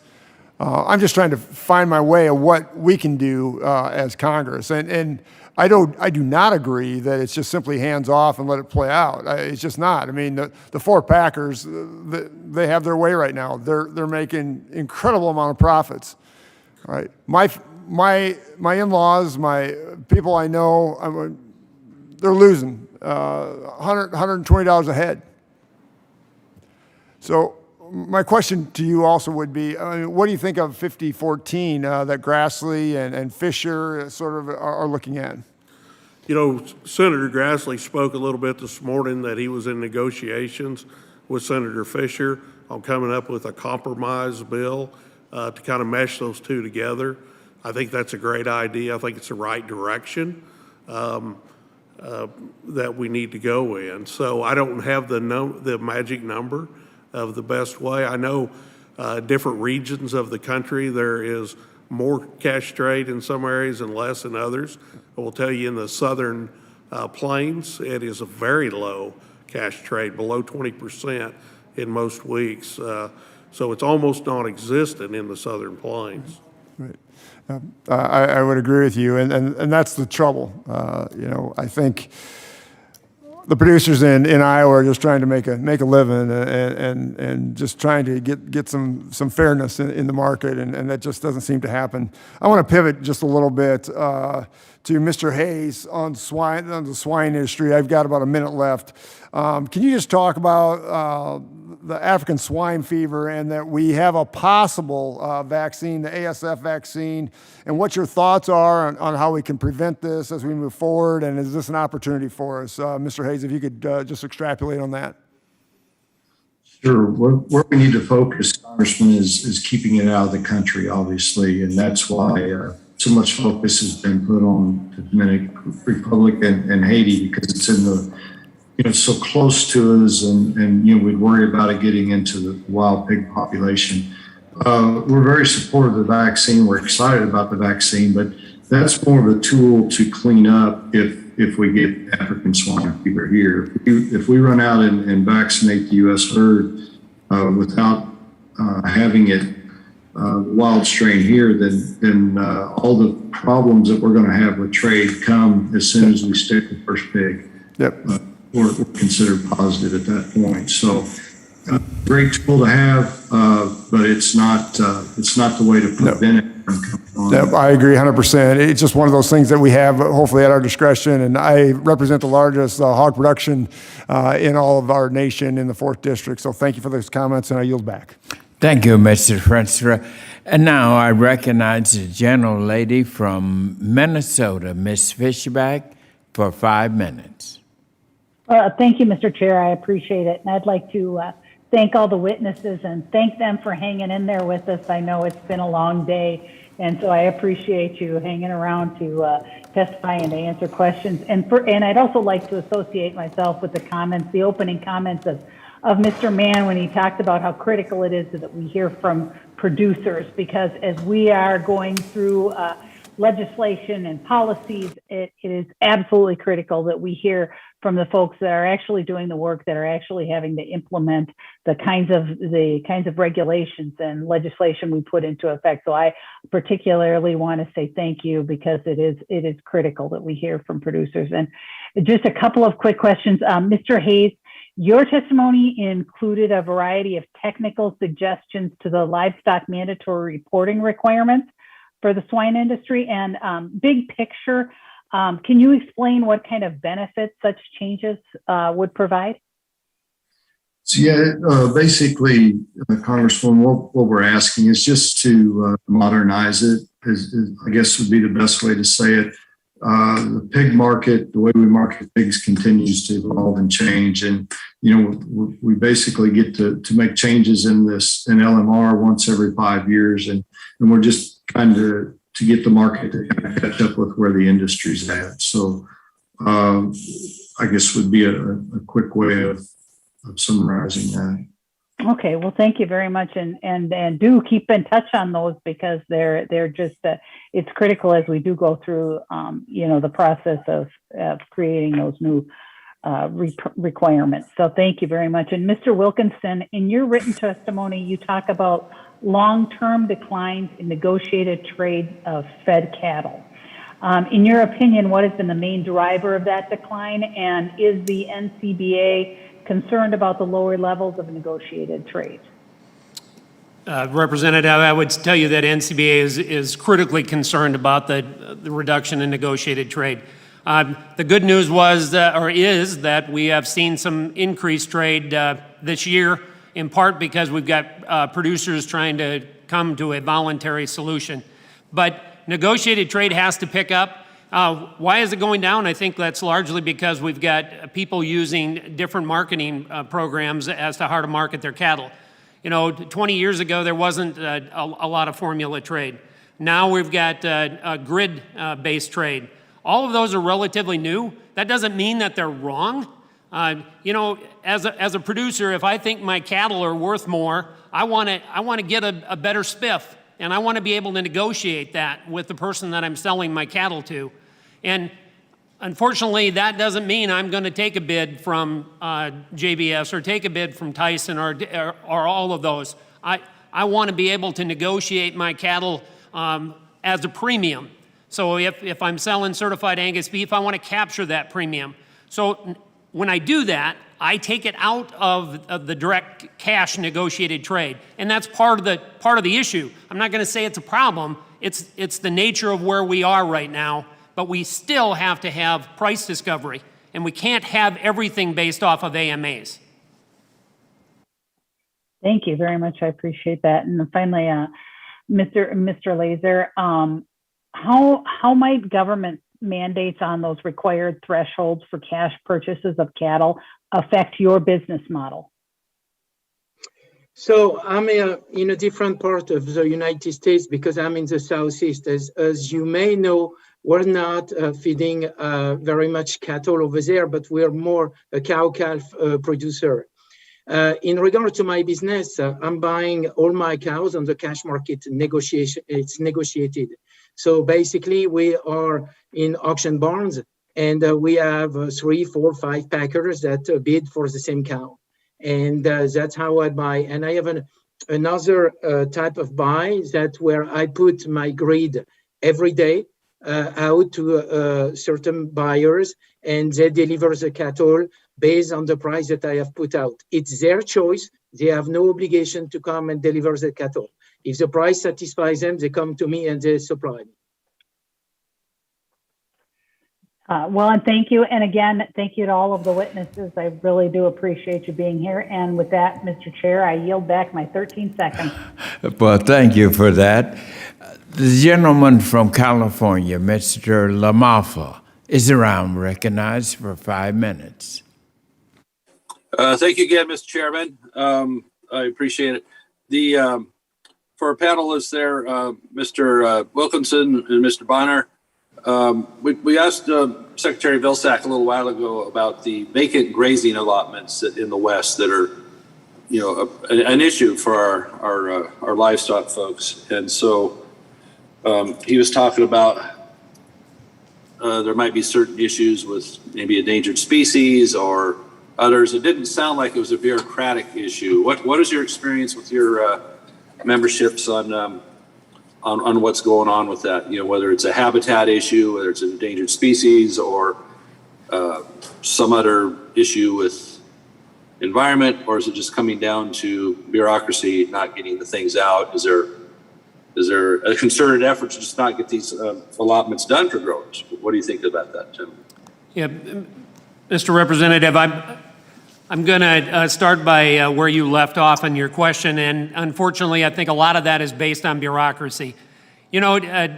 Grazing is the best way for us to provide some forest protection, and unfortunately, we're taking allotments away, and cattle grazing is good for the habitat, and yet we seem to see a bureaucratic tendency to want to take that away and leave that grow up into wild grasses and game production areas, when in fact the opposite result ends up, and unfortunately your state has been victimized as part of that process.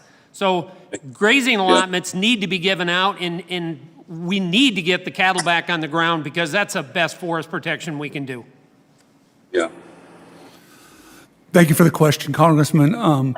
I would echo what Mr. Wilkinson has just said. The experiences we see are most of the hurdles that are put out there are bureaucratic hurdles made by people with an agenda, for lack of a better term.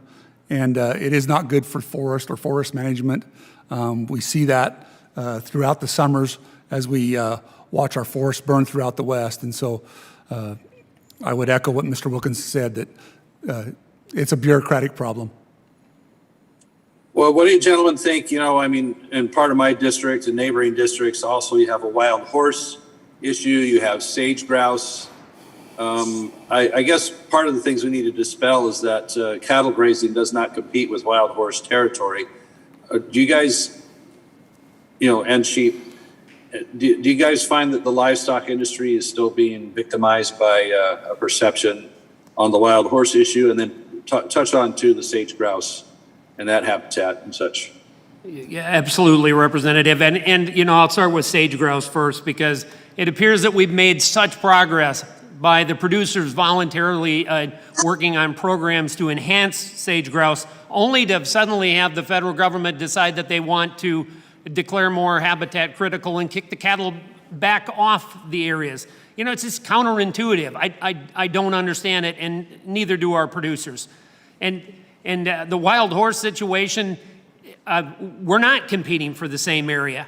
And yet we are seeing bigger allotments of cattle moved off, because supposedly we're supposed to be protecting a greater habitat area for wild horses, which is going unmanaged and unchecked.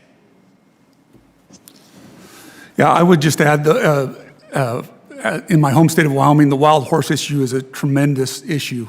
And we're seeing, it's so funny. On one hand, the federal agencies have these requirements for the amount of stubble height and things that we leave in our allotments. Yet on the wild horse areas, there's incredible amounts of overgrazing for long periods of time that are damaging the resource, yet nothing is done to control those populations. And so, again, the bureaucracy is not always the best manager of federal lands. No, it definitely isn't, as we suffer with hundreds of thousands of acres of forest fire and on our federal forest lands. It's just so frustrating, as I just went through the district yesterday. Our hills are going to turn into, instead of tree-covered hills, are going to be rolling hills in the mountains area. And we understand what you're up to and how it can be helpful. So we need to have you as partners here instead of the enemy, because there's folks that just flat don't like you in this industry, that you exist. And that's a lot of it comes down to, the bureaucracy. So Anyway, thanks very much. Thank you, Mr. Lamafa. And now I recognize the gentle lady from Illinois, Ms. Miller, for 5 minutes. Yes, thank you, Mr. Chairman. And this has been helpful and insightful. I do have to make the comment that 40% of our ranchers are gone since 1980, and the rest of us are hanging on. And I say that coming from a family farm, and we run a cow-calf operation. I have visited neighbors, and it's very dire. I agree with my fellow members on this. In addition, all of this impacts the rural economy. So anyway, I do have a question, for Mr. Wilkerson. As a cow-calf producer and cattle feeder, do you believe that a cash market mandate would make you more money on your cattle? And if so, do you have an idea of what that threshold should be? Actually, I believe as a cow-calf operator, a cash market mandate is going to interfere with my business. It's going to be telling the feedlot owner whether or not they can sell their cattle because the packer suddenly has this new mandate that they have to comply with, and it gives another bullet in the packer's quiver, and they don't need any more bullets.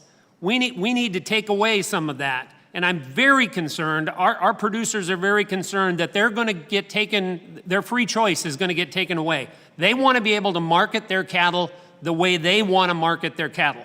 Don't tell us how we have to market our cattle.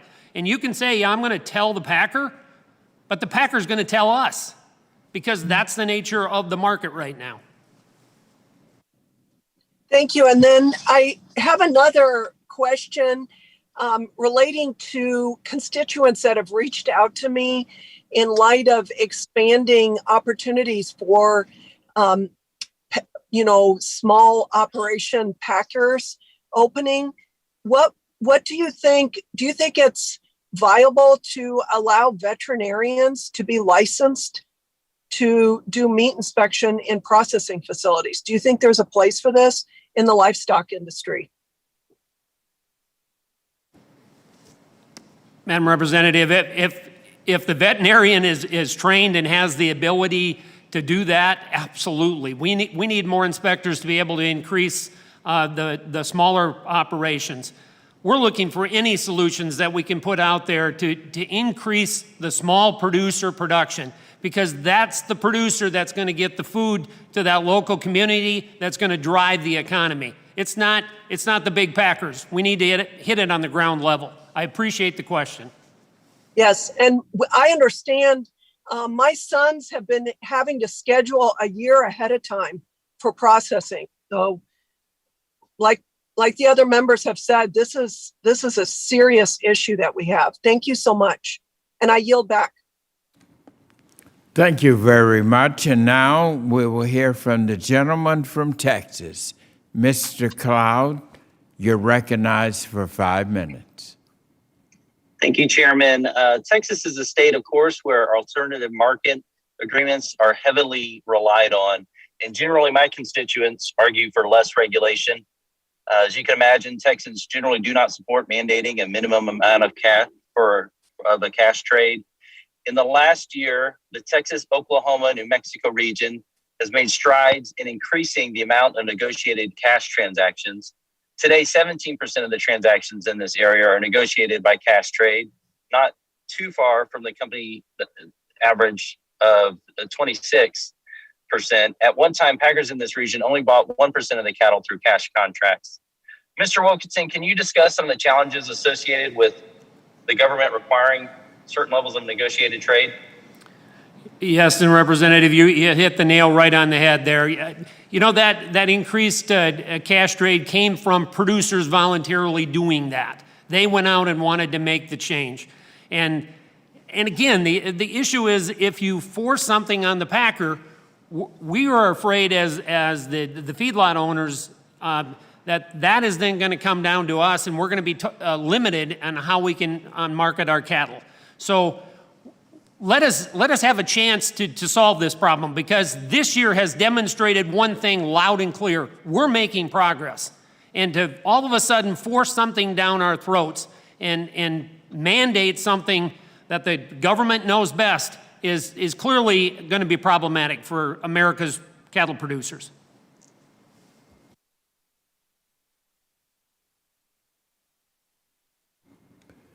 Can you discuss the benefits of alternative marketing agreements to producers? I'm sorry, Representative, I missed the question.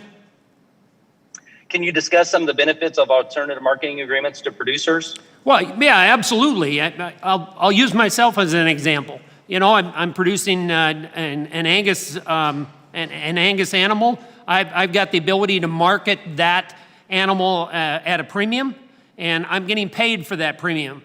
And it on a feedlot situation, if you put a certain type of cattle in there and you have a marketing window to capture some additional dollars, that helps make a profit. And in this industry, profit is so small, we need every avenue we can possibly take to increase our bottom line. And those alternative marketing arrangements are in part how some of us are surviving. Thank you. I appreciate that. And I had wanted to be on earlier to talk with Secretary Vilsack. I'm traveling the district and wasn't able to get on. But one of the things I keep hearing over and over again from people across our district, they're really concerned with some of the tax proposals. You're a second generation rancher. The administration keeps saying that proposed tax changes won't really be affecting you. Representative, I'm gonna assume I know what that question was, because all I heard was taxes, and that gave me my ears went right up. You know, Secretary Vilsack's statement that the administration's proposals on taxes is not going to have an impact on other than 2% is pure bunk. You cannot take away stepped-up basis and increase the federal estate tax. Sure, give $1 million exemption. That doesn't cut it, because farmers and ranchers have their assets in land, cattle, and machinery. They don't have it in cash. We don't have cash like that in the bank. So when we have to pass it on to the next generation, and if my son is forced to pay tax to continue our operation just for me to get it from one point to the next point, that's ridiculous. And when he buys out his sisters in that operation, if he has to pay a capital gains tax on it, we're simply not going to be able to stay in operation. The other issue is, you know, we talk about, oh, there's an exception to this, an exception to that. I have a client right now he doesn't have a son, he has a stepson, and all those exceptions don't work with the stepson. So his operation, and he's just passed away, is going to be directly impacted if we let these tax proposals come to fruition.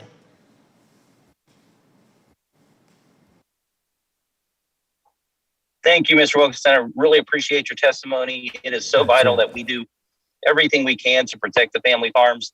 Really been the lifeblood of our agriculture industry here in the United States, and has made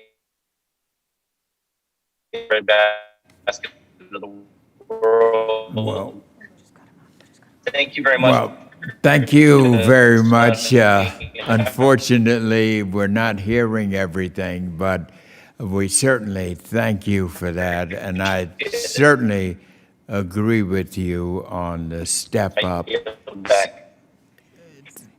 Rural broadband. Rural broadband. Yes. Thank you very much. I appreciate that. And you made some. Ladies and gentlemen, and just you all who have given us your time, your energy, your influential testimonies, we are deeply appreciated, because we on this House Agriculture Committee are determined to bring and make sure that we are addressing these critical issues in our livestock animal agriculture area. And this has been a very informative hearing, and we thank you for it. And we thank all our witnesses. We had Senator Grassley here, Secretary Vilsack here, Mr. Wilkerson here, Mr. Lejar, Mr. Bluebow, Mr. Hayes, and Mr. Borner.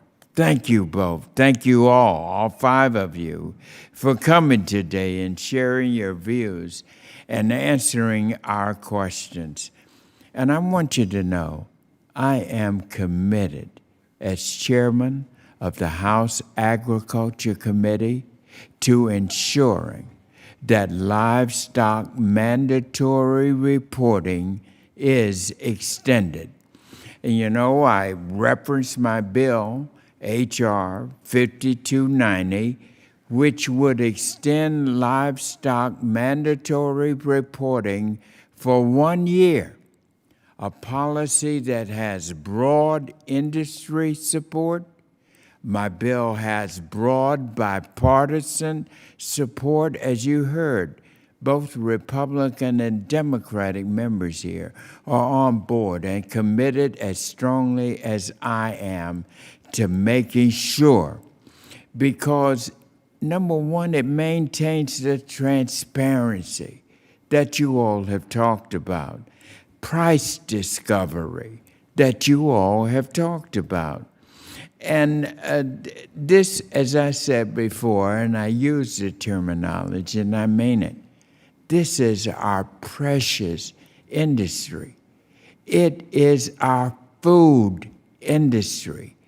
It is about making sure it is secure. Where would we be without the livestock industry? And so we feel very concerned about that. And as my colleagues and I lead this legislative effort to secure the future of livestock mandatory reporting and address the critical livestock policy issues that you all have raised and discussed with us today, I want to assure you that the valuable insights and recommendations that you all have made as our witnesses is considered in our report and our legislative work. And we will keep you involved as we work our bill through the House of Representatives on to the Senate and over to the White House for the President to sign this bill. And so I know the American people who shared your excellent testimony, thanks to C-SPAN, is greatly appreciated as well. Thank you so very much for sharing your views, answering questions, and really shining a light of direction as to where and what we need to do. Thank you. And so with that, under the rules of the committee, the record of today's hearing will remain open for 10 calendar days to receive additional material and supplementary written responses from the witnesses to any questions posed by a member. And so with that, ladies and gentlemen, this very important hearing of the Committee on Agriculture in the House of Representatives is adjourned. Thank you.